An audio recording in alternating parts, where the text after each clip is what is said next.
Welcome into the PHNX Coyotes Draft Day live show brought to you by our friends over at Four Peaks. My name's Sean DePaz, joined with the one and only Steve Peters. Craig Morgan, Leah Merrill on the floor at Bridgestone Arena. They'll be calling in, giving us updates from the draft. But we're here, Petey. We're in Nashville. You know what? We talked about Four Peaks, and last year we were sitting at the 8th Street pub of Four Peaks. Unfortunately, we can't be in Tempe tonight. Next best thing here. Next best thing, Love in Exile. Our friend, not my friend. Craig's friend, I guess. Yeah, Carter Hutton, former Coyotes goalie, former goalie for a handful of teams, including Buffalo Sabres. We really appreciate them having us out here. The vibe here is awesome. Petey and I have already been chowing down. I don't know if you can see. I've been having eaten this poutine action. We had some meatballs. We have some flatbread over here. Allie and I were drinking a raspberry margarita earlier. So good. It was so good. So refreshing. So refreshing, right? Yeah. So we're vibing over here. Speaking of refreshing, though, I will say this about Nashville. Like, we're from Arizona. We're Yes, used we to are. 110, 150. We got that. This is different. We're We're a little steamy outside, so if you see my sweating brow, a little bit. a little sweat going here early. Once the sun goes down here a little bit, we'll be much better off. But it's a little steamy here in Nashville. Yeah, it's just after 6 p.m. here in Nashville, about 90 degrees last time. 90 degrees on the dot last time I checked. But we will be here live over the next 3-4 hours covering the first round of the NHL Draft, providing reactions analysis for every single pick. Obviously, kind of tying this all back to the Coyotes, how it affects them, things like that. Obviously, as it stands right now, the Arizona Coyotes have picks 6 and 12 in the draft today. But as we learned from last year, and I mean we've already seen with some teams in the draft this year, there's a lot of movement. Anything can happen. Last year, obviously, they had their first 2-round picks, and then ended up trading back into the first round later in the draft to draft Maverick Lamoureux and get Zach Kassian in that deal. So who knows? I'm sure we are in for one hell of a day. Yeah, one of the things when you talk about the Coyotes and their drafting, we've said this a long time. Bill Armstrong built a scouting staff and a development staff that's built for today. This is what they're all about. This is his staff's Super Bowl. I trust Bill Armstrong because of the success he had in St. Louis, and I'm hoping he can duplicate that here today. We've got 2 picks in the top 12 right now. Yeah. One of the things, advantage for the Coyotes, you've got 1 pick in the second, 4 picks in the third. Don't be surprised if there's some trades early. There are teams that are looking to go up to maybe grab Matvei Michkov. There are opportunities for the Coyotes to use some of their draft capital to either move up, move down, or get more picks. And Bill is going to do what's best for the franchise. So I'm excited to see what happens because it's really hard to predict who's coming in at 6. But I hate to do this. Oh, no. We're going to have to talk about the arena. Yeah, we do. So let's do it now. Yeah, we didn't bring this up. No. We didn't want to talk about Javier it. did. But, of course, President and CEO of the Arizona Coyotes, Javier Gutierrez, was on the draft floor talking to some members of the media and provided a little bit of an update about the arena, if that's what you want to call it. So why don't we take a listen to that? As far as arena update, we're taking a different tack. We're putting several options into play. We have over a dozen sites that we have had conversations with. We have half a dozen of those that we think are going to go to that next step. We have nothing to announce right now, but as you heard, Commissioner Gary Bettman said he expects something after the first of the year. Based on our timing, we believe that is going to be the right timeline. We remain committed to finding a location in the Valley, and in particular in the East Valley. So in that Scottsdale, Phoenix, Mesa, Gilbert, 101 corridor, that's where we're targeted. We're committed to still a privately funded sports and entertainment district with all of the uses. We still want to put our money where our mouth is and build something that'll be best in class. And finally, to all the fans, we are committed to making this happen. We were disappointed with the vote in Tempe, but we turned the page very quickly. We re-engaged with multiple sites that we had talked to beforehand, and we feel quite confident that one of these many sites that we've put into play will come to fruition in the timeline that we've mentioned.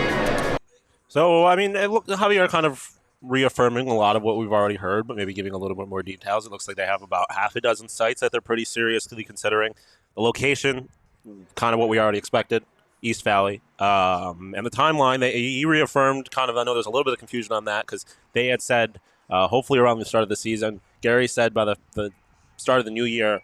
Javier reaffirmed what Gary had said previously. So got a little bit of an update on the timeline, but what did you think about what you heard? The most important thing for Coyotes fans to remember about this is, one, we're talking about the arena. Yeah. And So that's positive news. They're saying something about the arena. The other piece to take away from this is they're looking to be able to make an announcement by the first of the year. Yep. And internally, we had heard from the league that the league said, hey, this has got to be something, but we're looking at February, March, later in the season. They need to have this locked down. And to hear the Coyotes come out as an organization and say, hey, by January, we're hoping we narrow this side of 6 down to 1. Yeah. And I think that's the positive to take away here. And when we heard the arena vote failed, it's like, oh, it's doom and gloom and the team's leaving. I'm not leaving. And so this is just another reaffirmation for the fan base here. Coyotes are in Arizona. They're going to stay in Arizona and let them figure it out. So right now, that will be it. That's it. We're not going to talk about the arena anymore for the next 4.5 hours. Unless they draft Matvey Michkov, in which case it probably will come up again because it will need to. Obviously, Matvey is a little bit of an interesting situation. And there's been some, not rumors, but speculation about whether or not he would sign here if he were to be drafted by the Arizona Coyotes. So we'll see if that goes. I have a hunch he's not falling that far, but we'll get a little bit more into our predictions a little bit later. But anything else on the? We're done with the. We're done with the arena. That's okay. it. And so for fans, and anybody that wants to hate on us because we get that. By the way, we got Allie behind the Mac today. Shout out, appreciate Allie pulling through from Denver. Yeah, so we got Of the course. we got a little Stanley Cup and NBA championship vibe behind the Mac today. Yeah, hopefully we're bringing some winning energy to the Arizona Coyotes. I Hopefully. hope to bring you guys some winning energy. All they do is win. All they do is win. And Gary Bettman's getting booed. Gary Bettman is getting booed. Wouldn't No happen in surprise. Nashville.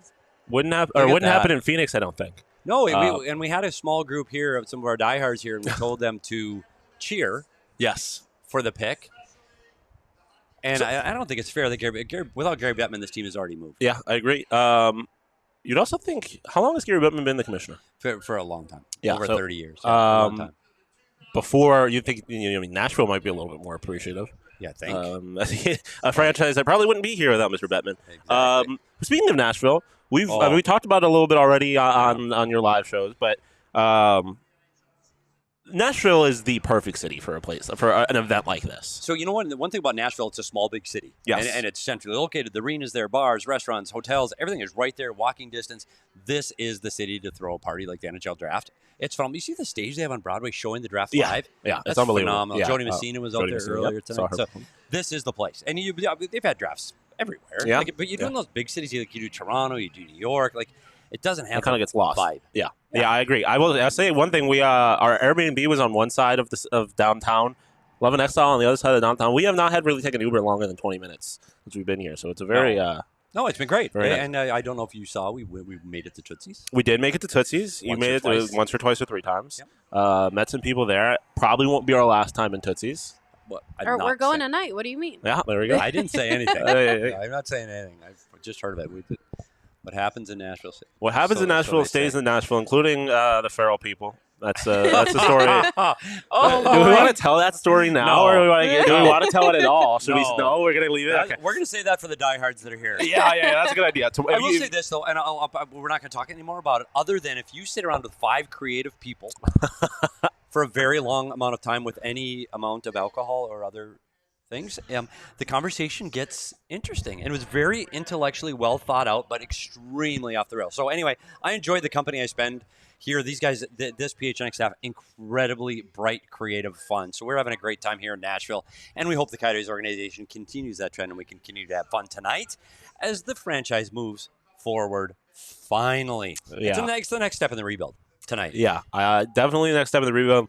I feel good, though. I feel good. I feel good about the draft. I will say, a little steamy with the long sleeve right now. It is a little steamy. I'm regretting. I had the PHNX t-shirt on to start. Yeah. Wish I would have stuck with the PHNX t-shirt. I thought I jazzed it up a little bit. And like I said, up the about draft. 90 degrees, and I know some other people in Phoenix are probably laughing at 90 degrees, but it's very sticky, very humid. I was smart enough to wear shorts. I can't imagine being in a suit right now. So if you talk about suits, and we talk about suits, you have to talk about the Arizona Coyotes and what they do with suits, because they set the trend. They started the trend last year in Montreal where people are like, what the hell's going on here? Well, okay, can we call it a trend because they are the only ones that do it? Yeah, and I think everyone, I don't know if people laugh at them or like it. I think there's a lot of both. Yeah, I think so too. I like it. I mean, I'm not a hockey guy, or like not one of those kinds of hockey guys. But I rock with the matching suits. We do have a video of them walking in their matching suits. So let's look Look at them. So we're going Burgundy. Burgundy? Yeah, Burgundy, and I believe they had Arizona, kind of the Desert Knights Arizona logo stitched into their cuffs. And then the pink tie, and then the inside it was lined with the gecko, the lizard, and the AZ from AZ the logo. Arizona Knight jerseys. Yes. So it was very designed Desert by Knight. Ruigi. But designed by Ruigi. I wonder if Ruigi designed the suits. I don't know. Maybe. Maybe. See, Craig and Leah need to find that out. That's what they let's should not do. worry about the draft picks. Let's find out, did Ruigi design the suits? That's the hardcore journalism. Oh, yeah. What are we going to do? Try to figure out who they're drafting first overall? Newsflash. It's Connor Bedard. Yeah. Should we spend a little time talking about Connor Bedard? I think we have to. Yeah. I mean, I know this is not us, not our pick. We have some friends over in Chicago, CHGO, who are pretty excited about what's going to be going down here in a little bit. But Connor Bedard, is he really that special? Yeah. Well, here's the thing. And we when we talk about All City and the family and community we build at All City, everybody's been talking about Connor Bedard on all three stations for a year in different perspectives. Like at DNVR, there's no way that he was ever going to be a Colorado. He may be someday, and they can always have hope, but he isn't right now. But when you look at CHGO and PHNX, it's been a battle for the basement for almost a year. We've been talking about this, right? Mm-hmm. And the battle for Bedard, the battle for the basement, all of those things, and the Coyotes overperformed, and the coaching staff got these guys to play at a level that they weren't expecting to play at, and now here they are picking sixth. Connor Bedard changes the team. Connor Bedard in Chicago right now, he's changed that franchise and got that franchise back on the map. He is. So when you look at them going from Kane and Taves to Bedard, it's almost not fair. Yeah. From one career-changing, franchise-changing player to another, Connor Bedard is for real. Yep. And you look at the highlights and what he's able to do for a team individually by himself. And now you've seen they brought in Taylor Hall to help him on the wing and help grow that franchise and more. He's going to change this club. Yeah. But I think an important piece of perspective for maybe the Coyotes fans that are disappointed in how this season went from they won too many games perspective. It's a conversation I believe you were having earlier in the Airbnb with some of the CHGO guys. Their rebuild's not over. They're not winning a Stanley Cup next year. So I know, and obviously, I'm not trying to be like, we didn't need Connor Bedard. It wasn't going to, obviously, if you get Connor Bedard, if the Arizona Coyotes got Connor Bedard, it would have drastically changed their franchise, drastically changed the timeline of the rebuild. Right. But it would not have ended the rebuild. They weren't winning a championship next year. So, regardless, the Arizona Coyotes we're going to be a few years away, regardless. Yeah, and the other thing about Connor Bedard, keep in mind, in this whole draft class, he's the only one that I'm telling you I guarantee is going to play in the league next year. We talk about Adam Fantilli. We anticipate to go second to Anaheim. He may. Yeah. Connor Bedard's playing next year. Yes. And he expect him on the ice. And here's the problem. There's a group of a fan base in Chicago and across the league that says, well, he's here now, so they better win. Yeah. It's not happening. No. It's not an automatic, hey, we're going to win tomorrow because we have Connor Bedard. I think this draft is going to be important for them, and they have some nice young players there in Chicago. But this is still a couple of years away. And I think that's why when I look at the Arizona Coyotes and what they have 2 picks.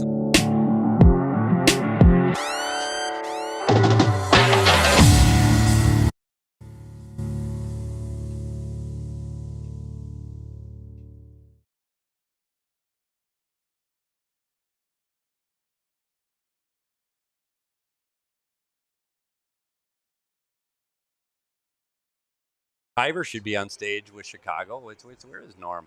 There's Norm. Little Norm just brought up their old defenseman back in the late 90s. There are a lot of Arizona Coyote connections tonight on the stage. And Norm McIver, defenseman in the 90s, is on stage for the Chicago Blackhawks. And I wonder who they're going to take. Yeah, Connor Bedard going with a blue suit despite getting drafted by the red Blackhawks. Yeah, I respect it a little bit, though. I respect not being that presumptive. And here comes the selection. Oh, no, they got to do their whole speech first. So I did say this. Takes a little longer. I did say this to people. So how many times are we going to thank the city of Nashville for their hospitality? Which they haven't been very hospitable. It's been a great time. Okay, just right. And then they have to tell you so everybody's watching in their hometown. Everybody is sitting at for example, at the 8th Street pub. Yep. Four Peaks 8th Street pub. Yep. Everybody's there. So you got to thank them next. You got to congratulate the Golden Knights. Yep. We got to congratulate them. Then we can finally make the pick. And it's really cool that the first team does that, but by the 30th pick, no one cares. Yeah. And also, here we go. Here's the pick. Yep. Connor Bedard is a Chicago Blackhawk. Less dramatic Number 1 overall pick. I mean, last year, this time I was freaking out because Shane Wright was supposed to be the first overall draft pick. That didn't happen, and it obviously threw the rest of the top of that draft into a complete kind of tailspin, which is still very possible in this draft, right? Connor Bedard was a guarantee. It was a lock. The reality is, though, that after that, even Adam Fantilli, even though I'm pretty sure he's going to draft second overall, think so. we have started to see from a number of experts that we respect. I saw on some mock drafts, Leo Carlsson get taken second. The odds for the second overall draft pick on the BetMGM Sportsbook app, they shifted pretty drastically over the night. Adam Fantilli was still a massive favorite to be second overall, but they did shift more towards Leo Carlsson going second overall, although Leo Carlsson was still a pretty distant second. But the Connor Bedard pick was a lock. After this, though, who knows? After this is the picks that Coyotes fans really need to be paying attention to, obviously, because that's going to change what happens with the Arizona Coyotes. Yeah, and I know people aren't going to think this is a very popular opinion, but I'm going to say it anyway. I think I want Connor Bedard to be a Coyote.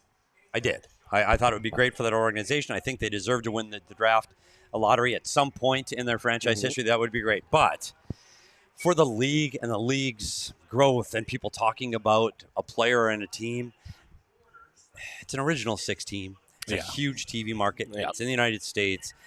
Connor Bedard is going to be great for the city of Chicago, and he's also going to be great for the NHL. Like, he's going to be the face of the NHL now for the next 10, 15 years. Just like we saw, you've seen Connor McDavid out west and Sidney Crosby in Pittsburgh. It's the same vibe. Like, he's the guy that's going to carry the torch of the NHL for the next decade. And I think I hate to say it's okay that it's in a major metro market in an original 16. Yeah, I mean, ultimately, obviously, you kind of have to. You can't put it aside, but as far as Bedard is concerned, you kind of have to put aside everything that has happened with the Chicago Blackhawks previously, because the reality is that has nothing to do with this kid. He didn't do anything, and it's not necessarily fair to hold them against him. But, at the end of the day, for the sport of hockey, it is pretty good to have a star in a city like this, as opposed to, I don't know, Edmonton. How's that media market up there? No offense. We love it. We have a great city, great arena, right? I haven't been there, so Sherlock Holmes is just down the street. Sherlock Holmes. You and I'd be a Sherlock Holmes guys. What is Sherlock Holmes? What do you think? It's a pub. Yeah. Okay. Pub, live music, guitar player. It's a total PD vibe. I do believe we have a clip from Chris Peters talking about Connor Bedard, so we can get to that in a little bit. But they don't need to hear us talk about. Oh yeah, I mean, we can get to that in a little bit. Chris Peters had something about Connor Bedard being NHL ready, which we'll get to in a second. But as we've kind of heard from a lot of this, there are not really any flaws in this kid's game. No, the one thing you could talk about, and I guess if you're nitpicking, you talk about his size. People are concerned that he's a little smaller, but guess what? It's 2023 in the National Hockey League. Turns out small guys can play and provide offense. So I'm not as concerned about his size there. One of the things that'd be interesting to see, though, is his expectations. Like, they're high. There's no learning curve here. It's hit the ground running for Connor Bedard, and he is expected to be the guy in Chicago right now. You look at Kane and Taves. Their days, Kane has clearly moved on, and Taves has potentially played his last game there as well. He's got to start, and he's got to play, and can he handle the burden of his city and that first overall tag right away running out of the gate? I think he can. But I think that's one of the questions that still needs to be answered. Is he ready to do this at the pace they have to play on a night-in, night-out basis in the National Hockey League? Here's Chris Peters talking about whether or not he believes Connor Bedard is ready. So why don't we give that a listen? I think the way he thinks the game, he's ready. I think he thinks it at an NHL level. The World Juniors, to me, is probably, in terms of overall pace, probably the next closest thing to the NHL. And he was ahead of the pace, not foot speed wise. He's not a burner. He is not a burner as a skater. He is not, a physical specimen by any means, but he is getting stronger. He's not afraid of anything. And he has one of the best shots that you will ever see a player of his age have. I think Ovechkin, Matthews, those are the types of guys that we're talking about when we talk about that level of shot. So I think the interesting thing is that as we've seen over the last couple of years, it has become very difficult for young players to come into the NHL and have an immediate impact. I think that he'll be more in the McDavid realm of readiness in terms of as soon as he's done, he's coming in and he's making an impact pretty much immediately. I don't think that he's going to have a Connor McDavid level impact over the long term of his career because they're just different players. But I do think that that first year, because of his hockey intelligence, because of the fact that he'll probably be, we look at some of the teams that are in the range that could get him, and there are players on those teams that can support him as well. And so that's, these teams are at different stages in their rebuilds. And you say, okay, well, if it's Chicago, do they still have Patrick Kane? If it's Columbus, they'll have Johnny Gaudreau. If it's Arizona, it's this young core, but there's still something there where he doesn't have to be the guy immediately, where it's a Clayton Keller or somebody else that can kind of carry the mail a little bit while he gets up to speed. So it's going to be fascinating to watch that progression because he is not very big. He's not the fastest guy. That will be a challenge for him. He's never really faced adversity in his career. He's never not scored. And I think that'll be the true test is what happens if and when the goals stop for a little while. What else does he do? What else can he do? But I think those are the growing pains that you're willing to live with because he is destroying the WHL right now. I mean, we're talking the highest point per game total in 30 years in that league. Yeah. So, that is what and again, we're including the guys that were 20 when they were putting up 200 points in the WHL. And he's 17 and won't turn 18 until July. Yeah, so short answer to the question, yes, he is NHL ready. And obviously, again, as far as the Coyotes are concerned, it doesn't mean a whole lot at this point, but former Coyote Taylor Hall.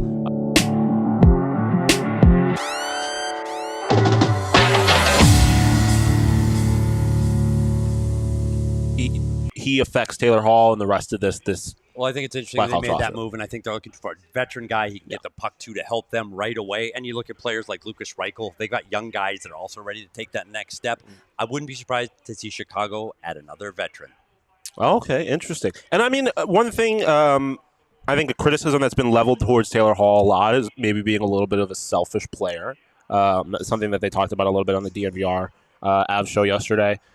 Do you think having a guy like Connor Bedard is going to help with an issue like that?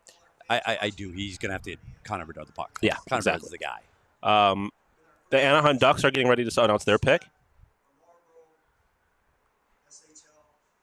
Oh, my God. Leo Carlsson just went second overall to the Anaheim Ducks. So this is exactly what I was talking about earlier.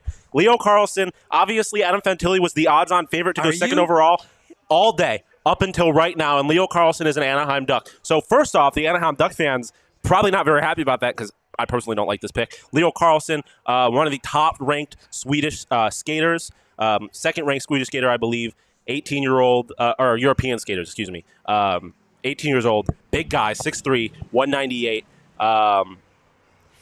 So okay, here's a couple things. First, this is the first, and this is what we said about today. You never know. We had mock drafts that Leo Carlsson fell out to 5 and 6 at some points. To see him go second, first of all, we're talking about size for the Anaheim Ducks. You talk about Troy Terry, Trevor Zegras. This is a very high-skilled team. You got Drysdale on the back end. It's a young, high-skilled team.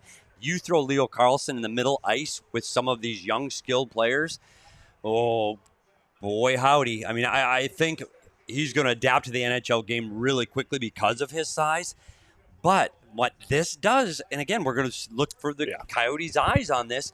This is already the first shift, and we're only 2 picks in. Exactly. So now you have a much different conversation to have, right? Because my whole thought process on the what's it called? The Columbus Blue Jackets is they won't draft Matvei Michkov. They need more immediate help, and we know that he's not going to be in the NHL for a couple of years. So now Adam Fantilli potentially he probably goes there. Now you have Matvei at 4, and he's getting pushed down. So this is obviously going to be very interesting to see how this kind of all plays out.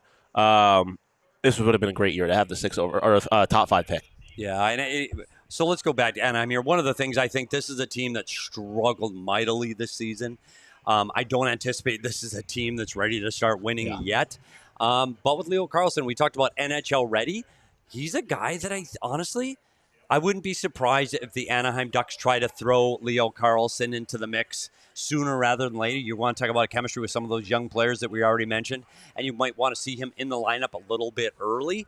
I think it's a good pick. I mean, we talk about any of these first guys in the top 5. They're guys that can play. Yeah. And they're guys that are going to change these franchises. I like Adam Fantilli up the middle of the ice. I like his size. I think that he's going to be the guy that acclimates to the NHL a little bit quicker. But Leo Carlsson's definitely one of those guys that in other years, if Connor Bedard's not here, Leo Carlsson's a number 1 overall pick. There have been drafts in the last 10 years where he is the guy. Well, I mean, this is a draft where you probably have 4 different guys that are the first overall draft pick last year. Yeah. That's true. I mean, let's be real. Obviously, Leo Carlsson is, at least to some teams, better than Adam Fantilli. Adam Fantilli probably would have gone first overall last year. Obviously, Leo would have. Connor Bedard would have.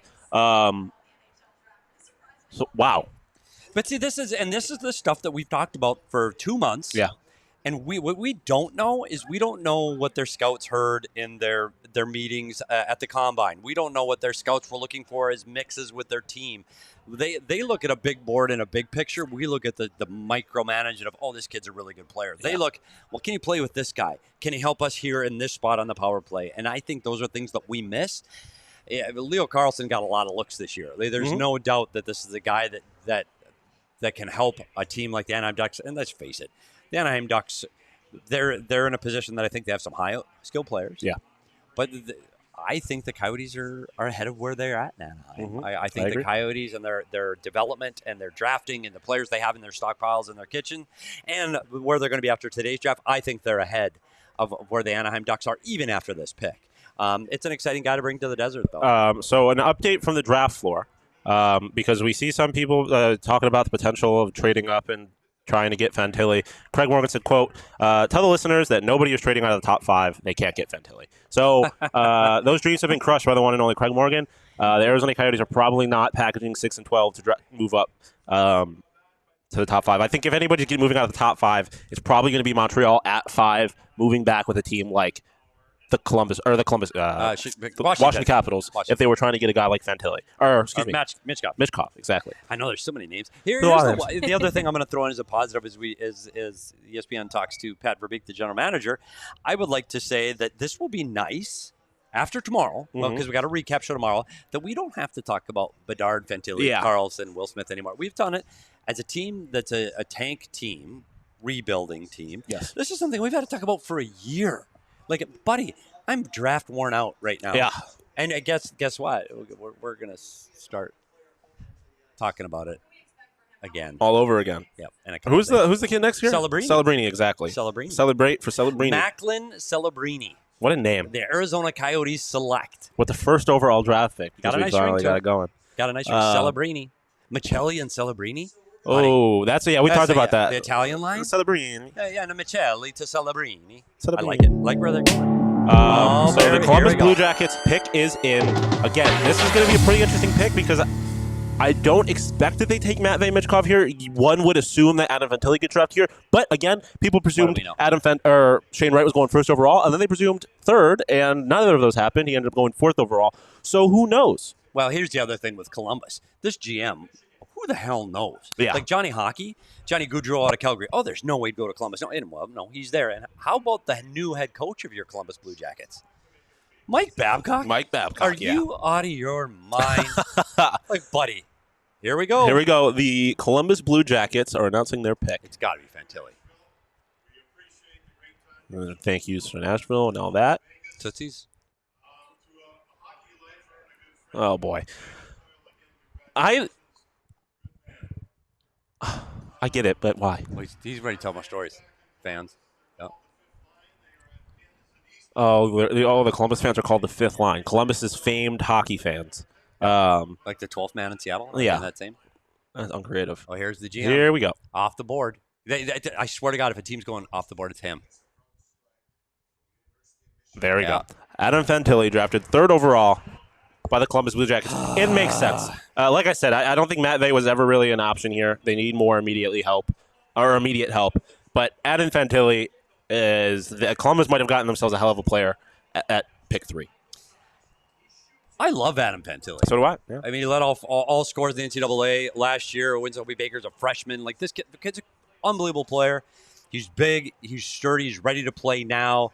I don't know if he's going back to play another year in college. I'm sure it's a conversation they're going to have with Columbus. Columbus is going to want him right away, and they're going to say, "We want you under Mike Babcock to learn from this great championship winner." But one of the things it does do is Johnny Hockey and Johnny Gaudreau can now look and go, "Okay, I got a guy in the middle of the ice that can help me, can get me the puck, and can help dig in the corners, and can be my line mate for years to come here at Columbus." So I think Johnny Hockey's going to be a guy that's going to push this. Yeah. Like Johnny doesn't want to do it by himself in Columbus anymore. Yeah. I still think Columbus is a team. I know they had a push at the end of the year last year. We talked about a team that was potentially playoff ready. Mm-hmm. There's teams in the Eastern Conference that I think are more ready. I would agree. But, I mean, realistically, this team was not supposed to be as bad as they were last year. Is that fair? That is fair. There's more talent on that roster. So if you're a guy like Adam Fantilli, not just from a trying to win immediately perspective, but from a development perspective, being on a team that it underperformed but has a ton of talent is only going to be good for your career, right? Yeah. I mean, so if you're Adam Fantilli, you obviously got a little bit of a chip on your shoulder getting passed up at 2, but maybe maybe this is ultimately the best thing. Well, you got Patrick Laine, you got Johnny Hockey. It's a team that should have been better than they were a year ago, without a doubt. And that's one of the reasons they brought in Mike Babcock. They think that he's a coach that can help push some of these guys a little bit farther along in their career. That is yet to be determined. But this is a team that should have been pushing for a playoff spot in the Eastern Conference a year ago, and they really fell on their face, I think, a little bit more than they were anticipating. I think their goaltending was weak again, and we took some of those top teams that we thought were going to be better. Mm-hmm. It all goes back to what they saw in goaltending. We saw it in Vancouver as well. I do think, though, they have some players that I like. I still like Boone Jenner. He's a player I've always liked. We talked about him at the Coyotes several times. He's a guy that I would like to have seen come over this way, and I like the way he plays. I think Adam Fantilli is going to be a compliment to those guys. I still think this is a team that's going to struggle to make the playoffs. Yeah, especially again, and what you mentioned, a pretty good Eastern Conference. Even the worst team, quote unquote, in the Eastern Conference playoffs made the Stanley Cup. So, and I think that's something you brought up the other day. When you look at teams trying to make the playoffs, you need to look at the teams that made the playoffs and who do you think they are going to be able to jump past? And I'm not sure that even Adam Fantilli is enough to really push them past anybody, especially when you look at the rest of that Eastern Conference, even the teams outside of the playoffs. It's hard to believe that the Buffalo Sabres will be denied from the playoffs again, right? So, like, there's a lot of competition in that conference for a team that is at least behaving like they are trying to win right now. Yeah, and it's funny because when you talk about the Eastern Conference, one of the things you can look at is teams building through the draft. Tampa did it, and they won. Yeah. You look at Boston, they did it, they won. The two teams right now that I think are on the rise in the Eastern Conference are doing it through the draft, and that's Detroit and Buffalo. Mm-hmm. And I really like, and I keep telling this to Coyote fans, that Buffalo is the game plan for the Coyotes, except they're 2 years ahead of us. Yeah. So look at what they're doing. That's where we want this team to be in 2 years. Or 3, but that's the format, and that's what the New Jersey Devils did. The Devils come up with 2 number 1 picks overall, and that obviously helped propel that quicker, but they are building it through the draft. When you look at Columbus, they're not. Yeah, they tried to take a kind of a big swing, and it was a big swing and a miss, at least this first year of this little bit of an experiment. Yeah, you got Patrick Laine and Jack Roslovich from Winnipeg. You got him. Johnny Hockey coming in from Calgary. And now they're trying to add some draft picks to it. I think for long-term success, and we can argue with people in the chat if we want to, long-term success, you need to draft for success. And we saw it with our sister station in Denver. They drafted to success, and they win a Stanley Cup. Mm-hmm. You can pull in those Nazem Kadris. You can pull in those pieces that help you finish off the roster, but the pieces that you can get at a reasonable price in your entry-level contract for year after year after year, you have to draft those guys. And I don't know if Columbus is building their team that way, so they're looking to do it now. They're trying to jumpstart it and get into the playoffs right away.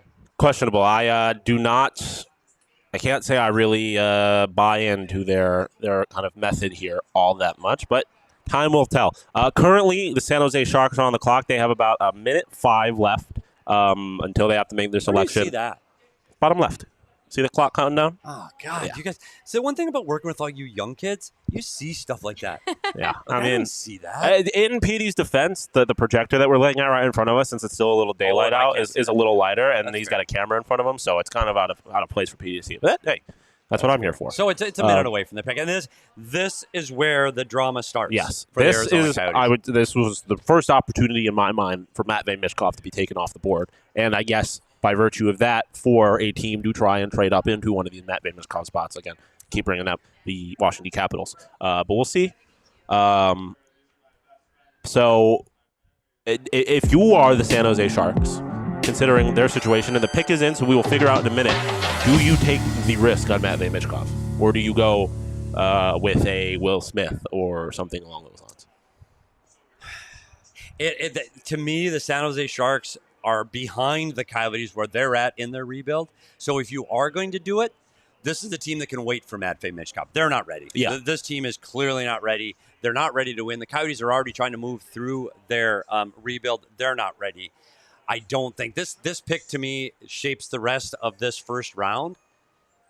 I'm very It definitely shapes what the Coyotes do. Here's GM Mike Greer, former Sabre, to announce the pick after he gives his pleasantries. I should probably be prepared for that at this point. Every time I'm getting ready, but if I talk, I can't hear what he's saying, and I'm going to miss the pick. Mike Greer, brother of the Miami Dolphins general manager. See, has that ever happened before? I don't know. See, we got a thing tonight. So we should do the checklist. That should have been a graphic, buddy. Thank the city. Oh, yeah. Congratulate the Vegas Golden Knights. Yep. Thank all our fans watching from XXX Bar. Yep. Oh, Sharks legend. Joe. Oh. Patrick Marleau. Wow. Patrick Marleau coming to announce the pick for the San Jose Sharks. Who will it be? Will Smith. Whoa! Matvei did not go. So Matvei Michkov goes another drop. In the Bay Area where I'm playing hockey, I don't know. I was going to try and come up with a rap about Will Smith playing hockey in San Jose. They are playing the Will Smith song there, it sounds like. So, no Matvei Michkov. And now it gets real interesting. It gets interesting. And this, when we talk about the Coyotes, this is the turning point. So we said Matvei Michkov is a top 3 talent. We've gone through 4. We've joked about it on our show since December. When the Coyotes started to win, we were hoping Will Smith would be a Coyote. Yeah, so not going to lie. Yeah, I mean, Will Smith, obviously, outside of the name factor is... is he the catcher of the Dodgers also? He is the catcher of the Dodgers also. He also is a rapper and an actor. He probably does some other things, and too. also went in the first round of the NHL Also draft. Went first overall. Patrick Marleau, he said first overall. He was wrong there. It was not the first overall, first round pick. I don't know if you noticed the drip. I'm going to refer to drip every once in a while. Yes. And Allie's probably going, Petey doesn't even know what that means. I do. I think I know you do. His fit runs hard. But his lining of his jacket, did you see that? Yeah. Absolute fire. Absolutely it had all fire. the logos of all the NHL teams inside his suit. The dude is 18. I like that. He didn't know where he was going to go. Buddy, custom suit with every logo. That's money. Yeah, Will Smith, if you didn't know, pretty damn good player. We had a handful of experts talk to us. Craig Button compared him to Mika Zibanejad. How do you feel about that kind of player? You know what? If he can be a Mika Zibanejad for the San Jose Sharks, that's a huge pickup for them. This is the team that's struggling right now. Yeah. They need good young players. Will Smith is a player I really wanted to see go to the Arizona Coyotes. Yeah. He's up the middle of the ice, ran the center iceman for the top line ever to play at the U.S. National Development Program. He is going to be the guy. And it's funny, they have Patrick Marleau passing the torch off to him because he is going to have to be the cornerstone of this franchise moving forward. He can handle it. Yeah. And one thing I got to say about these U.S. NDP kids is they play at the world's biggest stage, and they've done it for years. So him jumping into the NHL, I don't think Will Smith is going to be playing the NHL next Boston year. College commit. Yeah, another Boston College kid. That's a team. Boston College next year is last year's Michigan Wolverines. Oh, wow. Just throwing that out there. Big claim. We do actually have a clip of Craig Button talking about what kind of Will Smith is, or what kind of player Will Smith is. So why don't we toss it over to that? Will Smith is a really high level two-way center. He reminds me so much of Mika Zibanejad of the New York Rangers. That type of a player. You know, excellent on the power play, excellent offensively, can score in multiple ways, but he's a really good penalty killer. He's a really good two-way player. He's a good playmaker. But how I separate Will Smith from he's a driver. Like Mickey Zibanejad, they're drivers of play. They're drivers of play in critical areas of the game.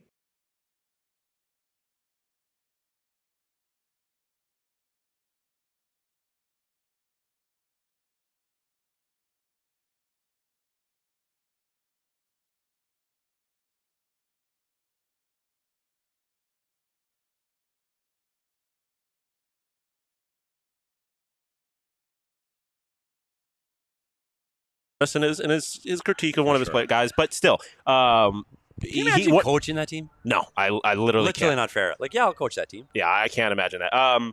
But one of the things that he praised kind of was his hockey sense that goes along with his skill, right?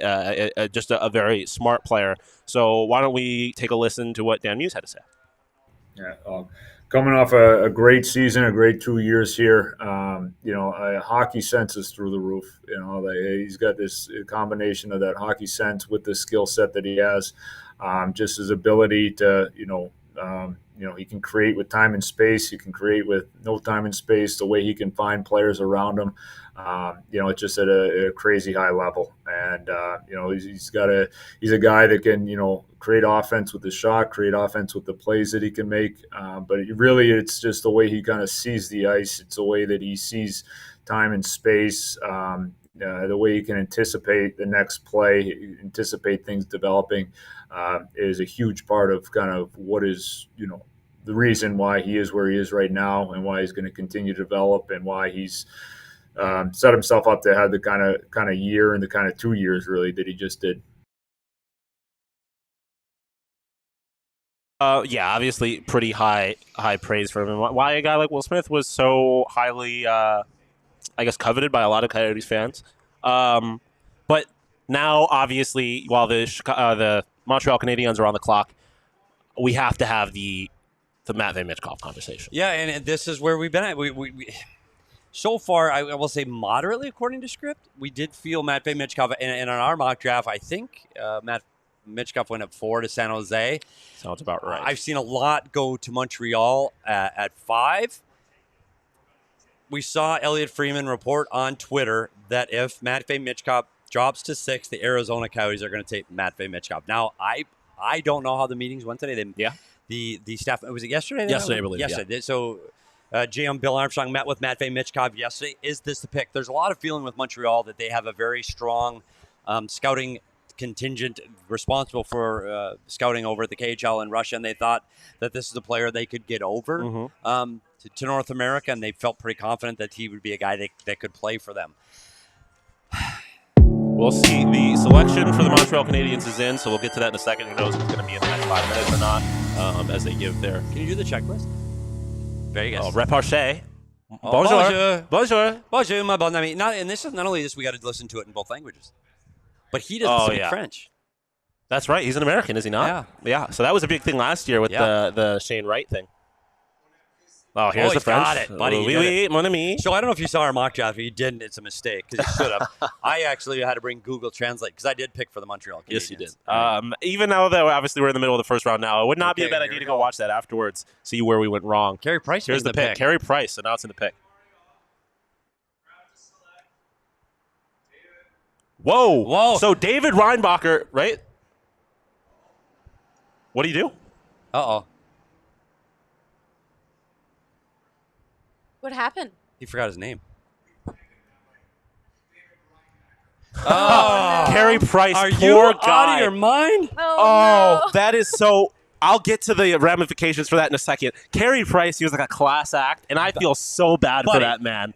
He forgot... He ruined David Reinbacher's night.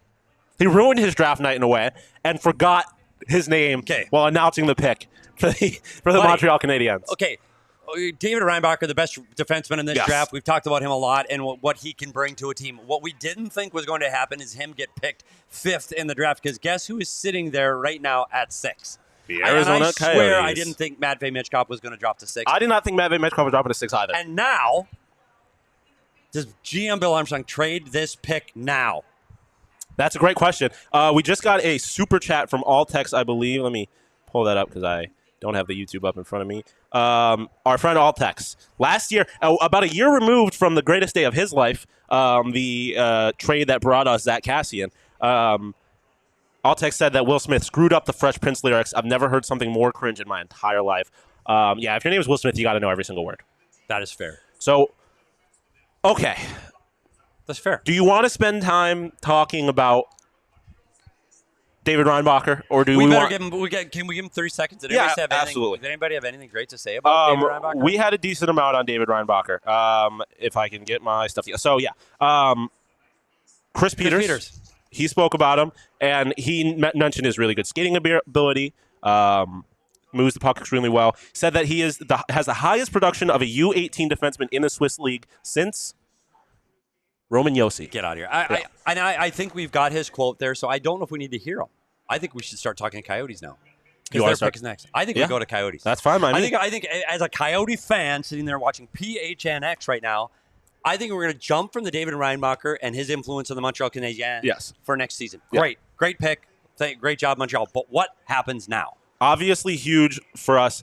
All as I say, I won't give you a little spoiler. My prediction is looking a lot better than it was when I made it. But we obviously have a bunch of our diehards here in Nashville with us. We had a little bit of a pontoon cruise on Cumberland River last night, and we asked everybody on the cruise who they thought the Arizona Coyotes were going to draft with the 6th overall pick. So while we wait for the Coyotes to make that pick, why don't we hear what the diehards had to say? All right, I think the Arizona Coyotes are picking Dalibor Dvorsky at 6. Boo! Arizona Coyotes will take Ryan Leonard. With the 6th pick in the NHL Draft, the Arizona Coyotes, I almost said the P once. The Arizona Coyotes will be selecting Will Smith. The 6th pick, the Coyotes are going to choose Ryan Leonard. I think he's going to fall, and GMBA is going to pull the trigger. Matvei Michkov. Will Smith with number 6. With the 6th pick in the draft, the Coyotes are going to pick a really good hockey player. With the 6th pick, the Coyotes are going to pick Dvorsky. With the 6th pick, the Arizona Coyotes are going to select Ryan Leonard. At pick number 6, the Coyotes will take Dalibor Dvorsky from Slovakia. And at number 12, from the Kelowna Rockets, they'll be taking Andrew Crystal. Coyotes pick David Reinbacher. The Coyotes are going to select Craig Morgan for the 6th pick overall. The Arizona Coyotes are proud to select Connor Bedard. It's my fantasy.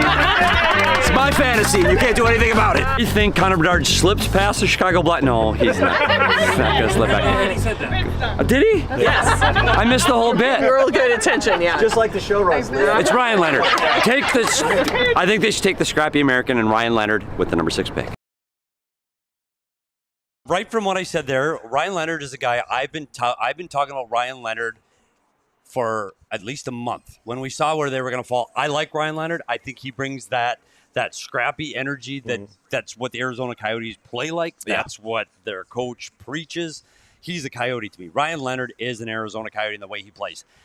I don't know if GMBL Armstrong listens to what I say, though. Yeah, 5'11" center, 192. But you mentioned kind of his drive, and that was one of the things that Craig Button had said. And whenever he's selected, we'll get more into to what the experts had to say. But Craig Button did say that he's a competitor. He's a hard player. Yeah, and that makes him a GMBA kind of player. So when you look at it, for Coyotes fans, he's got that Connor Garland engine with more skill. So he is the complete package. He can play in the middle. He can play on the wing. I like that pick, but you got to look at guys that are out there right now. Matvei Michkov, that in most years is number 1 overall. He's a guy that a lot of scouts had at number 2 overall as the second best player in this draft. We're now at 6. Yeah.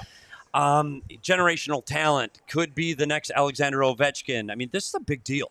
So him being here at 6, I never thought it would happen. Yeah, me either. And we talked about Elliot Friedman. Minute away from the pick for the Coyotes. Elliot Friedman said that he had heard the Coyotes are picking him at 6. Well, now, but that was before they had even met. That is fair. So, but we got Zach Benson. Zach Benson's a guy that's second in scoring in the CHL, only behind Connor Bedard. Mm-hmm. Played for Winnipeg. He also played alongside Connor Geekie, the other highly touted prospect for the Arizona Coyotes. So that's another name we hear at this pick. I don't know. Dalibor Dvorsky, I'd heard him rumored a week or two. Yeah. Here they come. Like, I don't know. I can't decide if I like the suits together or not. The massive shoots are heading up to the screen. The pick is in for the Arizona Coyotes. We'll get to that in a second. I need to read the super chat because I almost missed it. We got our friend Pikeman Adventure sitting right here next to us at Love and Exile. So we appreciate you coming out. He said, "Hey, we go for it. We go from right next to the show Will it be Michkov? Or here we go from right next to the show. Will it be Michkov? I don't know if he can hear us. We better talk loud. Can you hear us? He doesn't matter. He's got a beer. He's fine. Yeah, buddy. I think we draft Michkov. That's my prediction. I will say this. Who's up there in the jerseys and stuff? Like, what did you say ooh for? Well, he said trade. He said so. It'd be interesting. People in the chat are asking that we fleece or the Coyotes fleece the Capitals. Does not look like that's happening. They have headed to the stage. Yep, they're going to make the pick. Did Michkov's interview go well enough so that? And I said, for a franchise that has as much trouble as they do, arenas and votes and owners. So here we go. The Super Bowl for the Arizona thinking? Coyotes. I think it's Matvei Michkov. Javier is at the mic now. Doing his comments, you have to assume GA. Vegas, check box. Okay. Yep. There's the Predators. Two. Javier. There's the cheers. Our fans watching. Yep. 3. They're all the fans in Arizona. Oh, there's they mentioned this specific place. He said, "Go Yotes." Oh, Ryan Janikowski. Here to make the pick. By the way, he worked for your And with the Sabres. 6th pick. Oh. Simashev? What? Oh. What? Dmitri Simashev? Okay, what? So as soon as he said Russia, we're all going Matvei Michkov, and they take the defenseman, the big defenseman, Dmitri Simashev. As we're talking about them drafting a Russian, and they just passed on Matvei Michkov, Ryan Leonard, Dalibor Dvorsky, Zach Benson, every player I've said for the last month, and they went with Simashev. And here's what I'm.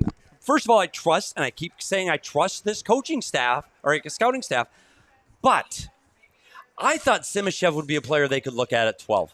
Yeah, so you know who's a player we didn't talk to any experts about? Dmitry Simashev, because we didn't see this coming.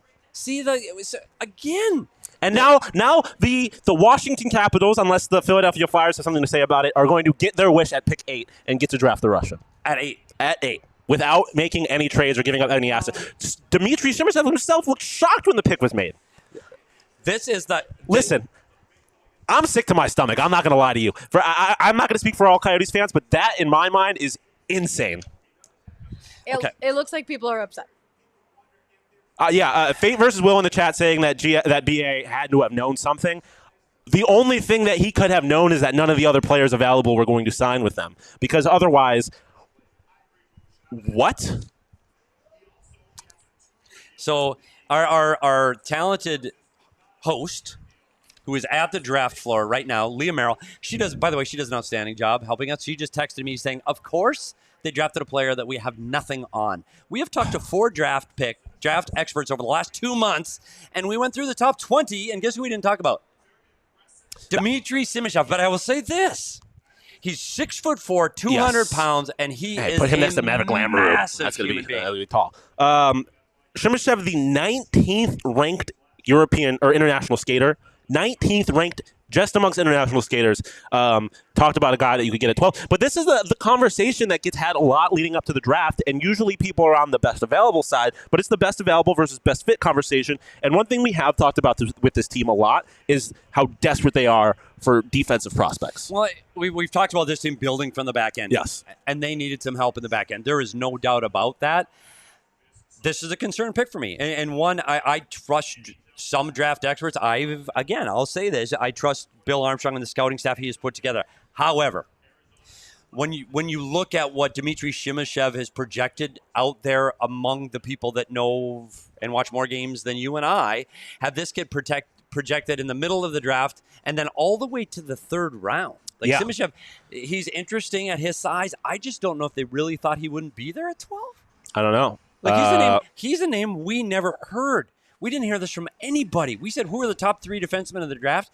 Guess whose name didn't come up? Dmitry Simashev. And obviously the top one came off the board. I believe a pick prior, right? But yeah, but we talked about Sandin Pellikka. We talked about Willander. Yeah, so that's the big thing here is even if you are on the side of you draft best fit, which is clearly what they did here. They did not draft the best available player based on any metric. Any expert any ranking. This was not even close to the best available player, maybe, probably, and not even the best available defenseman. So that's where the problem comes. If I, as a Coyotes fan, is there this. I think Coyotes fans have been desperate for something that is good news, right? And this is about as bad of news as you can get if you're a Coyotes fan as far as a draft prospect goes, because this was not what you wanted. Pikeman over to the side of us saying it's time to drink more. He's in the right place at 11 NHL. Okay, so we let's take a step back, okay? Because first of all, in our PHNX community, we want to be we're all in this together. It's one pack. Okay, yes. And we have said that we've talked about this team needs defensive prospects and they need defensemen. And one of the teams I mentioned was your Buffalo Sabres. Yes. And I said, if you draft a defenseman high in the draft, you need to wait longer for that player to be ready to play, like Rasmus Dahlin, right? Yes. But, so Owen Power we also talked about Victor Hedman with the Tampa Bay Lightning, and we talked about a big defenseman that can get the puck up the ice. We talked about Cale Makar getting picked at 4, which was a reach at 4 for Colorado. Turned out okay. This player, Dmitry Simashev, at his size, he is bigger than all the defensemen I mentioned. Bigger, stronger, and they hope that as an offensive outside. He split between their KHL team and their junior program last year. He didn't produce at the level that they wanted him to in juniors. They thought he would have a bigger offensive upside in junior than he did, but they still think he can be an offensive defenseman at 6'4". You can build around a defenseman over time. It's just going to take longer. So to me, this isn't a guy, and I said that when we were talking about forwards. Forwards wow you their first year out of the draft in this spot. They do. That they're able to do that because they have to play less physical. It's not as hockey IQ. You don't need all of those things to play defense. You got more reads. You got more responsibilities at the back end in the defenseman. So Simashev being a guy over the next year or two, don't look for him. Yeah. I mean, someone mentioned in the chat that you have to trust your scouting staff and that maybe GM, BAC knew something. And obviously there is no knowing anything with these prospects, but this had to have been a guy that this scouting staff and BA felt confident projected out to being a top 5 talent in this draft. Because obviously, like you said, probably not going to be here in the immediate future as Daniil Briere is set to make his first pick as GM of the Philadelphia Flyers. And then we get back and talk more about I just want to, let's see. Are they going to do their things, or is we'll check go out? We'll check off the box. I don't want to hear former Coyote Daniil Briere talk, but we're clearly not done talking about Dmitry Simashev. No, yeah. So Daniil Briere is going to make his pick, but he's not the one given the Jones at Keith Jones. Okay. Of course, there's their. Oh, so we're getting real personal on this one. This is a new one. He's thanking the man that drafted him, for the record. Do they take Matvei Michkov? Are they in a position to take Matvei Michkov? I don't know. I can't imagine. With the seventh selection of the draft, Flyers are proud to select St. Petersburg and KHL Matvei Michkov. Wow. So the Philadelphia Flyers have taken Matvei Michkov from right under the nose of the Washington Capitals. I don't have a problem with that. I don't either. Pigeon. Daniil Briere, clearly a little nervous for his overall pick. Don't think he probably expected to be in this position. That Matvei Michkov was going to be there at 7? Yeah, and this Flyers team is in a very interesting place, I feel like. They made some moves in the offseason. They're not ready. But they're not, no. No, this team I still think goes backwards. And he's not coming anytime soon, so they don't have to worry about Matvei Michkov. They must have had a good meeting with him. All great, but we're talking about this Russian going at 6 to the Arizona Coyotes, and it's not Matvei Michkov. Yeah, and I mean, interesting, the concerns about getting Russians here. Russians went back-to-back, 6-7. 6-7. Who's going to take a Russian? Who's going to take a Russian? Are the Arizona Coyotes going to take a chance with all the turmoil and problems they're having with an arena? We can talk about being in Tempe. Are they going to stay? Are they going to move? What's going on with the team? Is Clayton Keller want to demand his way out? And then they take a Russian that not only have we not talked about, but I haven't seen him projected in the top 15 anywhere. Yeah. So here's my question, and I don't know anything about. I've never been on the draft floor. I've been at the draft, not on the floor.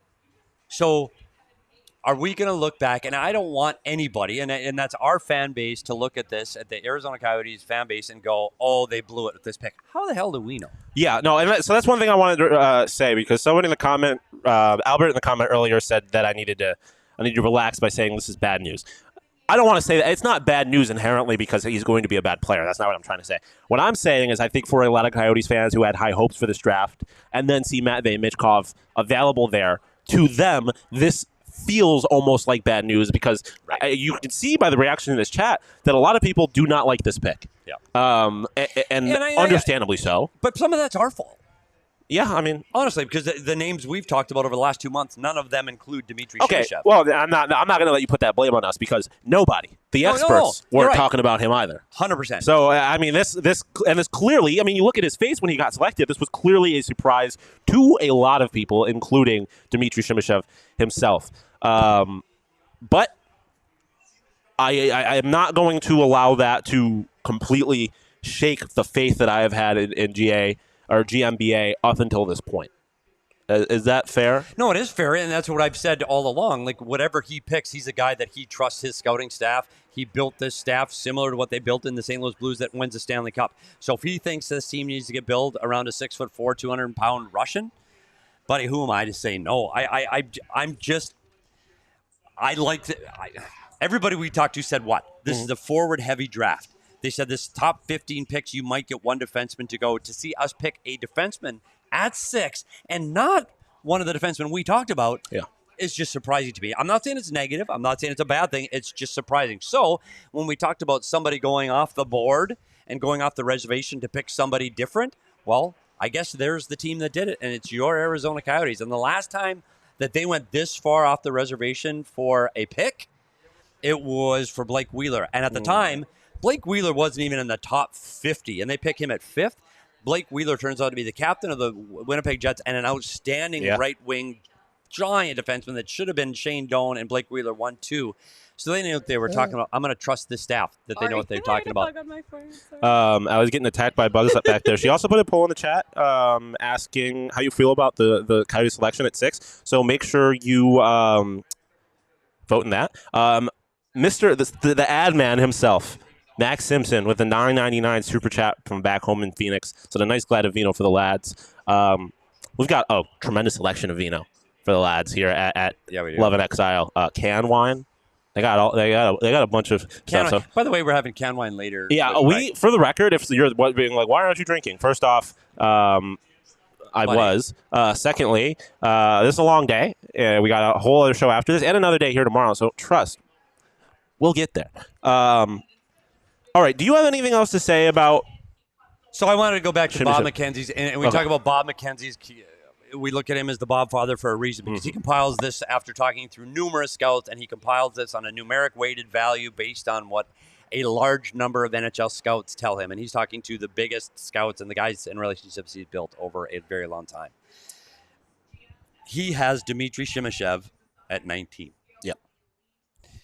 Coyotes picked at 12. Yes. So I think the fact that there is that 12th pick looming there makes this pick a lot harder to swallow because it seemed by most people's opinions that he would be valuable in that position, and when you consider the other talent that was around him, and something that someone else had brought up in the chat is, and obviously it is probably not something we will ever know, but what, if anything, was on the table as far as trade packages.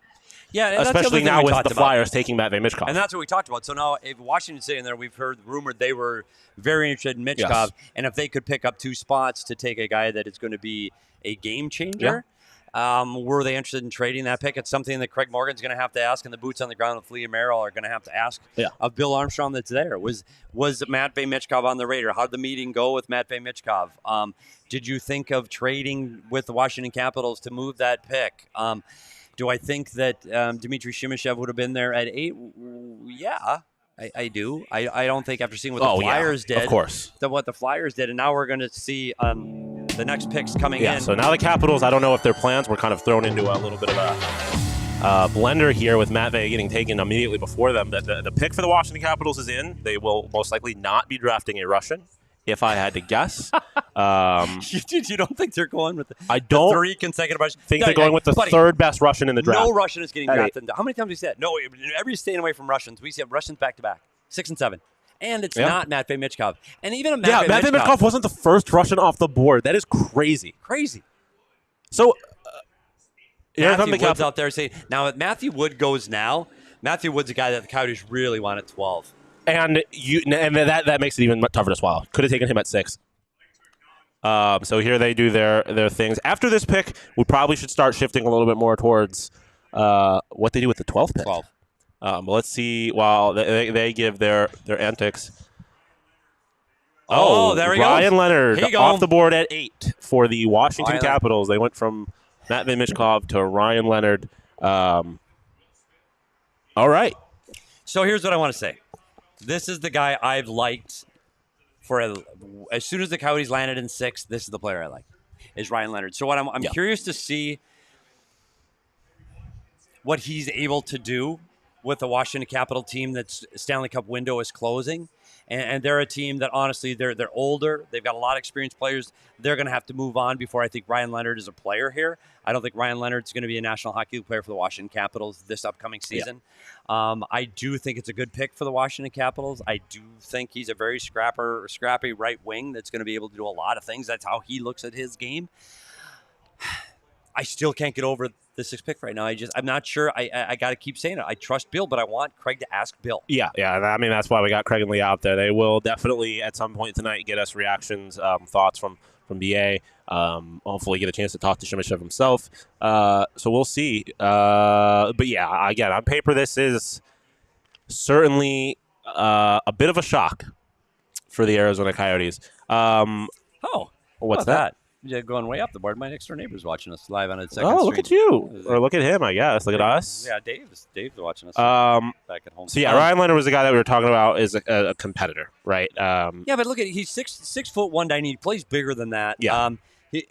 He's Connor Garland with skill. I think he's going to be a guy that can really – you've talked about some of the players that have been in Washington there for a very long time, TJ Oshie and Carlson and all. They're going to have to move past those guys, and he is the next wave for the Washington Capitals. I think it's a good pick for Washington, and here's what I want everybody to do. And we're going to do this right now. So I want everybody that's watching in a place where they can do a screenshot or take a rip out a magazine or pick out. I want people to go to a draft board. I don't care if it's Bob McKenzie's draft board or Corey Proman's draft board or Craig Button's draft board. And I want you to print that board right now. Today. At the end of the draft. Then I want you to take the first round of the way it actually occurred tonight. I want you to put it in an envelope and put 5 years from now on it, and I want you to put it away on a shelf. And we're not going to talk about this for 5 years and go, okay, were the prognosticators right, or were the NHL scouts who watch all of these games every night right? Mm-hmm. And I don't know the answer. I don't know who's going to be. Did teams try to outthink this and be smarter than the cumulative? Is that a word? Didn't sound right now. But the universe of scouts that are out there and that created these draft lists, are they trying to be smarter than everybody? We got a guy nobody else had. We're smarter. Yeah, I mean, that's maybe. You don't know. So we have the draft so far. Obviously, not exactly going the way I think a lot of people expected this to go. Started off with that second pick, Leo Carlson, kind of throwing this into a little bit of a blender. So we'll see. Obviously, that number 6, I think, is at the end of the day, a decade from now, we're going to get screenshots of this, and the Coyotes are going to look real smart or really, really stupid, and time will tell. Let's take a look at the big board and see who's the best available. Noticeably, it takes you a while to find Dmitri Simashev's name. That is what it is. But one thing I wanted to ask you about, shifting towards that 12th pick, another guy, a more highly ranked defenseman, Axel Sandin-Pellikka, and another guy in Dalibor Dvorsky that we have heard is one of the many people that we have heard that the Coyotes kind of like. So if you are the Arizona Coyotes now and you have another somewhat highly ranked defenseman on the board, and that clearly is their focus in this draft, do you go with Axel Sandin-Pellikka if he is available there, or Oliver Moore, another highly ranked defenseman, or do you go and get a forward in that position if available? Well, we've talked about how heavy forward this draft is. Why are we drafting forwards? Yeah. We talked about how draft heavy this next draft is in defensemen. Why? Like, I don't know. I just read magazines. I don't watch games. But I want this team to draft defensemen. I think you need to defend first. I'm a big believer in defend first. I worked with Dave Tippett for a very long time who believe in defending. You can't win unless you defend. I think you look at the Vegas Golden Knights win a Stanley Cup this year because they defend. Colorado Avalanche win a Stanley Cup because they blow the doors off everybody. Yeah. And that's from the back end to their forwards, and the engine starts at the front. You've got Cale Makar, but that team runs off the front engine. And I wanted to see the Coyotes have had difficulties in scoring since they moved to the Valley in the late 90s. I want to see a forward that can be dynamic, exciting, and maybe that's Logan Cooley. And maybe that's the player that's going to drive the offense for the next decade when their Stanley Cup window finally opens. And we're going to look back and, good grief, thank goodness we got Simashev in the back. Thank goodness we have a big, giant defenseman holding the fort that we can put out in the last minute, whether we're behind or ahead. Let's hope so. Because right now, it's just that shock of, oh, my God. Again, don't outsmart everybody. Don't go, oh, we know more than everybody else. I hope they're right. I have a hard time with a guy projected at mid to late second round going sixth. Yeah. Because they have a second round pick and they have 4 in the third. Yeah, it's just it doesn't make a whole lot. Again, they know more than we ever will, obviously. Maybe they had some reason to believe not only was he better than the experts were ranking him, but he was going to go before that 12th overall pick, and they just really liked him better than they liked Sandin Pellico or Oliver Moore. But the pick is in for the Detroit Flyers as we creep closer to that 12th overall pick. The Detroit Flyers? Detroit Flyers. I am all over the place. Detroit Red Wings. They both got wings in their logos. Don't shoot me. Stevie Yzerman up there for the... Of course, there's the... Hey, check that one. There's the thank you for the Golden Knights. Oh, right to it. Nate Danielson off the board. See, Nate Danielson's a guy that we liked. Yeah. I like Nate Danielson. I didn't have a problem with Nate Danielson at 12. Yeah, I mean... We talked about Nate Danielson with the Brandon Wheat teams. He's another guy that's going to be... He's a 200-foot guy, smart hockey IQ guy. It's another guy. We look at the Detroit Red Wings that I think are ahead of the Coyotes, Ottawa, and Buffalo. I think I throw in that mix. Yeah. He's not ready to play. No. Nate Danielson's not going to be a Detroit Red Wing next year, but I thought he was going to be a guy that could be a Coyote at 12. Yeah, I mean, that was obviously a bigger guy at the center position, 6'2", 185, and only 18 years old, and that was exactly what Bob McKenzie had said. This is a guy that probably should not go necessarily that high, but if a team puts an emphasis on size, if they prioritize size, this is a guy that you might see kind of creep up the draft board. And if this was a guy that you were kind of slotting into that 12th spot, that is apparently what he's done, is creep up the draft board to the Detroit Red Wings, not the Detroit Flyers. It's funny, though, because you look at some of the things what the scouts say about this player, and one of the things they say about him is they're not sure about his motor and his give-a-shit meter and where that ranks with Nate Danielson. And, buddy, that's a huge red flag for me. You can talk about a lot of things. His skating might need to be improved. Yeah. But I want a guy with a motor. Be fixed, yeah. I want a guy with a motor. I agree, and I think that's a problem. I don't know. You would obviously know better about this. I feel like specifically in America and the juniors, I feel like that is a problem you can get into because these kids for so much of their life are a big deal, right? And so very interesting. We'll see where they go from now. So St. Louis is the next pick. Obviously, going to be a little bit of time before we get there. Yeah, I don't. How are you feeling? Here's the deal. I was shocked when Matvei Michkov's there. It's like shocked that he made it to 6. And then you go back to Elliot Friedman's tweet that said the Coyotes, if he's there, they're taking him. Well, we talked about that false flags that people are putting out there and saying, hey, and I thought it was to try to get to move around in the draft to get to different trade propositions with Washington Capitals or someone else that really wanted Matvei Michkov. That's what I thought. I thought they were just throwing that out there so they could work a trade. If this kid can skate at 6'4", 200 pounds, then he can skate. If he can skate, and he can, I mean, if one of the things this team hasn't had is a dominating defenseman in a very, very, very long time. They've had good defensemen, Oliver Ekman-Larsson, Keith Yandel. You can go back to Teppo Newman and have some guys on the back end there, but they haven't had that guy that can hurt you offensively and defensively. They haven't had the dual threat from the back end. I believe in today's game where the defenseman needs to drive offense. And we talk about Cale Makar, McAvoy, Adam Fox. Don't talk about Carlson. But those teams have that guy, Heiskanen in Dallas. You have to have that guy to propel yourself and win. And I don't fault it. I just hope they know something we don't. I hope he can skate better than what we think he can, and what the other scout prognosticators have been saying about him. It's a game. The draft is a game. And so if you've got this player that you love, and you love Simashev, right? And you think he's projected in middle of the second to early third. You love him. Yeah. You really want this kid. Now it's a game. You've got picks in the second round. You've got a later pick in the first round. It's a gamble. Do you think, if you really love him, that's your guy, do you think that he is going to drop in your lap at 12? Yeah. If you think he's not, you have to make the move. And if your emphasis is on drafting a defenseman, which, again, I have a hard time believing that they did not come into this draft with the plan of drafting a defenseman. If that was the selection they made at that spot, you need to not just love him, but love him a lot more than all of the other guys that would be there, even if he got taken ahead of you of that 12th pick. So the one thing I want to watch now is between 6 and 12. Yes, is another defenseman taken? I don't know. And right now it's been forward. And so if it's not a defenseman, then I would really question and wonder if. Yeah. What is the motive? Right. What is the right. What was the plan there? I feel like I feel like drafting a defenseman is the only way to really make this make sense to me. To be quite honest. The only way we're going to get that is when we get a report in from Craig Morgan and Liam Merrill, and they were having some. The internet there. Maybe. Yeah, I mean, we had a problem with the internet last year, a problem with the internet this year. Who knows? Were we surprised? Well, no. It happens. That's why they leave us here. Yeah, that's why they might get lucky and not have to do any work. We got to do this. We got to carry. My back's already short from carrying this show. Yeah, same. Leah.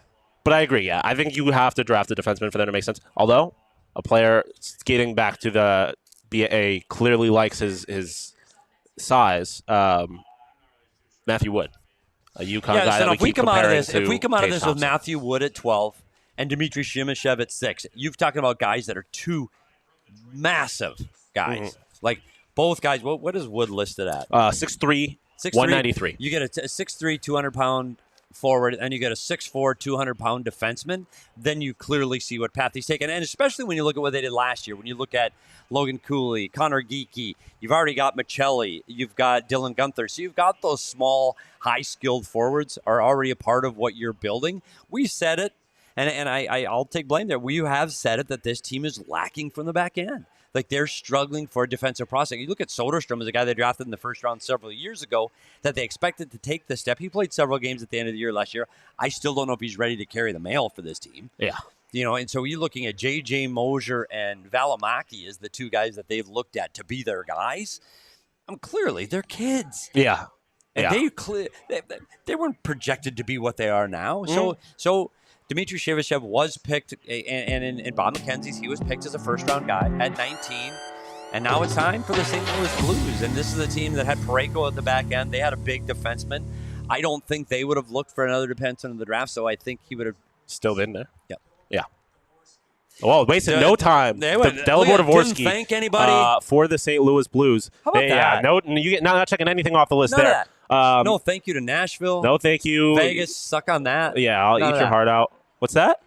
Disrespectful, says Ali, to the people of Nashville, to the Vegas Golden Knights. So this is the guy we thought. This is one of the to names the fans. we heard. Pick the fans.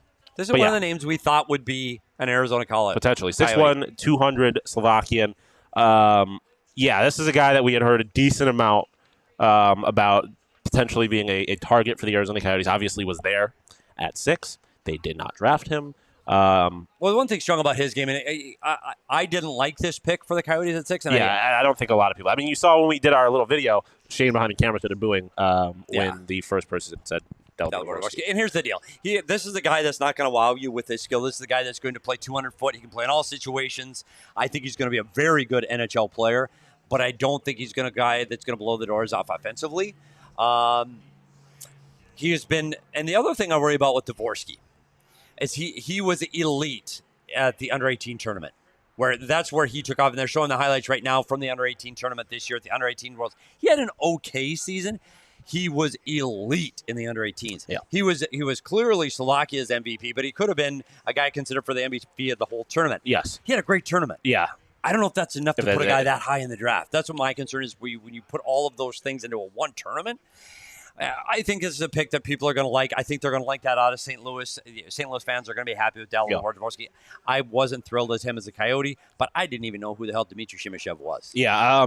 In fairness. Yeah, I mean, you mentioned Dvorsky's performance at the juniors. The Bob father, Bob McKenzie. He said that this is a guy that could be a top 6 player. We talked about the top 5 of this draft. That this is a guy that could be top 6. I mean, he was not necessarily the most productive when playing professional hockey in Europe, but when he was playing amongst his peers, he carried that Slovakian team to the medal rounds. So this is a guy that could be pretty good. The big knock is the skating, though. That's what all of the experts have been saying. Is the skating is the big question. But if he performs anything like he did in that tournament, he is going to be a problem in the NHL.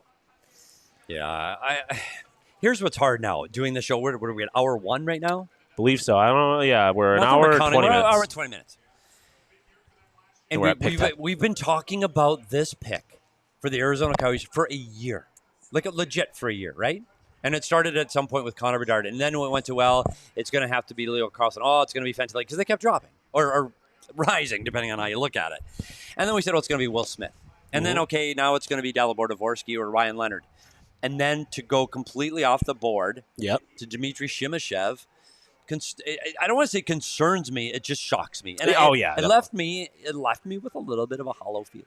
Yeah, that's what I was saying earlier. I think especially it just feels like another thing where it's another thing where you just can't feel good about the Arizona Coyotes, and you can't publicly be like the Coyotes have done something right because you know damn well this is just that's my thing. This is just another thing for the public, for those people up north to shit on the Arizona Coyotes for, which ultimately they can all have to eat crow if he ends up being a guy. But as it stands right now, and that's what we're hoping for the next 2 years, most likely, this is going to be a guy that everyone's going to look at, especially if these guys start performing. They're going to look at this Arizona Coyotes team and be like, what the hell were you doing drafting Dmitry Simashev at 6, and here's knowing damn well he'd be there at 12? Okay. Yeah. And here's where... Why didn't you trade back, man? And he's going to go back to the KHL. I don't know his contract situation because I can't find it anywhere right now. But another problem with the Russians. Yep. So he's going to go back, and he's going to develop and play as a man over there. And then everybody here, including us, we're going to forget about him. We're not going to talk about him. Yeah. We're going to forget about him, and we're going to talk about Logan Cooley at the University of Minnesota and Connor, because guys we can see. Yep. So the Vancouver Canucks are on the clock right now. They got about a minute 20 until they make our pick. There's our guy right there. Look how tall he is. There's Dmitry Simashev looking good. They're strutting him out in the Desert Knight jerseys. Danny Briere is not he might have listed at 5'9", 5'10". Danny Briere is not. Danny Briere was tripping over his words when he tried to make that pick. I felt bad for him. You could tell he was nervous, but. Did you notice that they had him in the Desert Knight jersey? Yeah, they really committed to the bit, if you will. Matches the suits. It matches the suits, so they're all up there in the maroon. Gets a kickback for that. Who knows? What is Ruigi up to? We're not going to talk about that. See, this is what A-Root. Thank you, by the way. This is why our community and our chat. A-Root just said Craig said he's signed for 2 more years. Chad Miller signed. So see, we're getting word from Craig, not from Craig, because as we've talked about with Craig is very laser focused on his job. Is that fair? Yes. Craig is laser focused. Hockey journalist Craig Morgan through and through. Yeah, reporting. He's not going to take time to text us. No. If we're getting any information, it's coming from Leah, most likely. Which she's got her own stuff going on right now. So we're about to get. Oh, my mom commented. Hi, Mom. Are you for real? Yeah. Yeah. Had to put it up on the screen. Hi, Mom. D. That's fun. Your mom's watching. Yeah, buddy. Watch hey, stick around. I wasn't. Buddy, you swore. Did I? Yes. When? I don't know. You said I don't know if it was SHIT, but he swore. I don't feel like I did. He swore. You on your rant and you swore. Cam might back me up on this. I might. No listen, more. My mom. I have.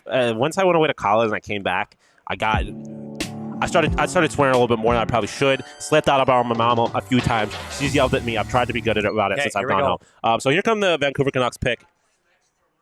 Whoa. Tom Willander taken off the board. Another defenseman. And a Swedish defenseman for the... a Swedish defenseman to replace the Swedish defenseman and Oliver Ekman Larsson. Yeah, so they got another Swede. Hopefully this one gets a long talk up there. Now, Tom Willander is the guy that we had projected. We had some of our scout experts come on, and they had him as the top. I think Craig Button had him as the top defenseman available in the draft, and he put him up higher than Axel Sandin Pellikka. Was it Button that said that? So we talked to Craig Button and Corey Proman. He said Proman said he is an exceptional skater, one of the best skaters in the draft. And Craig Button said that he is one of those players.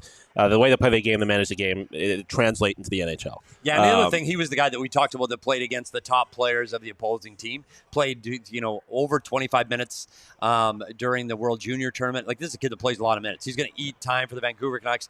And to see them pick a defenseman at 11 with the Coyotes picking at 12, is it a guy that Simashev would have gone to Vancouver? Yeah. I feel they've had a few they Swedes really that have had been to have liked Simashev. Yeah, I don't know. So now we know. Do you think the lay of the land? Are we at 12 now? We are at pick 12 for the Arizona Coyotes. So what are we going to talk about Willander? Yeah, I think we can stop talking about Willander. Let's talk Coyotes at 12 now. Let's talk the Arizona Coyotes at 12. Wait. Who do we have? An updated big board? Can we throw that up there? See who's available when we get a chance to do that. But Oliver Moore, Zach, a guy Zach Benson that we talked about from Winnipeg. Yeah, so here's the big board. Zach Benson, the highest rated prospect, probably left on the board. But you have Oliver Moore, another defenseman, and also Sandin Pellikka. Colby Barlow's the guy I talked about. But the big guy that's left in there, if they're going big, they're going Matthew Wood. Matthew Wood, yeah. University of Connecticut, Tage Thompson, comparables we've talked about. Yes. And we said in our mock drafts and in our people have talked about, including the Craig S. Morgan, has talked about Matthew Wood at 12. Yeah. And they like Matthew Wood because we're talking about another ginormous human being. Yeah. I mean, especially when and I know people are going to give me shit for this, for talking about the Sabres, but we said this before. This is a general manager who drafted a large guy from UConn who might take a couple years to develop, but once he did, became one of the best players in the entire National Hockey League. Yeah, it's funny because he was willing to trade him. Yeah, and so if you are GMBA, it may be for better or worse. That is maybe something you try to replicate with Wood. But we'll see. The Arizona Coyotes are on the clock. They got about 2:45 left to make their selection. So we'll see. It's funny. I'm looking at former general manager of the Arizona Coyote, John Chaika's sister, Megan Chaika. She's just putting up her best available. And they've got a lot of forwards up there, and Matt Wood was not at 1 or 2. So interesting. So we got Oliver Moore. Yeah, that is one thing we have seen a lot. I feel like, especially Matthew Wood right now is the 9th best player available. Yeah, but that's one thing I feel like we've seen a lot. Though, but that's complete. Analytics. After you got past the top 3, and clearly not even then, because Leo Carlson I think was considered the 4th of those top 5 prospects, and he went 2nd. But outside of the top 4, let's say. It was widely varying, according to all the different experts, what was going to happen in the later stages of the first round. So we'll see what they do. I will say, again, to bring up the Buffalo Sabres, a team after them, probably they've got a couple really good young defensemen, but I would say that that's probably one of their weaker areas is defense. So they're probably a team that might be looking at a defenseman too. So again, you look at Axel Sandin Pellikka, which is a hell of a name. I just want to throw that out there. Yeah, he's still out there, and he's a guy we did talk about a lot. Yeah. Right? So we'll see. My reaction is going to vary drastically depending on the position of the player they draft here. Yeah, Caleb Ritchie's at 6'2". They've got Samuel Honzek at 6'3", 200 pounds, played for Vancouver in the WHL. So there are some other big players out there. Daniil Boot, another Russian kid. He's at 6'5". Yeah. Like there are some other big maybe that's players. Maybe they just got a thing for Russians. And Maybe that's what it is. We got Heidi Peters in the chat. Heidi Peters. Look at that. Heidi Peters jumping in. The Pinnacle Reserve watch along. There you go. My neighbors. They didn't shout Pinnacle Reserve watch along out on. No, they didn't. Maybe they should have. Yeah, maybe they will on the second pick. They knew they had 2 picks. Real talk. They better not do anything. Just make the pick. You think everybody you had to think already? Then we're done. I will say that for the last few picks they got up there, got to the mic and done. And now this is Arizona's second pick. They're not thinking anybody. I always have. I do want to see who makes the pick though. Yeah, Who's first team. Ain't BA. BA didn't do the last. Josh or Shane Doan? Oh wait. Oh. Wait. I believe we have a graphic that looked at the previous years that we have had 2 picks in the draft. So obviously last year, 2 picks in the first round. 2 picks in the first round. Obviously last year we had the 3 Cooley, Geeky, and late in the round Maverick Lamoureux. But the last time we drafted a defenseman this high, trade. Oh, a trade for the Arizona Coyotes. Oh, this is the old one. Buddy, I was reading the graphic, and Petey slaps me on the arm and says trade. Threw me off. If you're not watching the ESPN broadcast, I just do up a graphic we recap. will talk about the this Jacob Chicker after trade. they make the pick. Yeah, so they are headed to the stage right now. So yeah, we'll get back and we'll come back to this in a second. Let's see who makes the pick. Oh, is that Gary up there with them? Oh, of course he is. Yeah, I thought he was going up there. Is Gary going to announce the pick for the Coyotes? Here they are. Daryl Plandowski. Daniil, what? Dude, and thank you and good night, everyone. Sean is leaving the building, and we don't even have a graphic for him. We don't have a graphic for Dan. We have a graphic for 50 people. 70 players. We have 70 players. I mean, they really pro Russia, maybe? I don't know. GMBA in Putin's pocket.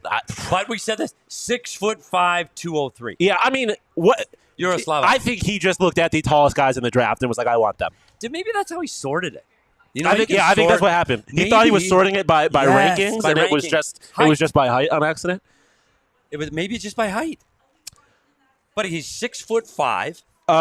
203. So we don't have a graphic, but we did talk to an expert about Daniil, but I believe Boot. We're gonna go Daniil Boot. Excuse me. What a Boot.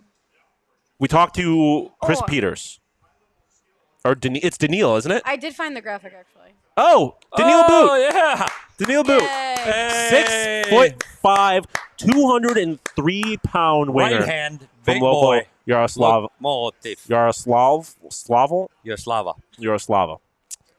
I just did not expect to be speaking this much Russian tonight. I'm going to say that. Unless we were talking about Matvei Michkov.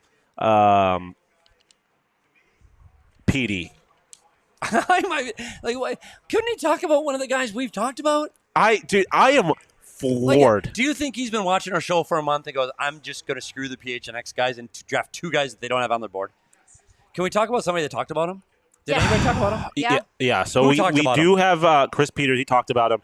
This is a guy. Yeah, I mean, he's a big guy. We're going to be talking about his physical presence. Let's see what Chris Peters had to say. So, interesting player on a number of fronts. The first thing that jumps out at you is his size. 6'5", 6'6" on a good day. A guy that has tremendous physical presence, and also can score. Really good hands. I mean, not just good hands for a big guy, but just good hands. I mean, just really soft hands, can make plays, can make defenders miss. Definitely a little bit heavier with the feet. Russian, so that's again, you're starting to say, okay, what do we do with that? But the thing that I really like about the player, and what I've liked about him as I've watched him, and he's another guy that Corey was like, you are way too low on him. You got to watch him more. You got to see what he does. You watch him and it's just like, gosh, he looks so dangerous out there all the time, and I think he's got a great nose for the net, a really good shot, great release off the shot. He had 15 goals this year at the U20 level, and actually 2 goals at the KHL level as well, and even got into one playoff game, or dressed for one playoff game with Lokomotiv. So, the thing about these Russian players is it just helps so much to see them in international competitions. Yaroslavl, that looking at a player's MHL production is really hard. And looking at how they play in the MHL, because that's at a level that's probably comparable to, most junior, it's good. It's a good enough level of hockey, but there's a lot of teams that are just, there's a real haves, have-nots situation in that group. And so it makes some of those games a little bit tougher to assess. He was dominant in the MHL playoffs this year. And, it would have been nice to have a chance to see him play, guys at the World Juniors and things like that, if he would have made the team. But, I think that for me, it's all about upside. And he's, 6'5", 6'6", 200 plus pounds with great hands and a shot. Those guys are always going to have a chance. Those guys are always going to get the benefit of the doubt, and you're going to try to squeeze every ounce you can out of him. I think he's a late first for me, but at the same time, he's got such tremendous skills that you wonder if a team is willing to take the risk on a player with just his unique package, and the fact that you look at what Tage Thompson did this year, and that's a big guy with good hands with, that can score, can Daniil Boot get to that kind of level? And if he does, you've got a superstar on your hands. So I think that it's all about upside because there's a rawness to him. And there's obviously the huge risk factor with drafting any Russians, but particularly, ones that the further down the draft you go, maybe the less you feel comfortable about, will they actually come over? Because I do think that part of the calculus with Michkov is, a team's going to be saying a lot to him if they take him really early in the draft and saying, we're going to give you everything you need to succeed here. That doesn't necessarily always happen with the guys that get picked in the late first and the early second and things like that. So it's a different dynamic that way as well. But if a team really wants to invest in him, they will. So, I mean, he had some good things to say about it. As the Buffalo Sabres are on the clock right now compared to Tage Thompson, and these bigger guys sometimes take a little bit longer to develop. But if you get a guy like Tage Thompson, they have won this draft. Like, they managed to get Tage Thompson at the 12th overall pick. And he was one of the best players in the game. Let's talk about this. These are guys that are going to go back to Russia and play in Russia, right? Yes. So this is something that's not going to happen tomorrow. Yes. And so when I said this about Simashev, we're going to forget about these guys. They're going to go and they're going to play with men over in the KHL. They're going to develop a way. Well, we won't forget about them because we cover the prospects. We'll be talking about them. We follow them throughout their whole thing. We've done it with Connor Geeky and all of the prospects that we've had in the CHL. I'm sorry, did we? The Buffalo Sabres are about to make their pick. They're getting another former Coyote, Kevin Adams. Oh yeah. So I mean, if you're the Sabres, I don't think those picks in front of you went exactly the way you expected. So they might get themselves into. Maybe Tage Thompson's teammate, teammate, but fellow UConn alum, Matthew Wood. We'll see. Yeah, is that who we thought the Coyotes might be taking at 12? We did not pick. Either of these guys. And we'll get back to talking more about the last pick after we get this pick. There he is. Zach Benson is a Buffalo Sabre. Zach Benson. I will take it. Teammate of Connor Geeky up at what was formerly known as the Winnipeg, or I guess is for a little bit longer known as the Winnipeg Ice. Yeah, they're going to Wenatchee. Wenatchee, Washington. Yeah. So there's that. So one thing I wanted to say, my aunt is in the chat now saying "Go Sabres." Aunt is in the chat? I appreciate that, but this is a Coyotes podcast. Go Yotes. Hey, we wouldn't know by listening to you half the time. Hey, the Sabres just drafted, and I barely talked about it. Okay, I'm doing good. I'm a Coyotes fan. He's got the draft logo lining. Zach, this kid's got a mullet. Buddy, I'd be W pick. Yeah, that's all I'm gonna say. W pick. But let's get back to the Arizona Coyotes. One of the things that someone mentioned in the chat, and something I had already been thinking about, is obviously this has been a rather precarious situation for the Arizona Coyotes. Their future is a little uncertain, although we did obviously hear from Javier at the top of the show from the draft talk about how their team's staying here. Everything we have heard from people that we can trust, the team is staying here. But still, there's a lot of, we saw it with the Tempe vote, a lot of misinformation, a lot of confusion about what's happening. The potential that these Russian kids, coming from a much different situation. I'm not going to try to read too much into the state of Russia or anything like that. But obviously, there's a lot going on over there. There's a tough place to live there. Whatever. It might not be the most glamorous for life. They might be, and they're also not coming over right now. They might be a little more inclined to sign with a team like the Arizona Coyotes as opposed to some of these other American, Canadian kids. Yeah, but buddy, we've been to Mullet. Yeah, you walked around Tempe, but off the ASU campus. Yeah, hell yeah. Yeah, and I think that's one of the things that we haven't even really mentioned is, and Chris Peters kind of referenced it in the video we just watched. They haven't watched these kids play hockey in a little bit. It's been a while since they have been able to watch these kids play hockey live. Been a minute. So, I mean, obviously a handful of ways you can read that, but the reality is the other side of that is that these kids have not been able to be over to America recently. So they might not even necessarily have a full understanding of the situation over here. Who knows? Whoa. Whoa. I don't know what's going on. There's a truck driving by making a lot of banging noises. I don't know. Flat tire. If you hear that, I'm sorry about. Apologize for the. Hey, that's what happens. Audio. We're in the wild. That's what happens. But yeah, so Albert in the chat saying you can't make Coyotes relocation jokes if you don't speak English. I'm sure they'll find a way. See, that's brilliant. So they got two big guys. We know they wanted two big guys. We've talked about. They got the biggest guys over there. Yeah, they got the biggest guys available in the draft, and there have been some pretty good Russian hockey players. Just saying. Like if Evgeny Malkin's a big Russian, he was okay. Won some cups. Ovi, heard of him? Yeah, won a cup. Hey, and I mean, the one team that wanted a Russian, they didn't get him. They didn't get one. They had to settle for an American or maybe a Canadian. I forget how they drafted exactly, to be quite honest. Yeah, yeah, exactly.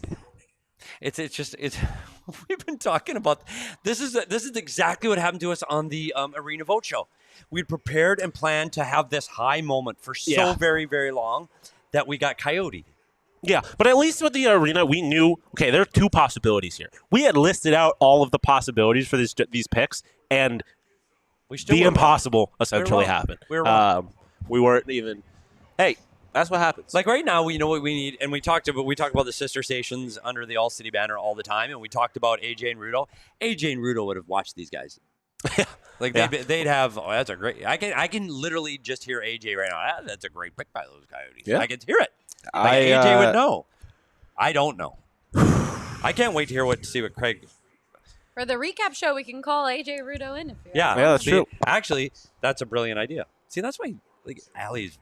That's a pro. Let me just show you guys real quick. The chat won't be able to see, but what Rudo and AJ are wearing right now. Oh God. It's. I'm scared. Truly special. You can head over to the DNVR Sports YouTube. Oh, they're dressed to the nines. See, Rudo and AJ suited up. So, buddy, I did not expect the glasses. No, and if I wanted to see, like, when we've seen AJ and Rudo perform and their outfits, that would not be what you would expect. Okay, AJ looks like he is about to go on like the craziest. He's like the craziest jazz solo artist of all time. Yeah, coming up next, he is. Lit. I could see him on Broadway, just got a sax or a trombone. Yeah, or I don't know what to make of Rudo's glasses. That's all I'll say. I do think they're Shady Rays though. So hey. I thought he was wearing a wig. Oh yeah, I believe those are the Shady Rays that I have coming in actually. Ooh, they're a hit in the office. They are dope. He looks like. I thought he was wearing a wig. I don't even know. He looks like a bad limo driver in Vegas going to a wedding. The suit, yeah. I just don't. I don't know how to feel right now, and it's bothering the heck out of me. Like this is the vote. This is the Coyotes coyoted us again. Like, yeah. When is the fan base going to go? Oh, there's the guy we wanted. We're all excited about Matthew Wood and Leonard, and we're excited. Where is that? And look who's making the pick for the Pittsburgh Penguins. As they another they're checking their boxes now. But the pick is in for the Pittsburgh Penguins. And Dubas selects Braden Yeager from the Moose Jaw Warriors is a Pittsburgh Penguin. It's another name that we talked a lot about. Like he's a guy that was recognized as a two-way player, and I think Braden Yeager is a good pick for Pittsburgh. They're going to need some center depth here soon because you look at where they're at the middle right now with Crosby and Malkin, and eventually those guys they're going to have to move on at some point. So I think Braden Yeager is going to be a high-skilled player that's going to add some offense that they're going to be lacking here in the years to come. So I think it's a good pick for the Pittsburgh Penguins. We talked to Corey. Oh no, nothing. What? Okay. You can't be making these noises like that. You're gonna make me. I know, but he's a big deal. He's getting texts. We're taking a selfie now. Taking a selfie. Sorry. Braden Yeager. We talked to Corey Promen about him. He said that this is a guy that played some of his best hockey at the end of the year, which. I mean, as far as your draft stock goes, it's a pretty good situation to be. Good shot, skating well, and you mentioned kind of one of your red flags for players. Corey says that he's a really competitive guy. That really the only knock against him, similar to Bedard, but obviously to a much lesser extent, is his size. Yeah. But if you can get a high skill player with a good shot, especially this late in the draft, I mean, we're almost on the lottery picks at this point. That's a W. That's a W for sure. If you were a Kyle Dubas in the Pittsburgh Penguins. I just got a text from somebody. Okay. That not related to the PHNX family, but they did say that the Manscaped Reads will take a step up with boot. Oh boy! Yeah, so we might have some hairy boot in the. Yeah, you don't want a hairy boot. Nope. That might be another positive. Connor Bedard talking on ESPN in that Blackhawks jersey. Doesn't that make you sick? Dude, I'm Dmitri sorry. Simashev Can we and keep this Daniil between Boot. us? We don't got to tell the guys at GHGO. This is bullshit. I'm pissed off. I'm upset. It's not fair. They get Connor Bedard, and we get Dmitri Simashev and Daniil Boot. But just wait though. What if they become like? Remember the Russian Five and remember Detroit with their Russia, buddy? You never know. Hey, that's what I was kind of getting at earlier when we were talking about the Albert in the chat saying that this pick was the second pick that we hit in our mock draft. Oh, this one, or Braden Yeager was selected by whoever made this pick apparently, and then obviously Connor Bedard was one. And from there, everything's been complete and utter chaos. So who knows what happens? If we get any more, we will have been lucky. Axel Sandin Pellikka still on the board. We're taking a look at our big board. Oliver Moore, Axel Sandin Pellikka still pretty high up. They're both top 10 in our big board. They're still available. Outside of that, Matthew Wood still on the board, I believe. Wait, no. Did Matthew Wood get taken yet? No. Okay. So yeah, Matthew Wood hasn't been taken yet. He's currently Megan's 7th best player available, according Megan Chaika. So, yeah, this did not go exactly. Daniil Boot, by the way, the 28th ranked prospect on the board for those keeping track at home, which means we have selected the 25th and the 28th picks. In the top 12. In the top 12 of the draft. Here's a look at the draft so far up until this Nashville pick. They're currently on the clock. Some of these things are not like the others, particularly picks 6 and 12. Well, here's the thing. Right now, Bill, again, we'll just keep saying it until he lets us down, right? We're going to trust him with his drafting and scouting prowess until he lets us down. So and I don't want to say upset. That's not a fair term because these draft grades, and teams are going to get draft grades tomorrow. Craig talked about this yesterday, that everybody's going to get a draft grade. Oh, they got an A. They got who the hell draft grades knows? are bullshit. Yeah. Nobody knows. The only one that you can give an A. Go give the Blackhawks an A. Yeah, otherwise you don't know shit. Yeah, you don't know. You don't know. 100%. You don't know. We don't know who's going to be in the NHL next year in 5 years or who's going to help. The pipeline for the Arizona Coyotes and the prospects they have, and we talk about where Cooley, Gunther, Geeky, Lamoureux, and the guys that are there already with Michelli and JJ Mosier and Valimaki, they have some really good young talent. I don't know if this was the next progression. I don't know. I don't know if they're going to fit. I do know that you got to wait for guys. Yeah. You got to wait for those guys. Not only do you have to wait for them to come, now they got to get acclimated to North America. Yeah. North American hockey, North American cities. It's not the same. And I will say this, obviously this has not been the most positive last hour and a half, 2 hours or whatever. Like you said, we don't know. Yeah. And one thing that I'm definitely not going to do is I don't want to. I don't want to shit on a kid, right? Whether it's Simashev or Boot, we don't know. Yeah. These scouts are smarter than us. So they play the game. Yes. There's no reason to take it out on these kids. Is kind of what I'm getting at. Yeah. I will say Nashville's wearing matching ties. Nashville is wearing matching ties. Okay, full suit. I respect that. Matching ties. They tried a thing. Maybe they don't have the budget the Coyotes do. Yeah. I mean, Coyotes flush with cash, as we know. We got some sound from Dmitri Simashev, correct? Yes, we have a one-on-one with our PHNX crew and a presser. All right. Wow. Why don't we start with the one-on-one? Do you want to see their pick? Yeah, let's let the host make their pick, and then we'll toss it over to Dmitri. Does he think Nashville? Here we go, Smashville, he says. Oh, they're jacked. They are juiced. This is this is a sleeper good hockey time. There's Matthew Wood, the big kid from Connecticut. The big kid from UConn. The new Tage Thompson is now here in Nashville. Nashville, new GM, correct? Yeah, Barry Trotz. Yeah, exactly. Yeah, right. So first, there are a lot of new GMs making picks this year, buddy. It's a new day in the NHL. Matthew Wood, hear from big guy from UConn, but we don't care about that. We care about Dmitri Simashev. So let's throw it over to the little one-on-one that our PHNX Coyotes crew that are on the ground at Bridgestone. Let's see what they said to Dmitri. I wanted to dive into this a little more with you. How do you just evaluate your season last year? High points, low points? Last season was a difficult season. It was my first season versus adult players. I played in KHL 18 games. Yeah, it was difficult. In junior hockey league was better than KHL, but I think next season I will be better. Yeah. What did you take or learn from those 18 games that you played in the KHL? Yeah, game faster, and I need to play more physical than junior hockey league. Can you tell us who you were in communication with the Coyotes?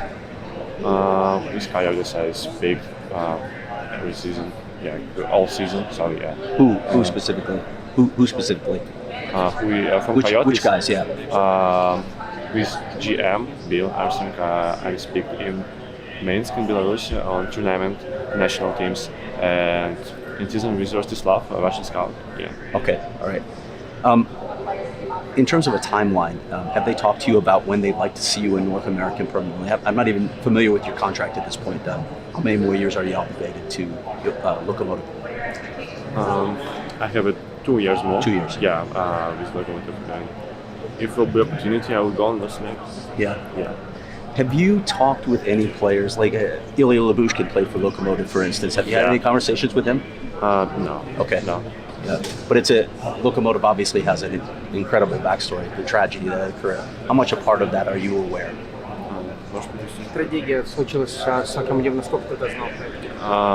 I was a young guy, and I don't remember really. My parents told me about this, just a shock. Yeah, it was a good team and power team. That's all I've got. So again, I mean, happy for him. By the way, he was just cast as the new Bond villain. He said he got two more years in the K.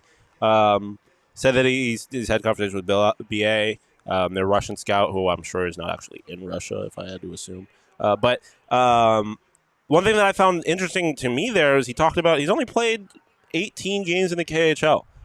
So he's not been playing necessarily professional hockey over there like Matvei Michkov has, which is obviously, we haven't had much of a sample size to see him play at that level. But on the other hand, still presumably a decent amount of time for improvement. He said he was recognizing how much faster the professional game is. That's probably a pretty good taste before he has to come over here and try and play in America. Yeah, so a couple things. You look at a kid, first of all, we talk about two things that take development. One is big kids. Yes. Big kids take more time because their bodies need to fill out more. It takes them more, their skating stride and their ability to play.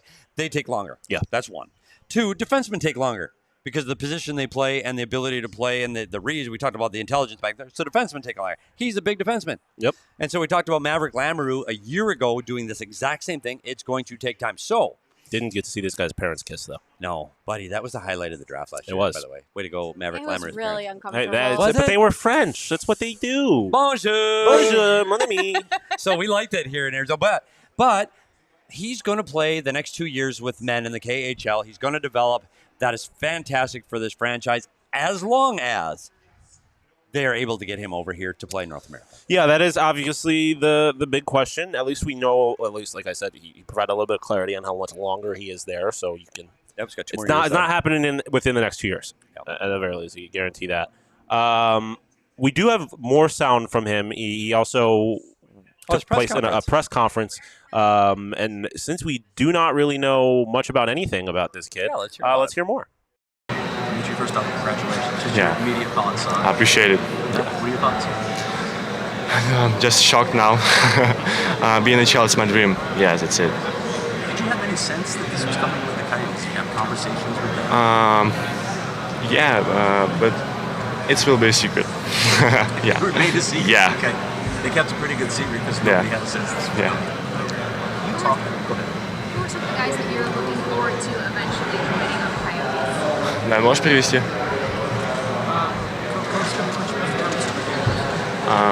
I know one defenseman, Artem Duda. Yeah, he's older than me, but I think with Logan Coury, why not? Looking forward to learning from them? Yeah. Dmitri, congratulations. First off, Appreciate it. what do you know about Arizona? Have you ever been to Arizona? What do you know about Arizona? I know there is a good steakhouse. Yeah. Awesome. What parts of your game do you think are your strength? Skating. Scanning defensive zone. Yeah. Is there anything that you're continually working on? I think need to improve my shooting and physical game. Can you just talk about emotionally what you're feeling, how you're feeling? Were you incredibly surprised? Yeah.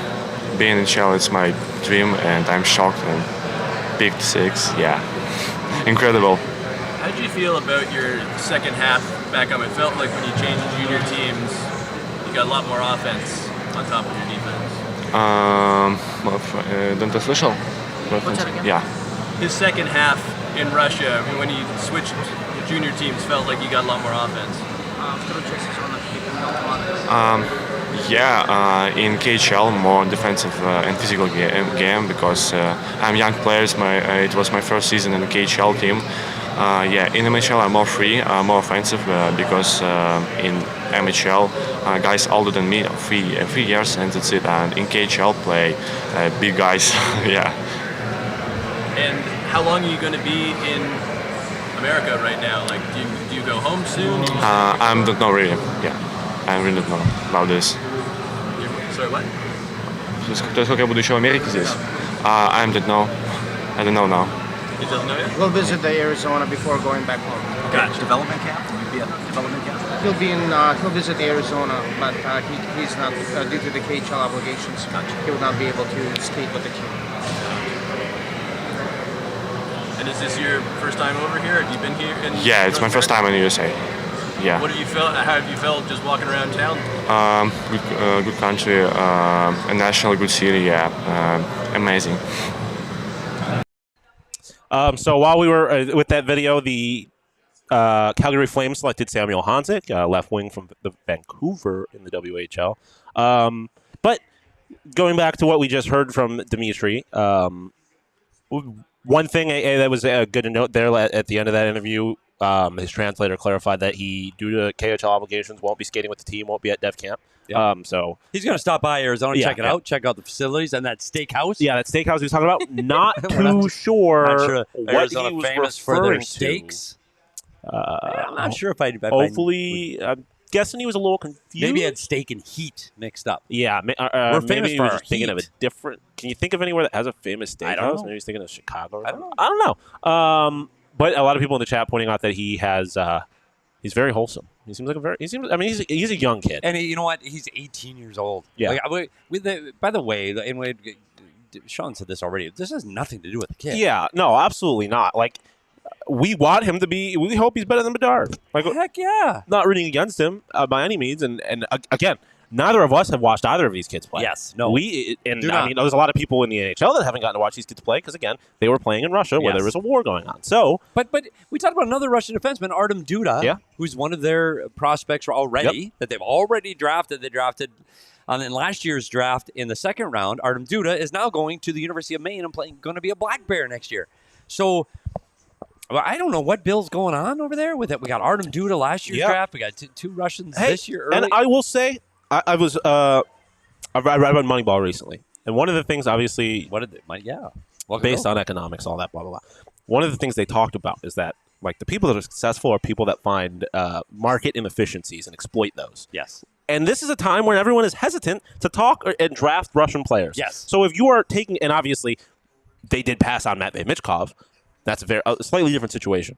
But still, like, maybe they just have a better idea of what these Russians are like than everyone else, and they were ranked lower than they should have been. I mean, and that's got to be your hope. When he said Russian scout to the name he gave, and see, this way we need Craig. Like, Craig can translate all of this stuff for us, because if they have someone boots on the ground in Russia that they're communicating with that's a Russian scout, and in Russia watching live games, hell yeah. Yeah, exactly. They know more than we do. Exactly. And they know more than probably a lot of other teams in the NHL. Buddy, these guys are massive. Yeah. Can you imagine kind of rocking the mullet in 3 years? And you got to go against Simashev? And Daniil Boot? Well, yeah, I mean, you let these kids fill out. And you got McBain. You got to come in, you got to break down the wing, and you got your smallest guy up the middle is McBain. Oh, boy, howdy. And also, these kids might look like kids, but Russians are mean, man. Buddy. Like, the K is not a joke. I saw that movie, the Rocky. Oh, yeah. The Russian in that movie is real mean. I will break you. Yeah, so this we're just trying to take a step back now. We are a little surprised. Is that Yeah, a fair it was statement? obviously surprising, and I think the obvious natural reaction is And to so, be disappointed. But we are going to get texts, meaning me. What are they doing? Who are those picks? All those guys. Yes. No one knows. We said this yesterday. We sat there on the rooftop going, everybody's going to say they won the draft today, including the Coyotes. They're going to say, we won the draft today. Yeah, What a great job. We got a picture that Shane took for us, I believe, of our 2 draft picks. Look at that, with a little sign. Neil Boot. Yeah, there you go. And Dmitri Simashev. Those are big boys. Can you saying those names? Very interested that they're having them wear the Desert Night jerseys. I don't like it. I'm not gonna lie to you. I don't like that. You want the Kachinas on yes, the that is. draft What floor? other team is wearing their alternate jerseys? None. No, that's not. But the Coyotes think they're special. Whatever. They think they're special wearing their alternate jerseys and drafting a bunch of In Russians. fairness, how many other NHL teams have their own fashion designer? Get you a Ruigi. Yep, we got Ruigi.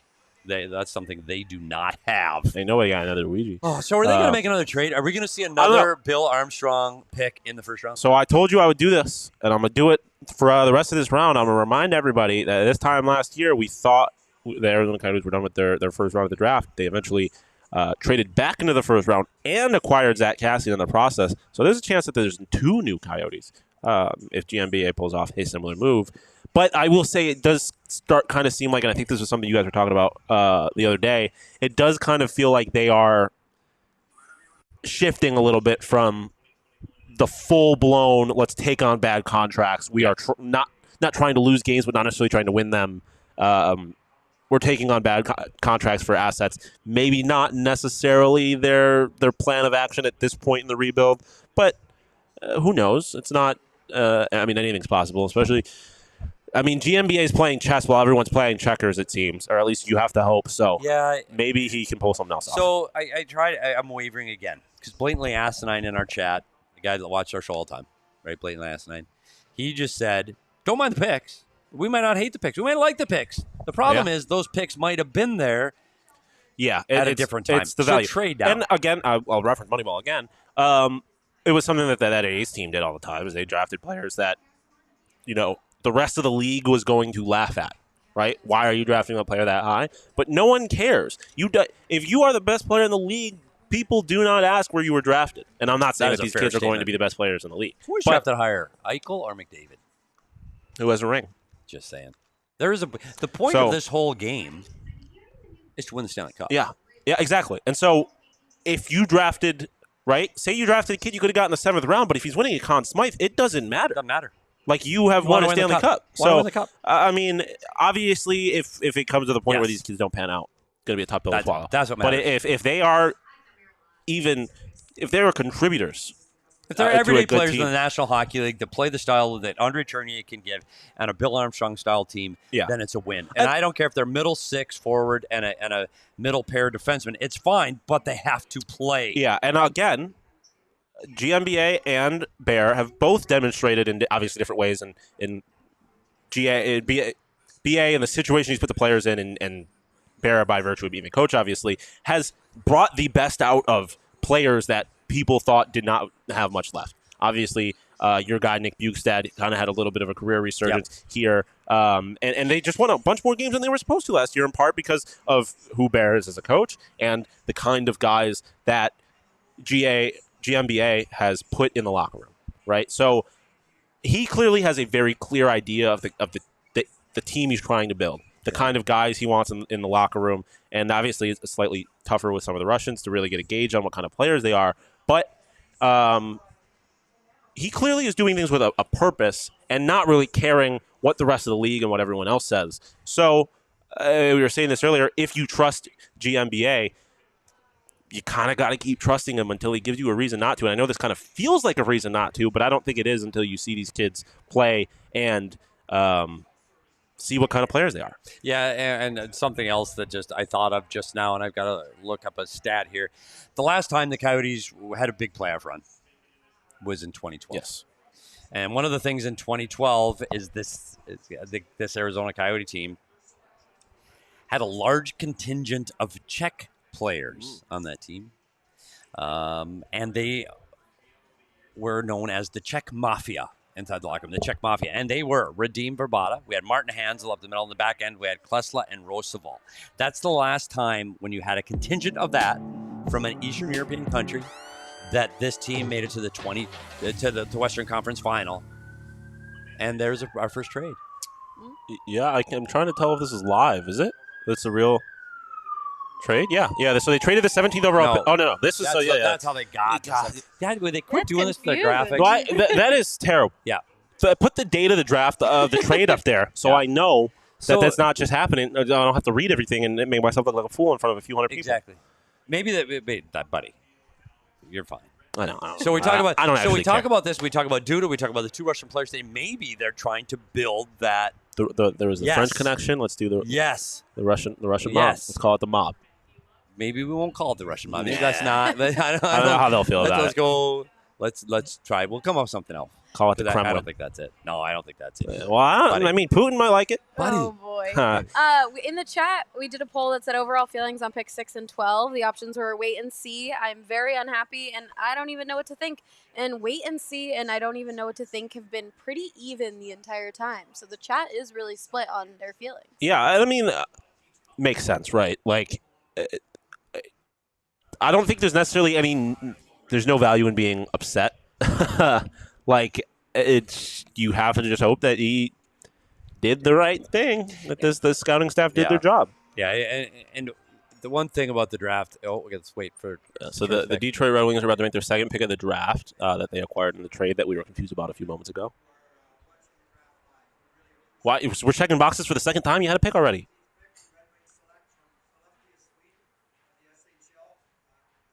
Axel Sandin Pellikka. Yep. So there goes Axel Sandin Pellikka. So a Swedish defenseman going to Detroit. But I'll say this again. This is a guy that was ranked higher than this was the area that you probably would have expected a Dmitri Simashev to go, and Axel Sandin Pellikka probably would have made more sense a little earlier around that 12th pick. This will be also one for not me. been a 6th pick. And when we talk about 5 years from now in the comparisons, this is the one I'm going to check. This is the box I'm going to check and say, where did Sandin Pellikka end up, and where is Simashev head-to-head? Yeah. 5 years from now. And I obviously playing different positions, I think you'll have to always kind of look at Matvei Michkov because that will forever be the opportunity that you passed up. Yeah. Similar to Shane Wright, but obviously super different in that Matvei Michkov is based on everyone's analysis of a significantly better player than Shane Wright. Yeah, I mean, one of the things that Sandin Pellikka has that Simashev has that Sandin Pellikka doesn't is size. Size, yes. I mean, and we've talked. Bill wants to get big guys, and he wants to have guys of size, and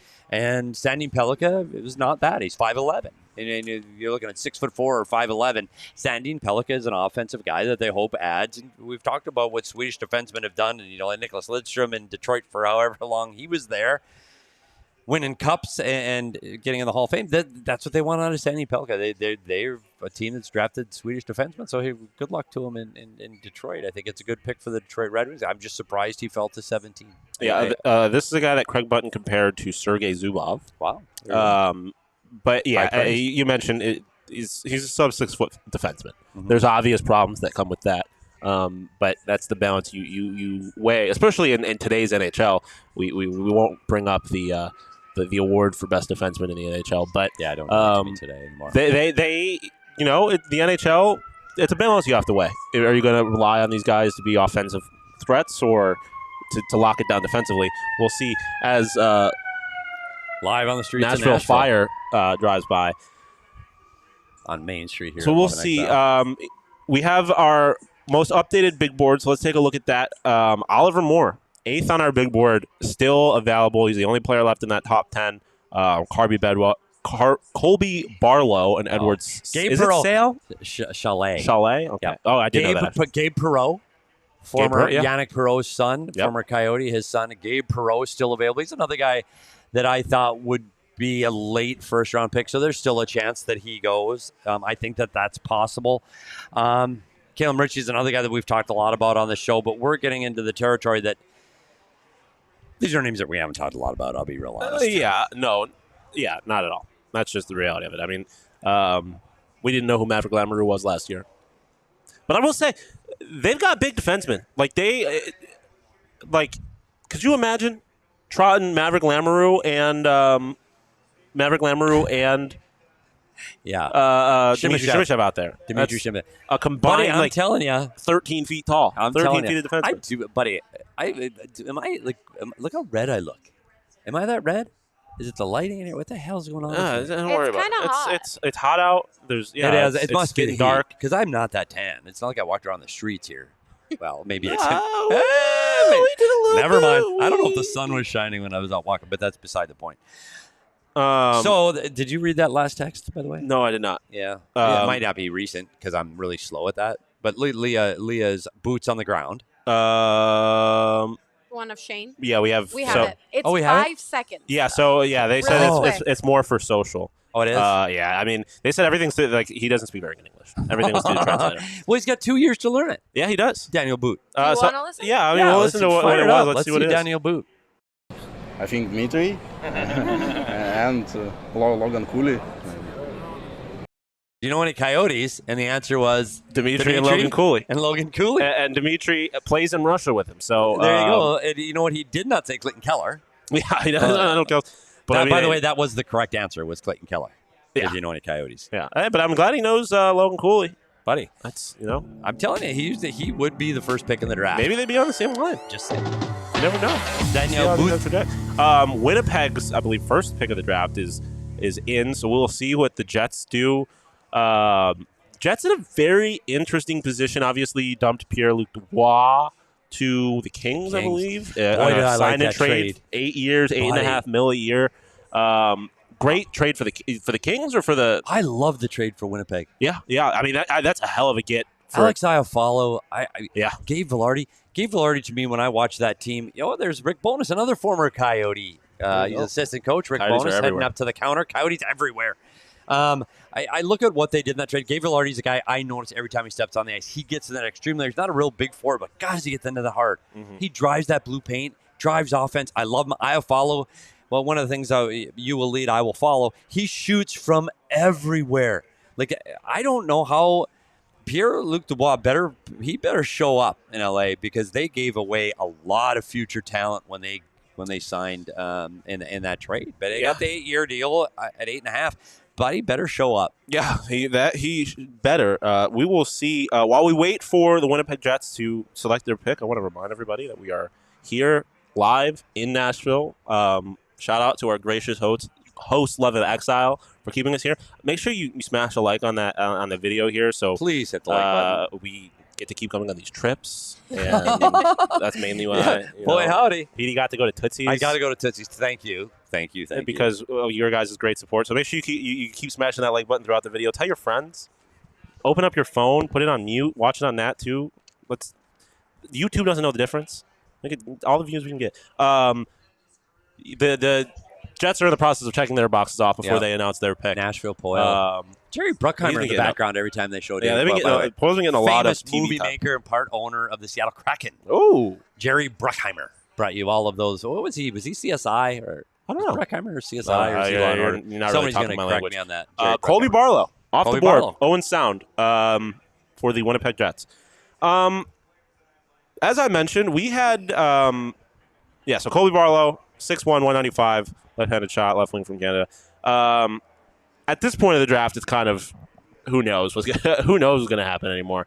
I believe we have a graphic with all of the draft picks that the Arizona Coyotes I got to talk about this. Yeah.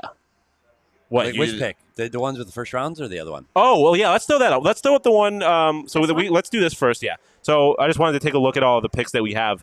As a reminder, they've made those first two already, but there's a lot of picks. We have not seen any trades yet, on any draft day trades yet. Any first-round picks being traded. So there's a lot of assets that are around. 10. And that's not even counting all the picks they have next year, because they have a decent amount next year, I believe. 10 picks, buddy, left. Yeah, so thankfully not making all those today, but they will be making all those tomorrow. As a reminder, we'll be live tomorrow after day 2 of the draft, right back here. I don't think I will be on the camera at that point. Leo will be back here. That's so about 4 o'clock Arizona time, roughly. Yeah. Keep an eye on Keep Twitter. an eye on, follow PHNX Coyotes, PHNX_Coyotes on Twitter so you can stay up with Instagram, everything we're Twitter, doing here in Nashville. TikTok. But this is the graphic we were talking about earlier that PD wanted to spend a little more time on. The history of Arizona Coyotes drafts where they've had multiple first-round draft picks. Obviously, as I said earlier, last year they had Logan Cooley, Connor Geeky, and then they traded back into the first round to get Maverick Lamoureux and Zach Kassian. See, one of the things, though, when we talk about having 2 picks in the first round or multiple picks in the first round, you need to hit. You need to hit on at least because one. it can turn it around. And when you look at what they did in 2016, Clayton Keller, Jacob Chikrin. Yeah, and Jacob Chikrin has since turned into Daniil Boot. There you go. So we'll Clayton, see. and we're looking at picks at 7 and 16, and Keller was their best forward, and Clayton and Chikrin was their best defenseman. That's a win. That is the only time this team did it right in the first round. They had multiple picks because you go through Dylan Strome, Nick Merkley. Who? You go to 2010, Brandon Gormley, Mark Vizentine. Who? So Mark Vizentine, you draft a goalie in the first round, you better hit. Guess who didn't? Arizona again. 2008, Michael Bodker and Victor Tikhonov. That was close because they both did play. That was close. I like Victor Tikhonov. Bodker had a good career. Got him through 2012. 2007, Turris and Nick Ross. Who? Nick Ross at 30? Who? We go to 2006, Peter Mueller and Chris Summers. Who? Peter Mueller could have been a player. Peter Mueller was a player. He got a concussion and is never the same, so I won't say too much. Let's go to 2002, Jacob Caris and Ben Eager. Who? Scott Kelman and Kirill Safronov, 2 picks in 99. Who? Dan Vogt and at General 24, manager of your Philadelphia Flyers. Danny Briere. Those are every pick. They had multiple picks in the first round over their time since being moved to the desert, and they sucked. I will say, putting this graphic up in conjunction with how people reacted to the 2 picks the Arizona Coyotes made today, tough. That's 10 years. 10 years, and I will say last year with Connor Geeky, Cooley, and Lamoureux, I think they hit. I think. But the only time they hit in those 10 years where they have multiple picks so far is Keller and Chikrin. And, I mean, only one of those guys is currently on the team. So, even then, take that how you will. So, it's hard, but you better not miss. And this is what we said about definitely Bill. can't miss on both of them.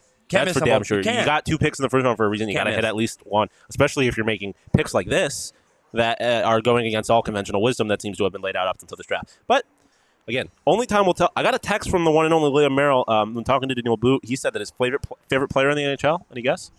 Well, the only name he could pronounce so it far was not is Arizona Coyotes, I'll say Logan that. Cooley was the one name he can pronounce. Yeah, it's not an Arizona Coyote. His favorite player in the NHL. Alexander Ovechkin. No. What's large, oversized wing? Or I guess not a wing, but... No, he did not. Daniil Boot's favorite player in the NHL. Tage against the machine? Against the machine. Tage Thompson?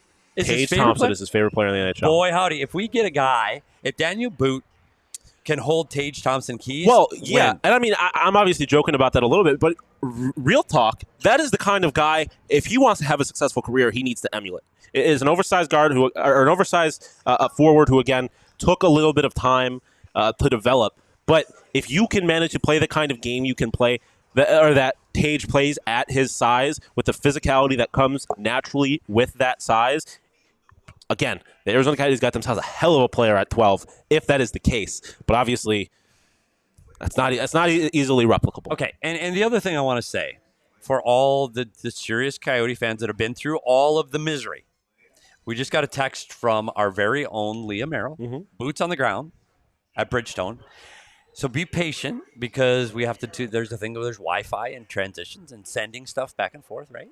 Yes. So it takes time. So I mean, better than last year when there was a nationwide internet shortage in this country of Canada. Yeah. So what did she just send us? It's coming. She's sending us. What is she sending us? Yeah, you want to say it? You can go ahead. Craig Button, who we rely on Craig Button. Yeah, we've had Craig Button on the show. Tonight. We've played multiple of his clips. Guy, he knows his stuff. He watches these guys himself. He has an amazing analysis of the 2 Coyote picks, Simashev and Boot coming. Yeah. It's done. Filmed. Which I'm looking forward to, specifically the Simashev stuff. It is in the cloud. I don't know where the cloud is. It's flying. I don't know where the cloud is located, but it is on its way here to Love on Exile on Main Street in Nashville. And I want Coyote fans, I know the picks are over, but I want to hear, after with 2 of us who have no idea, don't know the players, big, don't speak very good English yet, big, but I want to see the analysis, and the analysis will come from, I'd like to call him a friend of the program. I would Craig say Button. he's been on multiple times. Are we at pick 30 yet? Analysis pretty heavily. We're at pick 19. Buddy, I thought Shout we were out at CHGO, Chicago making their second pick of the draft. I do not think they're going to get a player as good as Connor Bedard at this pick. I want to see who they pick, though. I'm curious. Yeah, they probably. Let's not check the boxes again. No, he can't check the boxes again, can he? No. They just got to step up and select. Do the Canadiens have another pick? Because I need Carey Price to redeem himself.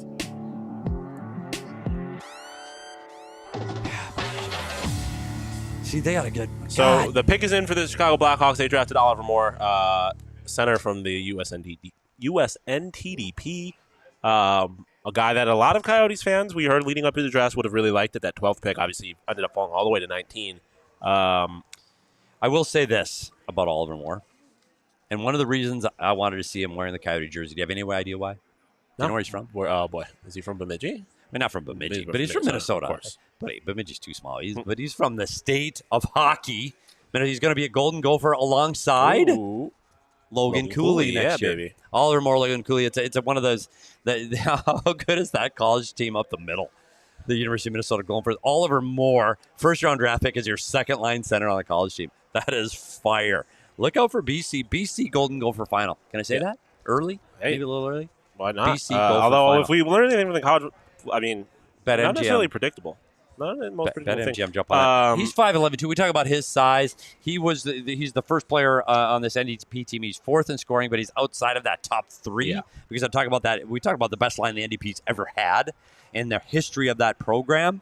The program, by the way, they want to say the program. Oliver Moore was a second-line center there. And so he's behind Will Smith in the middle of the ice. 200-foot player, literally does everything. And he's from Minnesota. And I will say, and this is not any kind of like educated hockey analysis necessarily. It's more of just a worry I have, I guess. There was so much talent on this USNDTP team. How many of these players were elevated beyond what they actually were because of the talent they played around? And that's fair. And I think that's a question that obviously will only be answered with time. Oliver Moore, though, a guy who lists as a center. Dan Muse, coach of the USNDTP, said that he's played everything for him. He's played center. He's played wing. I think he mentioned he played defense at one point, too. Yeah, he's been all over the place. Position, so you have to imagine on a team with Connor Bedard, there's a chance he ends up getting moved to a wing as well. But he may end up being their center. Who knows? So, a lot of potential for a guy like this. You want to talk? I'm just going to have a brief moment. Yeah, go for it. Okay. We talked all year about the rebuild, the tank, the upside-down standings through the Stranger Things theme song. And the Chicago Blackhawks are walking away with Oliver Moore and Connor Bedard. And I guarantee when you talk about their draft tomorrow, dudes are getting an A. They're an A+. Right? I don't think you were getting anything up below an A even after the first pick, probably. But now this Oliver Moore pick, who's a guy who can play everywhere on the ice. And as you mentioned, is going to be playing around some more high-level talent in what is emerging as one of the best routes to the NHL in the NCAA.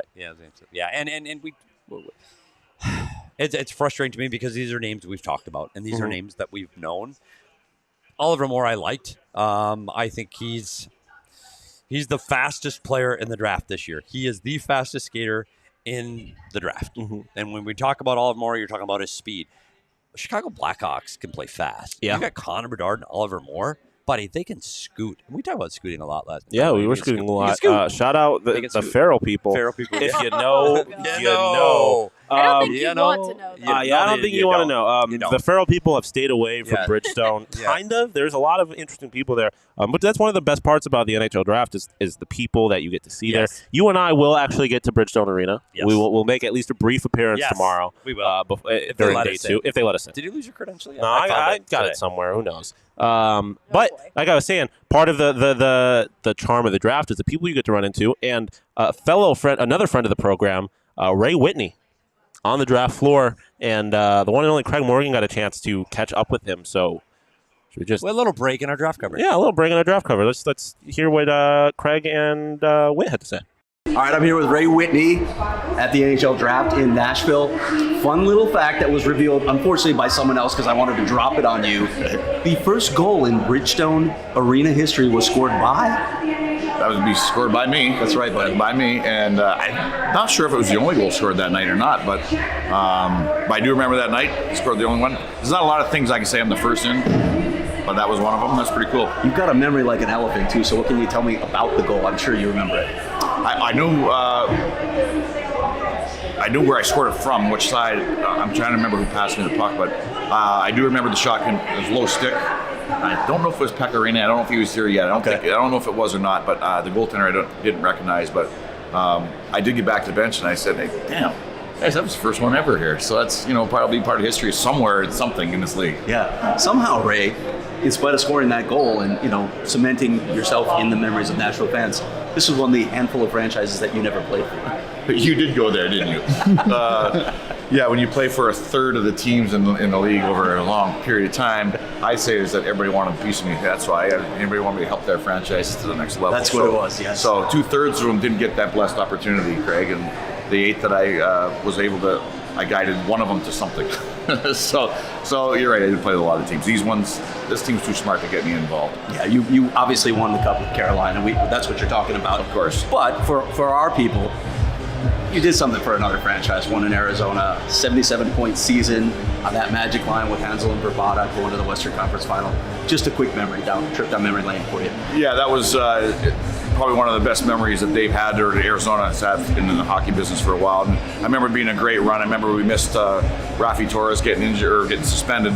I remember LA being at a different level that year when we played in the finals. But man, we did a great run. Mike Smith was amazing to get us there. I don't know if you guys even remember. Yeah, I'm sure you do.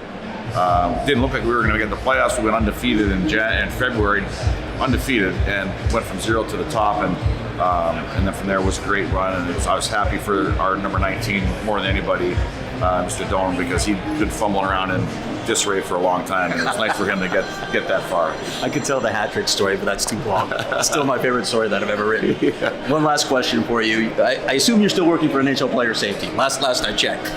What's your role here? Are you just a spectator? Are you just enjoying yourself? A little bit of both. We spectate a little bit, but I think when you spend the whole season suspending general managers and teams players, it's nice to get in front of them on a little bit more subdued level where they're not pissed off or mad at anything you've done recently. So it's nice to go back and meet them. Or you got some new GMs now. You got to introduce yourself to them, kind of put a name to the face that they can have an idea of who's judging their players and who's doing the dirty work against them, and try to make amends on the ones that they didn't like. So we're just basically suckholing here, Craig, right now. Just trying to suckhole. Ray Whitney, thanks for the time, buddy. My pleasure. Always been a pleasure for you. Appreciate it. So shout out to Whit for spending a few moments with the one and only. And just Craig reminding Morgan. us of 2012 and happy times. Yeah, right? it was good times back then. While we were gone, the Seattle Kraken made their draft pick much lower than their last pick, or much later than their last pick. Later, yeah. Did some things this year. Obviously had quite the little bit of run in the NHL playoffs. They drafted Edward, we're saying Chalet. We're saying, yeah, they said Shala. They said Chalet. We said Chalet. I said Sale earlier because I didn't know any better. I didn't realize he was Czech. But yeah, I mean, they got 18 years old, 6'2", 174. Cool. I don't know. Is move the needle for you? Yeah. It's like, no, he's the guy we expected to go high in the first round. This is the guy that I thought would go higher than where he went at 20. I like him. A high-skilled guy, good hands. And one of the things about playing for the Seattle Kraken is a team that they expect everybody to play the same. They play high energy. They're hard on pucks in the forecheck. They defend extremely well, and they block shots, and you just play hard. The one thing that kept them from getting the next step to, they played the Dallas Stars, and that was a huge getting over the Colorado Avalanche. They're needing to get these guys, these young draft picks, up through the system, because right now they're a little skill challenged. Yeah. They're deep. Yeah. They have 4 lines that play the same way, and they work hard. So you get good players to play hard. McCann was their leading scorer, not necessarily the most skilled player in the league. So, you get good players to play at that high level. It only bodes well for their future in Seattle. Yeah, we talked to Chris Peters about Chalet, and he had kind of a mixed review about him. He said he didn't necessarily have the most impressive season last season. He spent a little bit of time with, again, I didn't bring this up, so don't shoot the messenger. Sabres prospect, Yuri Kulich in juniors. And he just didn't do as much as I think they were hoping from him, according to Chris Peters. So we'll see. But one of the things that he mentioned, he kept bringing up, was his passing ability, his vision for the game. And when you obviously mentioned they are kind of missing some of the skill guys, but if you can put skill guys around a player like this, he has a potential, and they have a potential to make each other look very good. So obviously they got Matty Beniers, And obviously, they're hoping to build on that pretty more. But I think once a team like Seattle starts showing that they can be consistently successful, to become a much more attractive free agency market. Seattle seems like a dope place to live. I've never been there though, so what do I know? Yeah, look what they're. I just watched the ESPN right now. And they're just teasing opening night. Like that's what's next. Opening night. We're talking opening night of the NHL season. I saw I believe TNT's NHL doubleheader includes the Chicago Blackhawks at Pittsburgh. It does. Connor that's Bedard's. I'm pretty sure that's ESPN opening night. Oh, is it ESPN? I thought it was TNT. Buddy, it's a triple header on ESPN. Oh, sorry. The worldwide leader in sports. No disrespect to the mouse. No, don't come for me, buddy. Do not disrespect the mouse. Will send people to your house. That was not supposed to run, but it did. The Minnesota Wild are coming up. Another former Coyote employee heading to the podium. Chris O'Hearn, assistant general manager of your Minnesota Wild. I know that the NHL is kind of like a boys' club, and the guys kind of hop around a lot. It's kind of the same people, but it does seem like the Arizona Coyotes are everywhere. They are, buddy. They are. It seems like they're everywhere. And players, we sit there and do this all the time at the tavern, not at the tavern, at the coffee shop, and we talk about, did you know this guy was a Coyote? And the list is so long of guys that had a cup of coffee here. It's absolutely amazing because people forget the guys played here, and the same goes for their staff as well. So the chat is grumpy. Chris, like we talk about Chris, right? Chris is a diehard. She's an original OG diehard. Chris brings positive vibes everywhere she goes. Chris is amazing. She pumps up our Diamondbacks chat. She's a baseball girl at heart. I get it, but she's learning. She learns her hockey. She sat next to me on. We had a one-on-one Petey's puck talk with Chris, trying to teach her the game. Yeah. Oh, we gotta wait for the Minnesota Wild pick. Yeah, the Minnesota Wild are getting ready to pick. They haven't made picks yet, so they're checking their boxes. They got to check all the boxes. But Chris, that's what we want. The positivity. Let's bring the positivity. I'm all about that. And if I brought some negative slant, I'm gonna turn this car around, and we're gonna be a little more positive. I mean, let's be real about what drafts are. It's all about hope. Yep. It's all about the future. They're still checking their boxes, I believe. They're talking about how well hydrated they are at this point. I don't know what's going on. There should be a drinking game revolving around There this. should. Oh my God! There should also be like that. Oscars music to play them off the stage when they're taking too long checking these damn boxes. See, Allie, put that in the box for next year. Yeah. So oh my God! They took Charlie Stramler. You know why this is funny? Wisconsin. Because he's a Wisconsin. Where's he from? Where Minnesota. Oh boy! So I had the mock draft, and I represented the Minnesota Wild yesterday. I wanted to pick Charlie Stramler in my Minnesota accent from Minnesota because he's the highest rated Minnesota guy, and he's rated at 39, and I didn't take him. Oh, PD. He's from Rosemont, Minnesota, and I sat there and I said, they're going to make fun of me for picking the Minnesota kid for the Minnesota Wild. You should have done it. I swear, if I would have picked him, I would have been a freaking genius. Oh, PD. God damn it. I did. I had Charlie Stramler. I did. Missed opportunity. But he fell off the draft board. He was high in the first round early in the season, and he fell off. This is another big kid, though. 18 years old, 6'3", 222. Another big guy to have down the center of the ice. That's Minnesota does that. Yeah. They pick their own. They do it in college. The whole college team is built. They built Minnesota kids, and the Wild do it. If you drove through the state of Minnesota, they might sign you. And they picked the Minnesota kid, and I cannot believe I didn't. Can we rewind to the mock draft, and I want to redraft? I would have looked like a genius. Hey, I wanted the people to know that I got told I wasn't allowed to make trades. I was the GM for the Philadelphia Flyers, who are about to be on the clock. And I was trying to trade up to the second overall pick, where I would have taken Fantilli, for the record, but I got denied. The commissioner shut that down, and by the commissioner, I mean Craig Morgan. And the best part of this, if I would have done this, Chris O'Hearn, my buddy at the Minnesota, he would have said, "How did you know?" He would have been. Did you see our notes? There would have been some collusion. And it's funny because I talked to him. I told him I was representing Minnesota, and he said, I can't tell you our pick." And I said, "Well, no, buddy, I don't expect you to tell you your pick. Yeah. But if I had to pick that guy, you might have said something. Yeah, that's why you got to throw out names. Be like, so I just got to, just like GM Bill Armstrong, you got to go with your gut.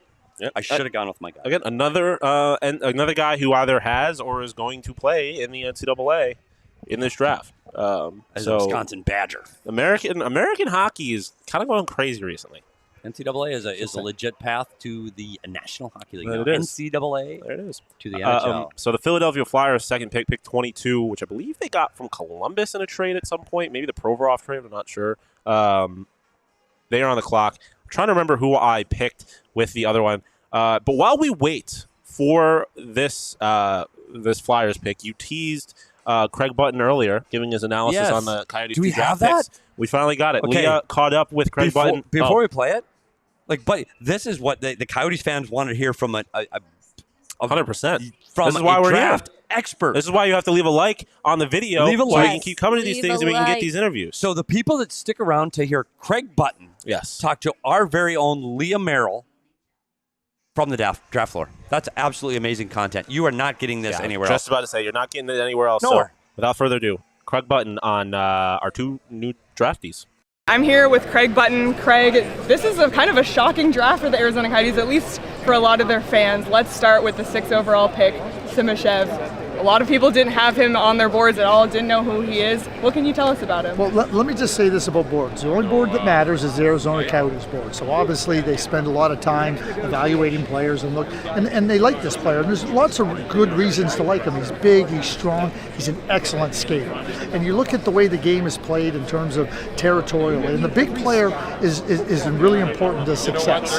And I don't know how much offense he has, and I don't know if the Arizona Coyotes feel he has a lot of offense, but those types of defensemen are really important to success. He can skate the puck out of the zone, he can move the puck out of the zone, but when he's out on the ice, he can beat pressure, he can get the puck up the ice, he can close ice on opponents defensively, and so those become players that really become significant to success. All you got to do is look at the Vegas Golden Knights and see how they built their blue line. So, when you're the Arizona Coyotes and you have so many players in your prospect group, and you have so many picks coming, you can sit down and go, okay, we're going to target this area, and this player fits this area for our team. And I think with Dmitri, it absolutely, you understand the type of player he has. I get that everybody, what about this player or that player? But you're trying to build out a team ultimately, and I think that Simashev, adds elements that are not only hard to acquire, but are important to win. Awesome. Well, then the Coyotes went and drafted his teammate, Daniil,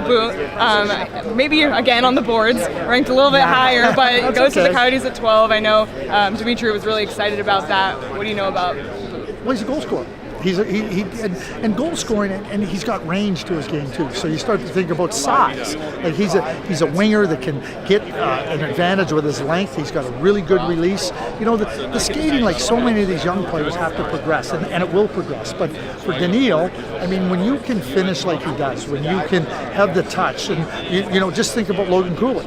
You don't think Logan Cooley's not going to get the puck on your stick? Yeah, he's going to get the puck on your stick. So when you have a finisher, and again, it goes back to how you're trying to build up your team, how you're trying to do things, with what you have to keep building it out. Daniil Boot, to me, fits for what they're trying to do. And these are the options you have when you have so many picks. You now can be sometimes a little bit more targeted because you have so many areas of your team and your prospect pool that are really positive. Awesome. Well, thank you so much. So thank you to Chris for that. The Flyers just made their pick at 22nd. Oliver Bonk from the London Knights, the OHL, also got a hell of a head of hair on him. Dude, that's a good mullet. That is a hell of a head of hair. We haven't talked much what about a it. We'll mullet. do that maybe tomorrow's show. We'll spend more time. That tomorrow's show is where that's where we talk about the making out, or Lamoureux's parents making out, stuff of that sort. Oliver Bonk, 18 years old, 6'2", 180. Defenseman, another defenseman off the board from the juniors. But getting back to what Chris was saying, I think a lot of positives have to take away from that if you're an Arizona Coyotes fan. And I know, again, I mentioned it when the pick was made, the big conversation leading up into the draft and generically about drafts is, do you draft best available or best fit? The reality is we talked about how deep of a draft this was for forwards. It is it's something that Chris had said, is it's a lot easier, or he didn't say this directly, but what he said was that Craig, excuse me, what Simashev provides is very hard to acquire. Yep. And you're trying to build a team, and he's the kind of defenseman that's not going to get you into trouble. If anything, will help you escape trouble, and may not be scoring goals, but kind of defenseman that you think should win an award for best defenseman, that kind of defenseman. Yeah. Not to bring that up again, but I did anyways.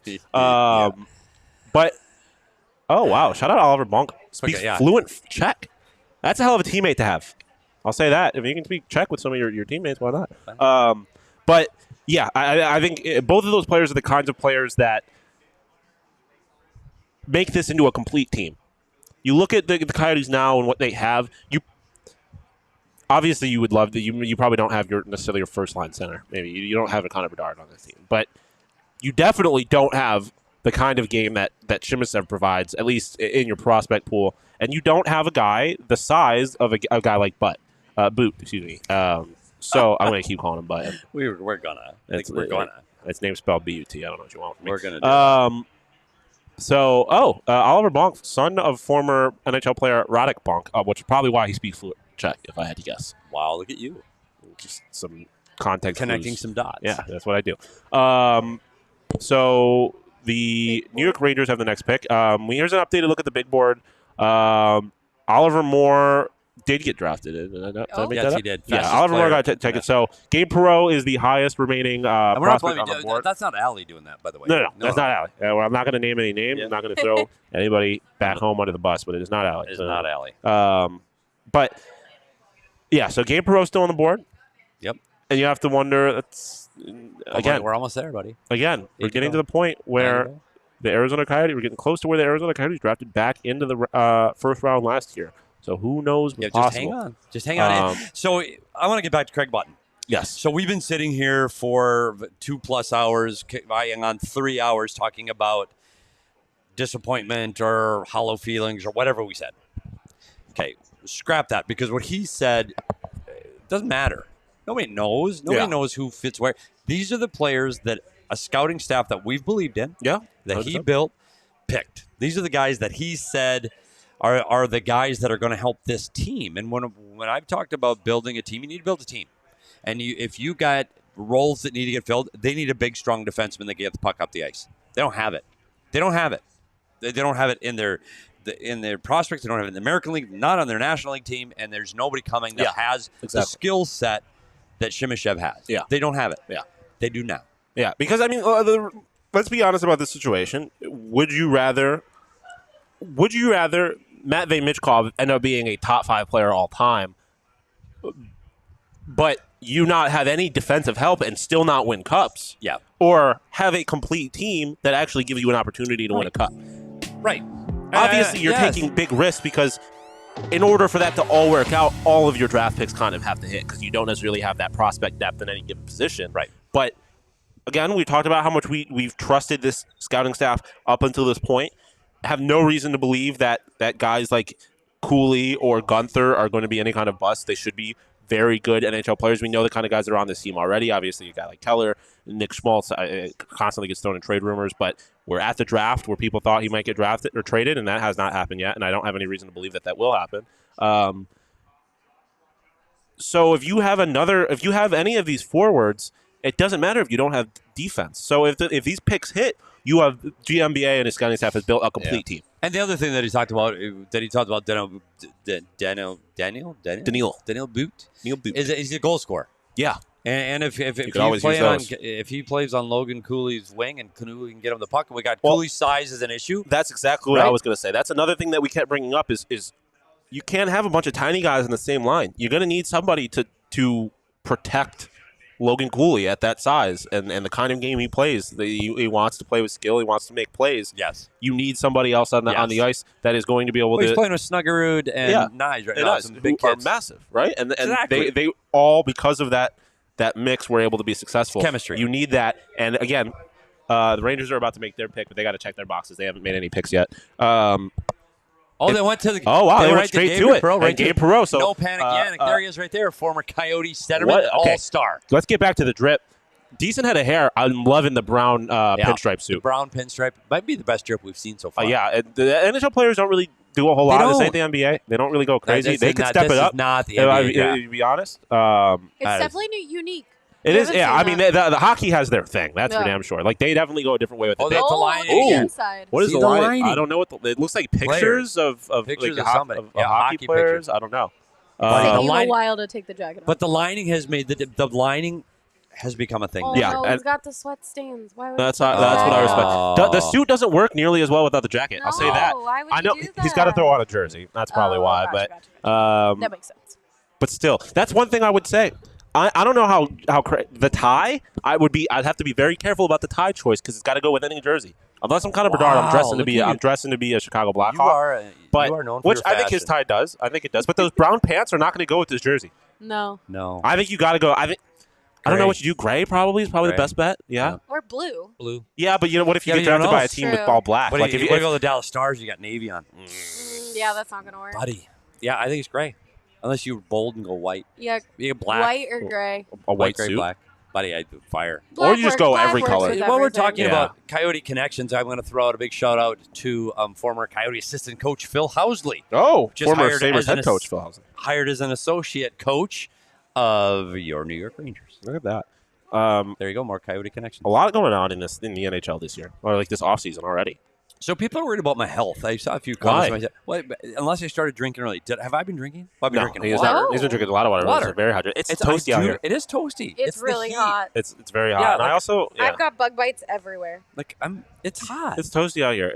We got a big fan over us, so it's not as bad as it could be, but it is not. It's still it's warmer than I anticipated. We got 84 degrees and smoky according to my watch, but the humidity is probably they at like are not 80%. lying. No. So we keep rounding out as we're to pick number 23 now. Is that there is positive news for Coyotes fans because this is what GMBA does. Yeah. This is why he's here. This was the whole reason he was hired is because he is supposed to be a guy that can manage a draft. He can recognize talent and he can pick amateurs to help a team compete for a Stanley Cup. That's what we want. I don't give a shit if he's picked second, 15th, 31st, 7th round. If we're having a parade down Van Buren heading towards Mill Avenue with them holding the cup, I don't care. I don't care when they were drafted. Nobody cares. Yeah. So just win. Just win, baby. So fit into a role that helps this team compete the way this management team and coaching staffs want them to compete. And if these guys check those boxes, then so be it. Let's wait and see. I do hope that they're able to get here. I hope there's no issues with we've talked about the Russian players resigning. That's the big question, I guess. They're happy to be here, and they're playing in a new building in Mesa or Phoenix or Scottsdale or wherever in Gilbert by Craig, so he has a shorter commute, which would make him happy. But that's what we want to see. Look at me. It doesn't matter at what spot you pick. It matters who you pick at that spot. Yeah. Kirill Kaprizov is the best player on the Minnesota Wild. He is their MVP, 5th round pick. Yeah. Buddy. Yeah. And I mean, like, I think we talked about the trust that we have in GMBA and the staff. I think one of the things that is a part of that is one of the things I guess that so many people love about GMBA is his attitude of kind of like, you see that snide grin he has sometimes, or kind of like everyone else be damned. We're going to do our thing and we'll see at the end where the chips fall. You kind of got to live and die by that. Like if that's what you love about your GM, when he does stuff that is not necessarily the most agreeable, you have to live and die by that. Like that's why you had so much faith in him to begin with. So, like, again, I know at first the reaction was pretty negative. I think hearing from Craig Button kind of I helped think that a little that calmed bit. us down. Good. But at the end of the day, whether you're being negative or positive, time will tell. That's all I you think can. the chat is turning its. They're working in there? Yeah, I think they're feeling a little better, especially after everything. Our chat, traditionally, the Coyotes chat, is a traditionally safe, happy place. Oh, yeah. So we're getting there, right? It takes time. Bug, buddy. I'm anti-bug. Oh, no, where'd it go? Oh, buddy. Oh, boy, I have made a mistake. That was a... I don't know where it went. Look at the lights. There are so many I don't want to look at the lights, though. That's part of the problem. I don't know where that thing went. It was a big bug? It was. That's a good show. It wasn't the tiniest bug. That is good TV. It wasn't right the tiniest there. bug I've ever seen. Great. So appreciate that. Are you sure? Or are you okay? No, yeah, Should we're I fine. zoom in on the bug? Yeah, I mean, if we found it, that's my biggest concern. I wish I knew where I was. Well, you've got it in your papers. It's not stuck in there. Good God. Who? HK. I mean, we're alive still. Bug didn't kill us. Keep it on. Now I'm... Yeah, just watch anything moving. Pick is in. Check my water. The pick for the Nashville Predators, the host. The host? Is in their second pick, I believe. Twice. Yeah, I think they picked have already. the matching ties. We don't have to talk about everybody again, do we? No, they better. I mean, I guess you're the host. Look, can you tell what table they just walked by? Yeah. Oh boy, howdy. They should be required to do that. Every team should be required to wear uniforms. Yes. Just like the players do. How are you supposed to know what team you belong? They match their ties. It's a. I don't know. That's kind of a weak effort. Yeah, actually. I agree. Matching ties. Because you're already halfway there. You're Buddy, if you're wearing gonna blue. do it. You're already. Everyone's got to wear a blue suit anyways. Go the extra step. Go the extra step. You all have to wear blue Match. suits anyways. Just make sure they're the Yes. same ones. It looks weirder almost. So we talked about DNVR already. Yes. What the hell are they talking about? Where's their pick? Allie? It's coming up. I don't know. It's 24. Well, they did trade into the first 27. round Yeah, they're with at- the new hook trade, I believe. Yeah, they they traded it back into or another pick in the first round. So They're picked 27 and 31. 30. Yeah, 31. Okay, so so they got some stuff to talk about. They got a little bit. Why are we talking about Roman Yossi? I don't know. The chat says that the bug saga was the most entertaining part of the stream. That sounds like we haven't been doing our jobs. I know. No, I think it's just because of the pigs. I know. I know. As I read that, I was like, I was like, oh, buddy. I don't know where it could have gone is my thing. I think it had wings, maybe flew away. If they had wings, we're fine because I don't see shit. I think it flew away. There we go. Roman Yossi and Oh. Pecorino are making the pick on the Buddy, stage look at Roman Yossi. where Jody That's Messina was performing. Yes. Is that where they're making the pick? I think they're on the stage They outside are. on Broadway. They Yeah. Hopefully they remember the name, unlike Carey Price. That was so sad. Oh, I was Tanner Tanner Molendijk from Saskatoon. There's another one wow, off the board. Look the color of this suit. I'm loving the flow. Also good. Yep. Saskatoon I Blades. like, that's very spring. It is the very color. spring. I'm interested to see how the light blue kind of color works with the navy and gold of the He's jersey. a but we'll guy. see. So we talk about a reach. Yes. This guy's a reach. I don't know if he's going to be on the button board. The Hockey News had him just inside the top 50. Oh boy! At 48. So he's the 28th ranked North American skater. Yeah.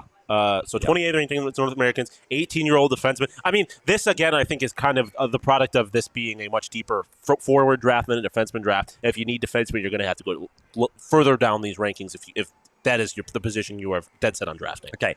The one thing about this kid, when we talk about a defenseman with size, that I don't know if your Arizona Coyotes might have drafted one with size. This kid's 5'11", and he is all offense. He is a guy that's going to rush the puck up the ice, and you're going to see the highlights here. This is a kid. This is offense. Yeah. And so if you're looking to generate offense from the back end, and we've talked about when the Nashville Predators were at their best, when they were a team with their 6 defensemen, they had Roman Yossi, who's still there. We got move the puck. You've got, they need a guy that can transfer the puck up the ice. This is the kid that they hope can do that. He's going to add offense from the back end. You worry about his defending and his size and his ability to defend on the back end. But he's 18 years old. Maybe he can fill out a little bit. They need an offensive defenseman. Every team needs to check that box, and now they've checked that box. Yep. Coyotes checked the big-ass defenseman that can get the puck up the ice. Nashville checked the small offensive guy. Yeah. I feel like Nashville is they're in a weird place right now. I mean, I feel like they got a little bit of building to do still. What's that? Oh, I don't know. Oh, I got it. So we have the St. Louis Blues next. Again, I'd like to remind everybody that this time last year, we thought the Coyotes draft was over, and it wasn't. They got Zach Cassian and another pick, which ended up being Maverick Lamoureux. And without that trade, we don't get the meme that is Maverick Lamoureux's parents going throat deep on each other when they were making out. Look at this. The way you just described. I know. Welcome to the Sean DePaz party. Oh, that's boy. We're into hour 4 yet? Oh, we're just hitting hour 3. We're all getting to hour 3, yeah. Again, thanks for joining us. We got a decent number of you in here. Make sure you smash that like button. I know the draft has not necessarily gone the way a lot of Coyotes fans have hoped, but we're in this together. It's pack therapy, baby. So smash that like button for PD in particular. If we don't get enough likes, I'm not going to let PD go to Tootsie's. I mean, we got to do this again tomorrow. Yeah, we do, buddy. Bright and early, right? Yeah, bright and early. Which I'm excited about. We get more food here. We ate a little bit earlier. Yes. I think we have plans to get dessert afterwards too. But the food was great. We all had some flatbread, right? We tried the meatballs. I had their poutine here, which it's not your traditional poutine, but it is. I mean, you put potatoes, gravy, cheese curds in one dish, I'm gonna like it. Yeah, I'm a simple man. So again, shout out our friends over here at Love and Exile on Main Street for setting us up. Yeah, if you're ever in Nashville, come out here. Like I said, the way Nashville's set up, everything feels like it's kind of close. So it's worth the ride. Everything's like 10 minutes away. It is. Exactly. So easy. head on out. Literally, if you walk out to the street right there, you're in the shadow of downtown Nashville. You can see it all right down the street. So if you're ever in Nashville, which I mean, I highly suggest coming to visit because we've had a lot of fun. The boat cruise? Yeah, buddy. Nashville, sleeper, beautiful city. especially for those of y'all out west. If you haven't had a chance to explore much of the East Coast, I feel like the bug came back. Oh my God, the bug's back! It's that little thing. Yeah, it touched me though. Oh, it touched me.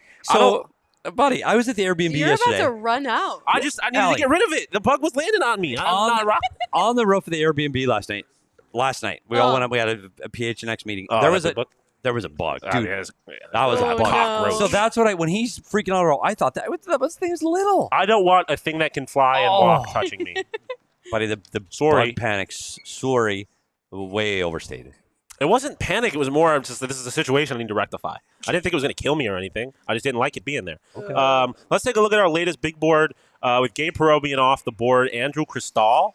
There we go. Callum Ritchie, Quentin Musty, all guys that were taken in the first round of our draft pick. Yes, or of our mock draft. Yep. Riley Heights, another name that we've talked about. At least I have. And I mean, the reality is obviously the We're mock almost draft. there. The mock draft was never going to be right, but there was kids who, including one of the Coyotes draft picks, who was not taken in the first round at all. I don't believe. I don't think Simashev was ever taken in our mock draft. Yeah. No. So it was. some of the people that were in our mock draft are not going to be taken tonight. So we'll see. The pick is in. Another pick for All Tech St. Louis. Yeah, All Tech in St. Louis. He's there watching. I just Blues. Yeah, I was for some reason hesitating on the name. I really struggled with team names today. Yeah. What I call them earlier, the Detroit Flyers. Yeah. What am I doing there? I almost call them the St. Louis Cardinals. I'm a baseball guy normally. Yeah, that's true. St. Louis, the city that our Uber driver, we had an Uber driver the other day from St. Louis who was knew a lot about the Coyotes, was a hard time hockey. He was a Clayton Keller fan because Keller's is from St. Louis. So let's see what the St. Louis Blues have to do.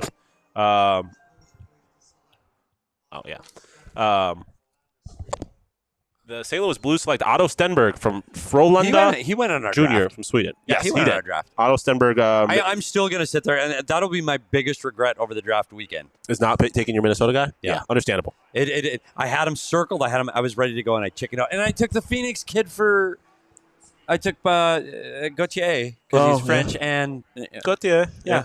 Otto Stenberg, the 6th ranked international skater from Central Scouting.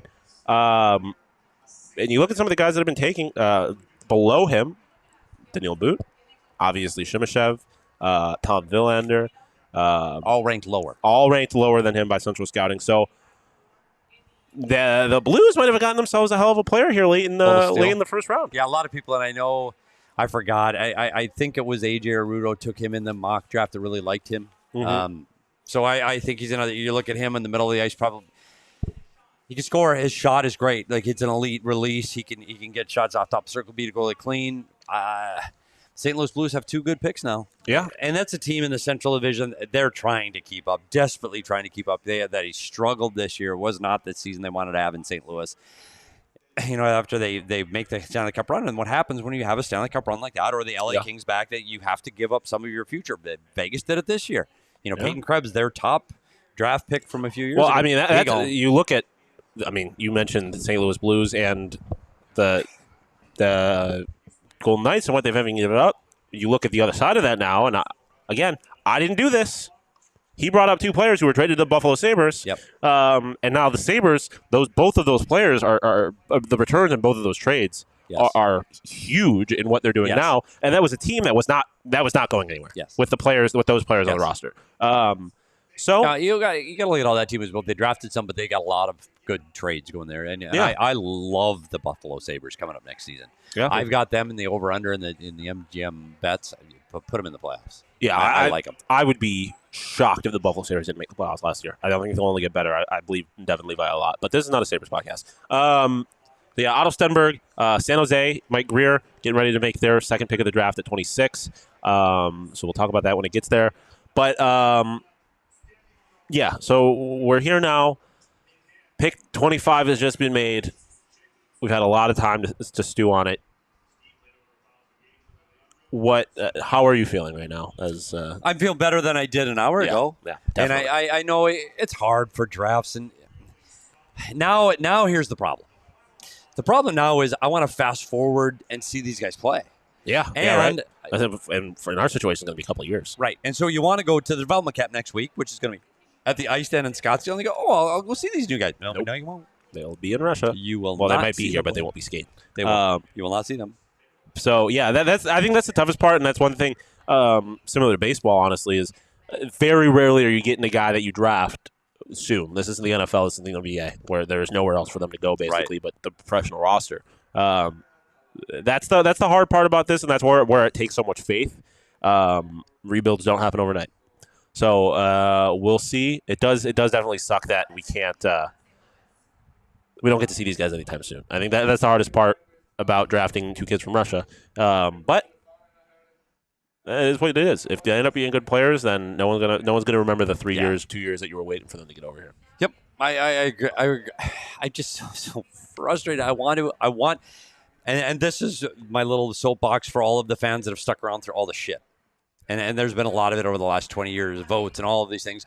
We just want things to work out. We want a building to go watch this team in, right? Mm-hmm. We want the NHL, and I'm not saying we the team, it's we the collective NHL community of Arizona. We want there to be a team in Arizona. We want them to have a good building plan. And above all, we want this team to be good and stop being the butt of the NHL jokes.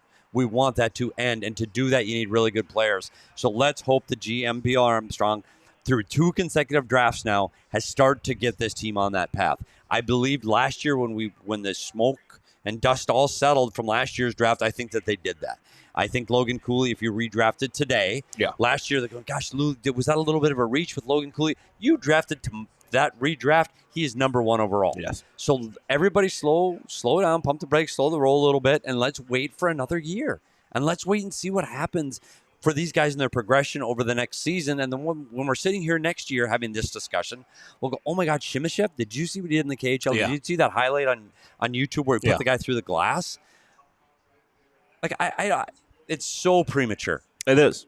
I just want to make sure that when we follow this team, and I say we, meaning it's the PHNX staff and the PHNX community, we follow this team. Hey, we're scratching and clawing. We're all on board. It's #1pack, and we trust you. Yeah. Until you give us a reason. Same thing I said to my kid. I'm going to trust you until you give me a reason not to. That's how my mom raised me, and I never gave her a reason not to trust me because I'm a good boy. I wish tech worked sometimes. Don't you? Yeah, I do. So we're still working on getting our friends in from Bridgestone Arena, so stick around for that. I was just going to ask you a question. I'm sorry I threw you off. Because I know our plan, and here's the thing. When you talk about a building like Bridgestone, can you imagine how many people... Musty. Quinn Musty taken by Mike Green and the San Jose Sharks at 26. There's hope here. There's hope ahead, maybe. For the look at the thing. Yeah, no, I know. There's hope. Yeah, I know. But you have more faith in technology. See, it's not about the faith. It's just there's nothing we can do. They're working. No, that was my point. You know how many people are at Bridgestone Arena right now using the Wi-Fi? Turns out it's more than just Leah Merrill trying to use the Wi-Fi at. Okay. Sorry, we're just checking some tech issues here. So, Quentin Musty taken off the board for the San Jose Sharks. We now have Allie's Colorado Avalanche. All right, well, we got to see. All right, I think we're going to try. We're going to try? We'll see We'll see. All right, so I think we are going to bring in the one and only Craig Morgan live from Bridgestone Arena. Craig, can you hear us? I can hear you guys. Oh! Craig, how are we doing? I'll just get right to it. Obviously, to a lot of Coyotes fans, that's both picks, really, but especially that 6th overall pick, were quite the surprise. What do you have for us from Bridgestone? Well, the surprise was palpable here as well. I think if you looked at all the mock drafts, you wouldn't find a single mock draft that had them taking Dmitri, Simashev, or Daniil. So it was a bit of a surprise. Obviously, we haven't spoken to Bill Armstrong or the scouts yet, but there are a lot of people that really like the Simashev thing. As I'm talking to him, Corey Promen among them, who thinks he's a stud, thinks he's definitely a top pair guy. He skates really well. He's huge. Right now, he's more of a defensive defenseman. At least that's the role he had to play when he went up to the K. You saw his offense come along a little better when he was in the MHL and juniors, but there's some development there on the offensive side still. But when you think about what Bill Armstrong is trying to do when crafting a roster, we know that he loves size. He did that in St. Louis. And he's told us many times on the show that he loves size, but particularly on the back end, he likes that size. He believes in the reach alone, helping guys to defend better. But then you're talking about a guy who skates really well too. and has good gap control. So he can retrieve pucks. He can defend off the rush. They like a lot of things about this kid. Obviously, there's a lot of development ahead. He's under contract for 2 more years with Locomotive. So I don't think he's going to be over here anytime soon. At least he'll get to visit Arizona. But an intriguing pick, certainly. And then obviously at pick 12, Daniil Boot. Am I saying that right? Daniil Boot? I know your pronunciation guy. You are. Okay, cool. You are. A GMBA kind of player, a big guy. He said, according to Leah, that Tage Thompson is his favorite kind of player, and I'm not just bringing that up because he's my guy. He's obviously was a BM or a GMBA guy as well. So what do you know about Boot? We asked him how he would describe his skill set, what his best skill set is. He said, "I score goals." No, listen, his English is broken, but anybody will take a goal and score. He was a point-per-game player in the MHL and had some success there. Again, it's so hard to project, right? And the thing that fascinates me about these guys is you're talking about a full year where you could not scout guys live. At least I don't think they scouted them live. I'm going to ask that question again because I wonder if they had someone secretly scouring the Russian countryside or these cities to watch these guys play, because it's a big leap of faith to take these guys this high when you can't watch live games. So I'm really curious to hear what Bill Armstrong and the scouts, Daryl Plandowski and Ryan Jankowski, have to say about that. Do you have any questions? I have more. I just noticed. No, go ahead. I need a break. Oh, yeah. I can't talk too much, Craig. So one of the conversations. Oh, did we lose Craig? Is he frozen? He is frozen. Craig, can you still hear us? Well, thank goodness we got to hear about both players from Craig Morgan. Yeah, I don't know. I think we may have lost Craig. I got my answer first. Oh no, we do still have I audio. hear him, but I don't know. Craig. Can Craig hear us? Because I don't think he's responding to us. Craig. Yeah, so we'll work on getting Craig Morgan back. But the most important thing with Craig Morgan, we got his 2 comment.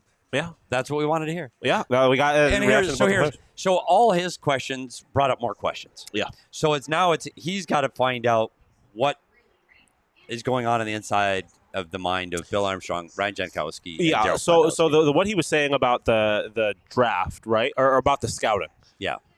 That that has the potential to really change kind of how you view these picks. Yeah. If we found out, and I don't really know what the rules are and stuff like that. I don't know if them going over there to scout is some kind of is a violation of some sort. But if they had an opportunity to get a better look at this guy or these guys than the rest of the NHL, then maybe that makes you feel a lot better about the pick, right? Maybe Craig again. Oh, we got Craig back. Craig, how are we doing? Yeah. Sorry, guys. 2 annual traditions of the NHL draft. Gary Bettman gets booed and the Wi-Fi always sucks.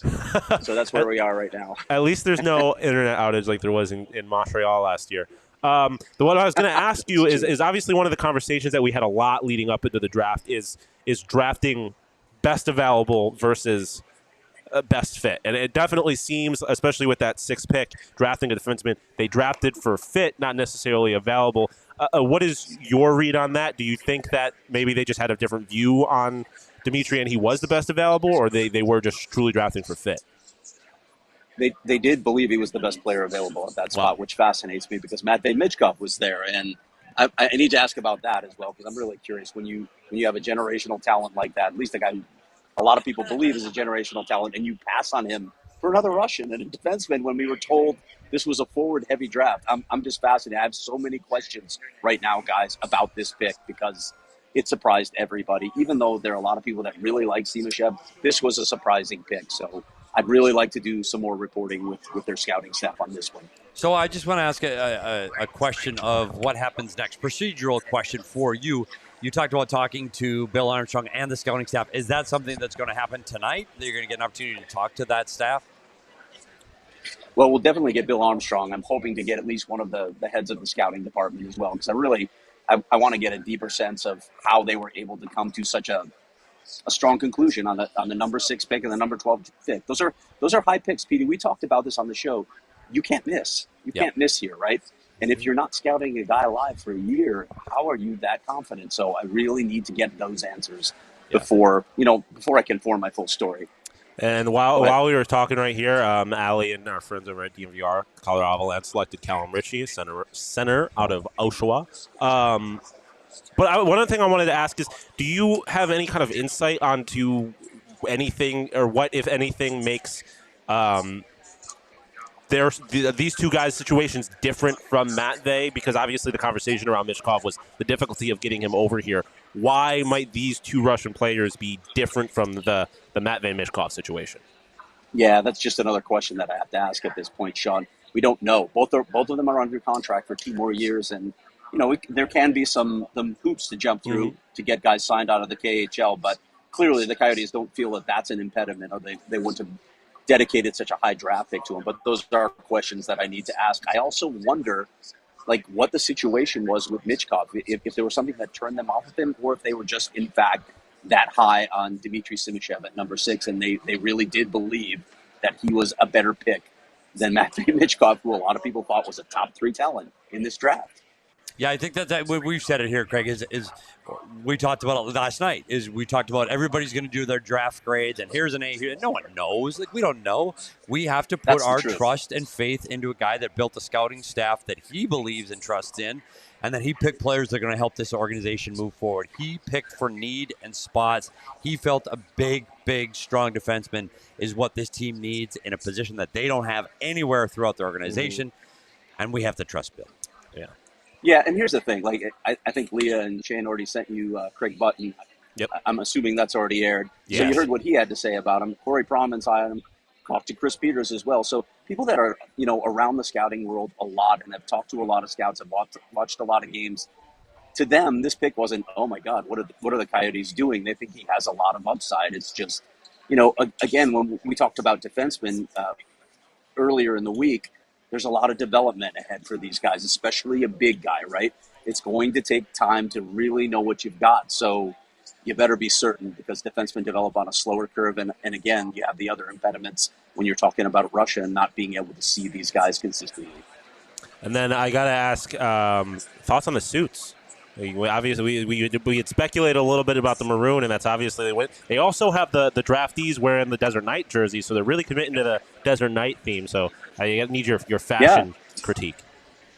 That's it right there. Yeah, they went with the Desert Knight colors. Listen, I think you should have a little fun at the draft. I'm sure there are people out there. In fact, I've heard from a couple people who think they just look like clowns. They shouldn't be doing that. But honestly, just get a sense of humor. Just have some fun. Yeah. Who cares in the end whether they're wearing matching suits or not? Exactly. And we were talking about the Nashville Predators. They're wearing matching ties, and we said you might as well go all the way. Yeah, it looks half-assed at that point. You either everywhere do your own thing or go all the way, get matching suits completely. Craig, do you have anything else? And the belt buckles, right? Yeah, the belt buckles, too. The belt buckles were good. I like that they were able to kind of keep rocking with a little bit of a Western Nashville theme. Yeah. I know it's not really Western out here. Another Arizona Coyote connection heading up to the podium. Yeah, so do you have anything else for us before we let you go? Last time you called into one of these shows, the Coyotes traded back into the back end of the first round. Maybe. So I don't know if we want to keep you on longer until the trade happens, or if you got more work to do. Just one other thing, and I know you guys talked about Javier Gutierrez speaking before the draft tonight, but I pulled him aside for a little bit and spoke a little more with him. One of the things that we said on the show is while they're giving them this timeline of hopefully announcing an arena after the first of the year, I do still think the goal is to do it earlier, but negotiations are a little tough, right? And choosing a site, first of all, and then all the complications that come with the site, the legal complications that we don't even understand on this show because we're not smart enough to understand those sorts of things. Those things can delay it a little bit. I know they would like to have something sooner. What I think will probably happen is we'll have a much better idea around late September or October of where they're going. Javier said today that they looked at a dozen sites and have narrowed it to 6. I think we'll have a much clearer picture in September and October of where they're going with this thing. Lastly, Craig, I just want to know, I know you love the draft. I know you love all the work involved and all the people in the NHL. Are you even moderately jealous of Sean DePaz and Allie all sitting out here at Love and Exile? And we have wine in a can. We had the meatballs. Buddy, meatballs, absolute fire. Yes. The meatballs were absolutely because tomorrow, though. Yeah, we're here. I have been to Love and Exile. I wrote a story about Love and Exile, and I cannot wait to be there tomorrow. Tyler Alkins runs an amazing show. Yeah, we got to talk to Did you see Tyler. Tyler The people already? here are amazing. Talked to Tyler a lot tonight. But it's funny because That's Craig, awesome. guess who has to sit outside tomorrow at exit 11? No, I think we're going to be inside tomorrow. Are we going to be inside tomorrow? I think so. There's a heat advisory. It's going to be like 115 degrees tomorrow, so we're going Yes, to. Why did Craig have to deal with this? We're going to stay inside. But you mentioned the story you wrote on Love and Exile. What should the diehards be expecting from you after the draft? Well, we're definitely going to be analyzing these two picks. Caught everybody off guard, including you guys, because I think we prepped like a million graphics and did not have one for Dmitri Simashev. I know. So sorry about that. Yeah, it is what it is. But yeah, I'm going to dive into these two picks. Really, the thinking behind it, how they were able to be so confident in viewings to select these guys as high as they did, and then again, I want to know a little bit more about Michkov and why they were willing to pass on him at number 6 when he was available. So that'll be coming at some point later tonight. Yeah, Craig will not stop until he is done with the story for you diehards. Thank you so much for joining us, Craig, and I'm sure we'll hear more from you at some point in some way later on tonight. And we'll see you at the rooftop to talk it all through and some feral. Discuss the feral people again. Feral people. Yeah, feral people. Wait, but we've already worked it in, buddy. I've mentioned feral people like 5 times already. Don't worry. We got it in there. All right, so Shane and Leah still have to get their feral people references in tonight. I know. So. Yeah. Exactly. We'll get there. Yeah, we'll look forward to seeing you for the wrap-up later. Hopefully you can join the post-game show, but you probably won't be able to because you'll be trying to track down these stories. Yeah. All right, guys. I'll catch you later. See you, Craig. Thanks. It's funny. First of all, again, the more we talk to people, the more reassurances we're getting to the Coyote fan base that this is okay. The guys that Craig is talking to, he is there. We're talking to Corey Pronman. He's talking to Craig Button. Everybody said this Simashev guy could be the real deal. And so that's encouraging. If you get a defenseman 6'4", over 200 pounds that can play and move the puck a little bit, he's got to work on his offense. Yeah. That's fine. Yeah. If the dude can play physical at 6'4", yeah, 100%. I think the thing that was most encouraging about what Craig just said, and it was the thing that I was the most curious about, was who did they draft for best fit or best available? Yeah. And they apparently thought that these were the best players on the board at the time. Yep.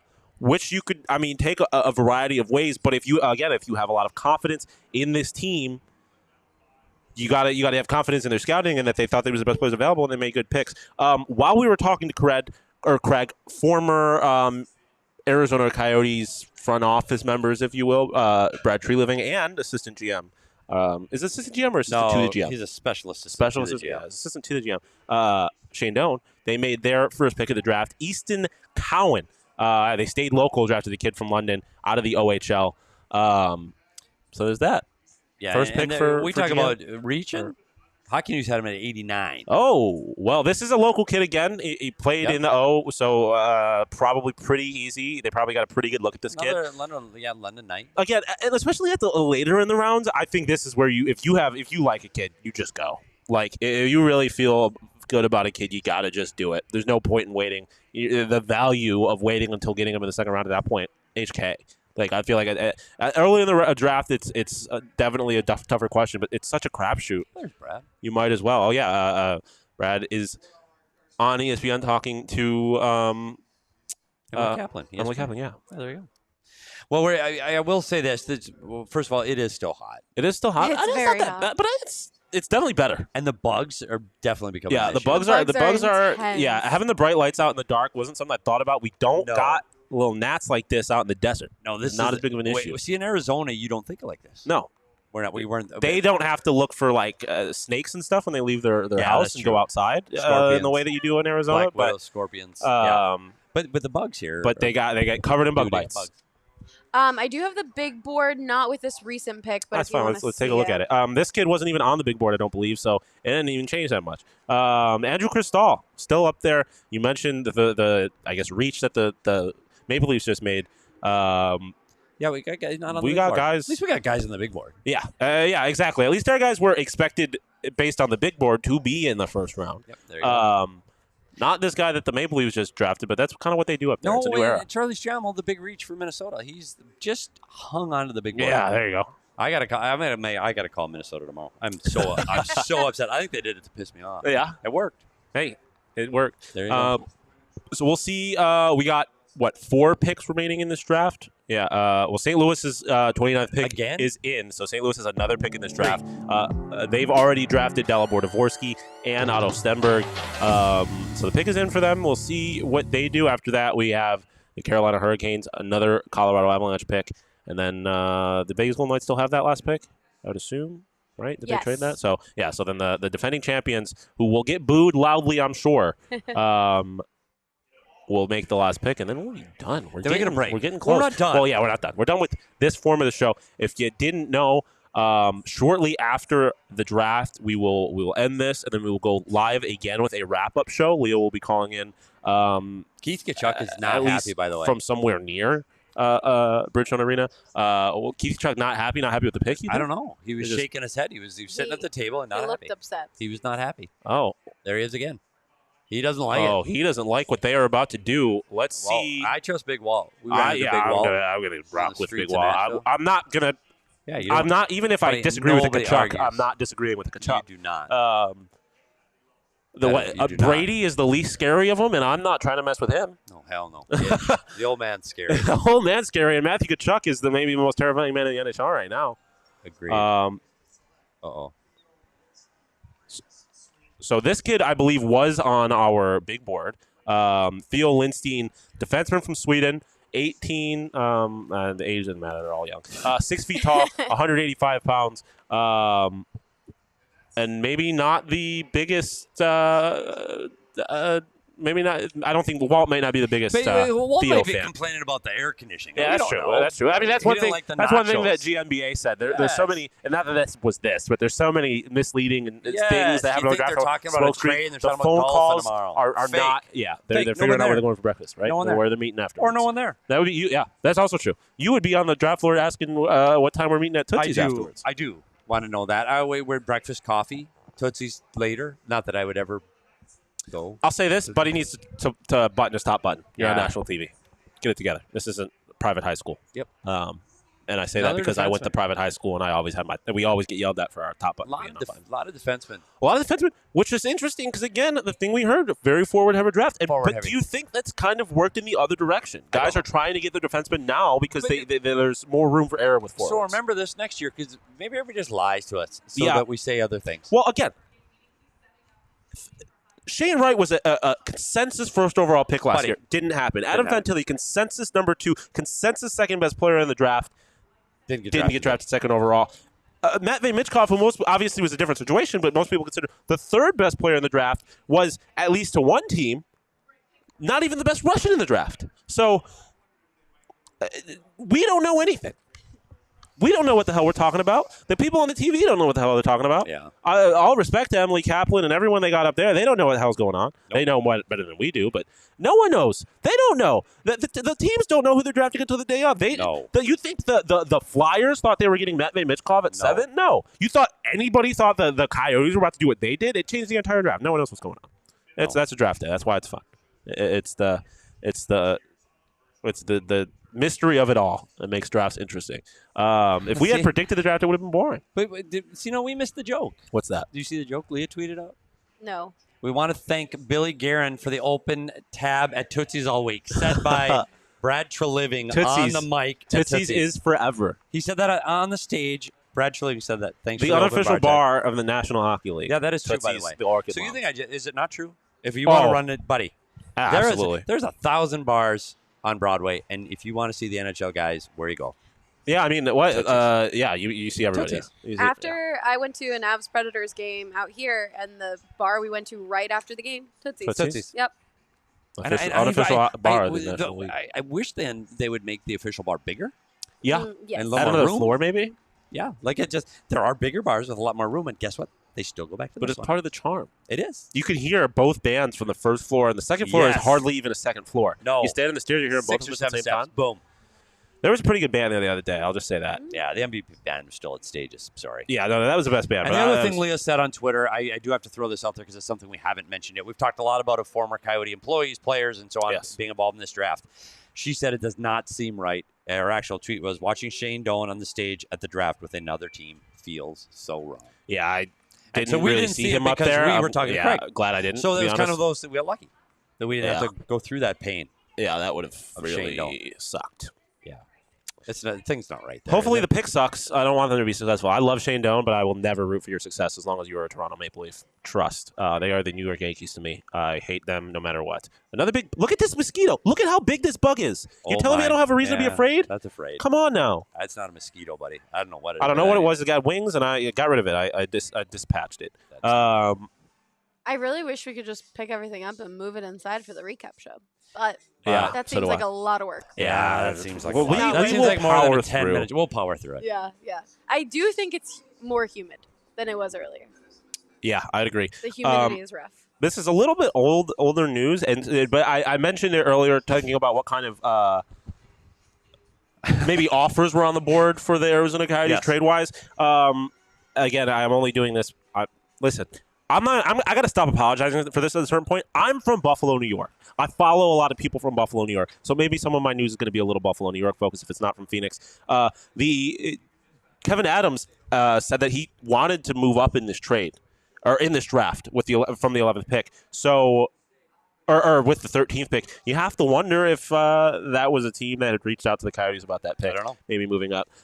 That's one thing I would really like to be interested, or I would be interested to hear, is if anything, there was an opportunity to move back. And again, who's going to find out all those answers for us? Yeah, because again, even if Morgan. you think they're the best players available, you also have to realistically think that those players would have been available later in the The draft. funniest part for me right now, because another look behind the curtain. What's that? Well, there's a pick coming in at number 30 for Carolina, but Allie's comment about moving inside, bug just flew up my nose. Oh, no. So my vote now is I don't give a shit how long it takes us. Like I'm thinking, You're done with buddy. it? My vote is for in.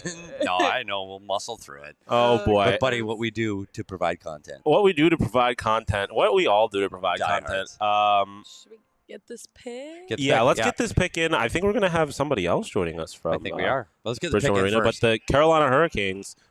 Oh, hospital. Oh, they got to check their Check the boxes. They This haven't is done their any first picks. pick? Their first pick of the day. We're close. We're so close. 2 picks We're after so this. close, and we've got a plan now. If we talk about Poyle again, like we get it, we love him. I know. Okay, here we go. All right. The Canes. Carolina Hurricanes at 30. Buddy, Darren York's leaking. Yeah. Who? Bradley Nadeau. I thought they said Bradley Doan, and I was like, there's another one? Bradley That Nadeau would've been heading crazy. to Carolina. Bradley Nadeau. He's a BCHL kid in Penticton out on the west side there. Probably heading to college, I had to guess, but I don't know that for sure. We'll let you know. But we have more important things to get to. That we do. I believe. Yeah. Our friend, we'll get there in a second. Oh, sorry. Bradley Nadeau, let's see if we have anything on him and if he is going to college. Yeah, by the 30th pick, we're digging, right? Yeah, I mean, I don't have it. most recently with the university. Come on, of course, it doesn't want to load. Yeah, I don't have him anywhere. Where was it? Another- University of Maine. Maine? Yeah, playing with Duda. Yeah, Art so- of Duda. so- Look out for the Black Bears. Look out for the Black Bears. Buddy, the Black Bears. Look out for the Black Been a while. Bears. It has Since been the a Black while. Bears. Been a minute. I've since, never been to Maine. Paul Have you? Korea. I've actually played in that building. Really? All right, Oh, we're of course. ready. All right, and now we are joined by the hockey goddess herself, live from Bridgestone Arena, the one, the only, the actual host The of the face show, of the one PHNX I'm pretending Sports. to be, at Leah Merrill. Leah, how are we doing? What's up? Buddy, I'm good. We How are are you guys? outside and leaking. Yeah, bug just flew up Pete's Leaking. Bugs nose. flew up my nose. These lights are attracting bugs. We It's- didn't think that Oh through. no! Yeah, it's didn't think tough out that here. through. I didn't think Well, about that if one. it makes you feel better, I have blisters on my many blisters. I've reapplied many band-aids. I was Okay, it does make me sweating, feel better. running down the street earlier, sweating, trying to get Okay. the video of the The Coyotes suits? brass. Which it was worth it because Yeah, money. that video is You everywhere. almost missed it then? No. I ran up to them and then I was running backwards and then I tried to run again to get in front of them. You've done a So lot I of hope that running makes in me this feel city, better. by the way. Leah, you've done a lot of running. I certainly have. have. Leah, we asked Craig the same question. What is the feeling like amongst the Coyote people you've talked to, or the fans, or the crowd in general on the 2 picks for the Arizona Coyotes? So we haven't gotten a lot of like fan reaction here because I haven't, had time to go upstairs to our fans here. The couple times I've checked in on Discord, which the Wi-Fi here, kind of icky. Seems to be a lot of surprise. I think we were surprised. At least I was surprised. I've been saying for weeks, this is going to be a shocking draft, but like I didn't even Not this kind of shocking. believe. Yeah, like it was more shocking than I think I thought. But then I thought back, what Bill Armstrong said in his availability yesterday and in the little behind the scenes draft video that the Coyotes put out today. He said, expect the unexpected. And I should have known. I should have known when I said that all week, when Bill said that. I should have known to expect the unexpected. And I clearly didn't. I was not ready. We were not ready. And I just want to apologize to both of you because I spent hours and weeks preparing your documents for this draft. We talked to draft experts for weeks and we had nothing on Simashev. So I, from the bottom of my heart, I apologize. And I do recall saying, watch, we're not going to have anyone on their pick. And I was right. So I spoke that into existence. I am not accepting that apology because damn near nobody in this industry thought that he was going anywhere near that pick or either of those picks. So I'm not. You did too much damn work to take any fault for that. Yep. You got a chance to talk to both of them, correct? Kind of. I mean, we already heard from. We saw the clips from them talking earlier. But did you? What kind of feel did you get for who these two are? As kind of just guys. Obviously, they're speaking in broken English, so it's a little harder for them to get through. But they're teammates, young guys. Kind of. What was kind of the vibe you got from them? Yeah, I mean, it was hard. Just their English was very broken. Yeah. Their translator was hilarious. He was like, all right, you all, I'm sending you the bill, like, after we finished interviewing them. It was funny. But you can just tell, I mean, these guys, like, it's their dream to play in the NHL. I think both of them know what they want to improve upon in the KHL. And I think if they can be everyday KHL players over these next 2 seasons, I think that's going to be amazing for their development. Obviously, the KHL's a really strong league. But just like I mean, again, it's hard to get a sense because of the language barrier, but really sweet guys. And I think that once Boot got drafted, Simashev was so excited. You can see it on his face. He was FaceTiming their friends like off to the side when Boot was at the podium, really giddy to be together. So I think once the two of them were both drafted, I think you can tell like they're young kids too, but really excited. Like they seem both like really, really nice guys. It's just so hard to tell because of the language barrier. Yeah, and I feel like one thing we talked about, the questions surrounding whether or not certain players might sign. A pretty good way to guarantee someone's going to sign is by drafting a friend of theirs. Yeah. And the only way you're playing together is if you play here. Can you see Simashev and Boot with an apartment in Old Town? Yeah, they're going to be overlooking. Oh my gosh! Wait, did you guys see the clip from Simashev's thing? And Patrick Brown had asked him like, "What do you know about Arizona?" And he was like, "There's a good steakhouse." Yeah, we were like, we don't know what steakhouse you're talking about. Yeah, but the famous Arizona steakhouse. Yeah, right what there. Steakhouse? Well, I don't know. Yeah, so we're going to need to follow up with him on that one. I also heard you were doing some hard-hitting journalism. We talked about this a little bit. You got down to the bottom of Daniil Boot's favorite hockey player. You want to? Yes, Sean. Yeah, so he was asked who he kind of watches in the NHL, and he mentioned one Tage Thompson, if you've heard of him. Tage against the machine. We've had more. I don't know if we've had more feral people references or Tage Thompson. Oh yeah, do you have anything to say on the feral people? Made it on the show. Oh, they have made it on the show multiple times. Craig made sure to bring them up. It's like feral people. Feral people. There we go. Everyone said it. Everyone said it. Everyone has said feral people on the show, and it might have hit 10. Oh, 10 over easy. Oh, the over on 10 easy. Over on 10 on feral people. Have you run into any feral people on the draft floor? Are you safe still? No. No. Leah, I will say this. When I was running down the street, I probably You were the feral people? Leah, I want you to know this. Just because I don't think you can see our chat. Can she see our chat? You can't see our chat. I don't think she can. So Chris, I can't. No. The original OG just said, first of all, don't say sorry. She stands by her assessment of Leah. Nobody works harder at PHNX. So that's from our buddy OG, the original diehard OG Chris. And I have to agree. I'll tell you this right now. I look like I know what I'm talking about only because of Leah Merrill. That is true. Otherwise, I look like a damn fool. But like Carey Price Leah, trying to announce a draft pick. I'm going to say the same thing I said to Craig. Did you see his I'm tweet? saying to you. Apologize. No, I felt so bad for him. He tweeted. He was like, "That was embarrassing." Like we all knew the name. We all wanted to help him. This man has been playing. He played for the Canadian national team. He's like one of the biggest players. Okay, played had goal scorers on him in front of thousands of people, but he mispronounces a kid's name on national TV, and it's terrible. Yeah, but I do want to say this, Leah. We are looking forward to having you here with us tomorrow at Love and Exile, live and in person. However, Allie, behind the Mac from DNVR and the ALLCITY management team has taken it upon herself to move this entire show inside tomorrow. Yeah. Because we are getting just bombarded with not only it's warm. It's warm. But There's bugs. The bugs are a problem. We Thankfully, have did these not lights account here. for the bugs. Yeah, we did not account for the Do you bugs. guys? But there is do you literally guys a think- national heat warning for Yes. tomorrow. It's supposed to be 115. Do you guys think the bugs are sent by the feral people? Yes, we discussed that last night. Yeah, it's a whole. You cracked the code. We Full cracked the circle. code. We forgot. I forgot about that entirely. You know, the bug scouts for the feral people. The five chat's got no idea what we're talking five about. people that were still watching have just gone, what? Okay, that's What the enough. shit are we talking about? We've got over 100 people watching here. We got 150 people. Meanwhile, the final pick is on the clock. We Final pick's on the completely clock. missed the last two picks, I Yep. think. So Galiev, who cares? well, Do you have anything else Galiev went from to, the draft floor? Galiev to Colorado. Okay, there you go. We can talk to Allie about that. But Yeah, anything we'll fill else the big from board. the draft floor from day one?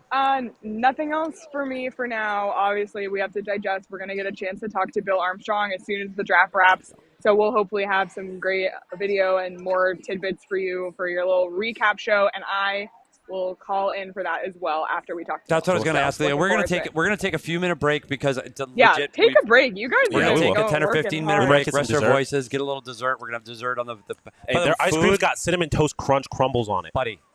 Are you shitting me? I'm The ready food- for tomorrow. Sprint. I'm The food ready. is fire. We did food's money. flatbread I'm gonna pizza. eat We more did the tomorrow. meatballs. What did you do? I had Can't wait for poutine. tomorrow. Poutine, Leah. Ooh. And Fire. the flatbread, We'll talk. so good. The flatbread was good. Yeah. I'm We ready. haven't had I'm enough ready to for drink tomorrow. though. No. Like Yeah, water. well, we have. you but guys that's what tomorrow's for, take a buddy. break. It's going to be during the day. The We'll be fine. frosé, they have a lot of Yeah, frozen drinks. they got I'm frozen excited drinks. for We had a that. blackberry margarita earlier. Shout out Love and Exile, man. It's Yeah. a vibe out here. We'll see you here tomorrow. Yes. We'll see you after the show. Leah, are you we'll- calling in then for the post game if you can? I'll call in, but we're going to talk to Bill first. So try Yeah, and get the you bill. as much See, that's info what as we want to possibly hear. can. So we'll Yeah. take a little break to make Yeah. sure we get the bill content on. Fantastic, Yep, Leah. Thank you, absolutely. Leah. Sincerely from the bottom of my heart, because I know, but we don't. Sean and I both couldn't do what we did tonight Not a without shot. the work that you put in. I still feel so bad about. No, number you 6. worked so Why, hard. why do you feel bad? You worked so Like, hard. No one had it. That would have been. No. How did I not predict that the Coyotes would shock everyone? how did you know? and take I mean, someone off the to be board? fair, you probably should have predicted that this franchise would be Yes. on some bullshit, Yeah. but you couldn't have predicted this particular Yes. bullshit, so I can't hold that against you. You're So, Leah, right, thank you're you right. sincerely. You make us look good, and can't wait to get you back live on the set tomorrow from Love and Exile, and we get to break this whole thing down. And we'll meet you on the roof to continue our conversation from last night. But you remembered your assignment. You have one job tonight. Feral people. What's No, my- it wasn't feral people. You what's have one my thing to bring. Don't forget what you're supposed to bring to. Is it the bottle of Jack Daniels that we got as a little got a goodie bottle of bag? Jack Yeah, what's Daniels. that about, bro? Buddy? Southern Yes. hospitality here. In They better have Nashville. that tomorrow. I'm saying, like we First we round got only. they told us we First round couldn't. We only. got forced to. I mean, I'm happy we First came round here. only. But Okay, the 30-second pick is in, Leah. We're going to let you go. All right, bye And guys. we're going I'll to catch talk up with you later. later with comments from Bill Armstrong. Thanks again, Leah, and we'll talk to you in a few minutes. Yep. See you, Leah. Thanks, Leah. But here we go. Oh, here come the booze. While they check their boxes, we have a couple super chats I want to read real quick. I saw CWP. Yeah, CWP had one. Let me find the other one. I've got two right Yeah, here. so we had Riley Riles, our friend from up in Oh, Alaska. from Alaska. Our pizza driver up in Alaska. Allie doesn't know him. He delivers pizza. He delivers way. pizza Yep, in Alaska. on the It's a Air true story. Force base up there, I Yeah. think. He was He's in in the the Air He's in the Air Force. Force, I believe. Yeah. So shout out Riley Riles. He said, $5 super chat. Always love listening to you guys. Thanks for breaking down the draft. Riley, we appreciate you. Thank you, buddy. Thanks for checking in from Alaska. And then CWP, our friend Charles, $10 super chat. Appreciate y'all pushing through all the bugs and the humidity, providing us with great draft day content. PHNX Pack Fam is the best. It is the best. It is. It is And the best. I tell you what, the people that came along to the boat ride and came here to That Love and was Exile awesome, and will man. be here for Legs and I. You know what we do? We sit and just talk about hockey, and it was all happy. It was all positive. That boat did. ride was absolutely electric. It was. Fantastic. Everybody started off a little tentative, and I think it was the heat and the bugs. Yeah. But 100%. once that boat started rolling, you go, oh, my God, this is beautiful. We are so lucky and fortunate to be a part of this. Yeah. And so the PHNX fam rolls on. We do. We really appreciate you. We miss Petey, you here, CWP. They made the 32nd pick. Yep. The Vegas David Golden Knights have Edstrom. drafted David Edstrom, newest member of the defending national championship. National champions? Well, I mean, they are national champions. They're champions. Is of that the, what they call it? Probably not, but No, they're it's close champions of the enough. National League. Yeah. The National Which means the was that sad for you, Allie, when the Avs can no longer be the defending champs? It was sad. Yeah, not like you don't I have like another team. their team though call for champs, next I year. guess. So there's always next year, and we've learned that as it's following the Avs. They sucked. Yeah, they were in last place. They were bad. They were. But it was fun to relive just a few days ago that it was a year since that. So that was cool to just rewatch. And yeah, all the that, and videos then your everything. basketball team goes off and wins. Yes. See, Denver, the cities that get spoiled like that do frustrate me a little bit. For the ones that fight through the futility like we do in Arizona. Hey, I grew up in Philadelphia. So you've been through it. I've been through it all. Coyotes fans, it's coming, and this was just another step in that journey. This was a good draft, and I'm going to stick with that until somebody tells me different, and that won't be for another 5 years. So, buddy, it's a good draft for the Coyotes. You got two big Russians that seem happy, can't wait to get here. Go let them grow, and I don't mean that physically, but maybe a little bit. But let them develop, they're young kids, grow, so, work on their game. They're going to play it in the second best league in the world in the KHL. They're going to learn to develop there. They're going to play against men. That's what Kirill Kaprizov did. He came over here and just, what did he do? Oh, he won the Calder. So, just saying. Just saying. Don't give up on this yet. Don't say it was a bad draft yet. It's way too early to say it's a bad draft. You get two really, Dmitri Simashev and Daniil Boot. So those are two names. Remember how we sat there for 2 months telling you to remember names? Know this guy's name. Know this guy knows. So that's what we said. We just want to bring names to the people. So you know these names when they get picked. And what did we forget? Simashev and Boot. Simashev and Boot. Well, we forgot them. Won't forget them ever again. Remember those names. Those are your two draft picks in the first round for the Arizona Coyotes. Dmitry Simashev and Daniil Boot. I think that's just about all we got. Do you have any more kind of analysis? No, I think that was great. I think we muscled through 32. I didn't know. I said the same thing a year ago. I didn't know if we would make it. Yeah. And here we are. I think the bugs almost made it. But we made it through. The bugs tried. I just had a bug go into my mouth. Oh, so. boy. Let's wrap this up then. Okay. But don't forget about that. No, that's what I was just getting to. Shout out our friends at Four Peaks. Without y'all, we would not be here. We would not be doing this. If you're back in Phoenix, head over to the Four Peaks 8th Street Pub. Head over there tomorrow for day 2 of the draft. Maybe grab some lunch. It'd be a great spot. Grab a wow. If you don't get yourself a wow for the second round of the draft, we get that orange goodness. That's a day drinking beer if I ever had one. A Four Peaks wow. So jump on that. And I believe, I don't know if it's officially been announced yet, and I mean I don't know. The rumors, the reports have been that the draft is going to go to Vegas. That's a rumor. So we'll see. A rumor, yeah, we don't know yet. Can you imagine the PHNX? If it does, fam? it's going to be real easy to get Four Peaks up there. And you get the PHNX fam up there. Four Peaks everywhere in That's Vegas. true. Oh, that's true. They have it up there. Buddy, yeah, that's right. Tap. That's right. They better put the draft in Vegas, I'll say Dude, that. Four Peaks on tap in the casinos. So And so is BetMGM, another one of our favorite buddies. Turns out they have some things going on in Vegas, too. They do. Don't know if you've heard of them. So my vote is for the draft to be in Vegas. If you are looking at this trip and you getting major FOMO, rightfully so, because you are missing out. It's been a lot of fun. Diehards, if you know, you know. Yeah, you know, you know. And if you're not a diehard, become one. Head over to gophnx.com, become a diehard. You get discounts on all of our events, including events like this that bring you all over the country now. T-shirt and hat when you sign up. And then a year from that, what do you do? You get another T-shirt and hat. And a year from that, what do you get? Another T-shirt and hat. Buddy, T-shirt or hat. Every year by then, Dmitry Simashev is going to be the best defenseman in the league. Buddy, they'll have Simashev shirts. Dmitry Simashev shirt. Can you imagine the Russian shirts? The Russian shirts that are coming? I like big boots, and I cannot lie. Oh! Eric at DNVR right now is at All City. All City Eric is going out of his mind thinking of all that he can do with Simashev at boot. Hey, it's coming. I am too. It's coming. I'm sure GMBA is thinking about everything you can accomplish with them as well. Watch the recap show. Watch the recap show. We'll be live a little after this. We're going to kind of recoup, rest for a little bit. Wait for about 15, 20 minutes. Live. We may have some friends over from DNVR call in, give us a little bit of hockey analysis as well. Yep. Obviously, Leah will call back in, and we'll hang on a little bit more. Fantastic! Can't wait. Can't wait. Again, shout out our friends here at Love and Exile for giving us a sweet setup. Great Food's job, amazing. Sean. We're gonna be here again tomorrow. Really thank good. you. Great job. It was fun. Allie, thank you so much for Allie, holding it down. saved the day. Behind the Mac. They're probably not hearing this, but shout out to our people at Bridgestone, Leah, Craig, Shane, Mac. They're holding it down there. Shout out everyone at All City. We run this shit. Can I just say that? We're pretty awesome at All City. We do some cool stuff. No one covers sports like we do. It's untouched. Because I will say this, and we've noticed it here in the last 2 days. It's community. It's community. That's what we are if here you're a at sports PHNX fan here at and you're All not City. following this, and if you're not a hockey fan, we do everything. We do. We do it all, including the show that we'll have for you in a little bit. So thank you for hanging out with us for the past few hours, covering the first round of the 2023 NHL Draft. Dmitry Simashev, Daniil Boot are now Arizona Coyotes, and we'll be back right here on the PHNX Sports YouTube in a little bit. recapping what we saw in the first round. Shout out Jacob in the chat saying he loves us. I love you too. We love all of our diehards. Follow at PHNX_Coyotes on Twitter. Throw our notifications on so you know when we're about to go live for the second show. Also subscribe to our YouTube. Throw those notifications on. You'll know when we're live. And stick around. Grab a drink. Go to the bathroom. Stay right here on the YouTube, and we'll be back in a little bit. So for all of us here at PHNX, we'll see you in a little bit. See ya.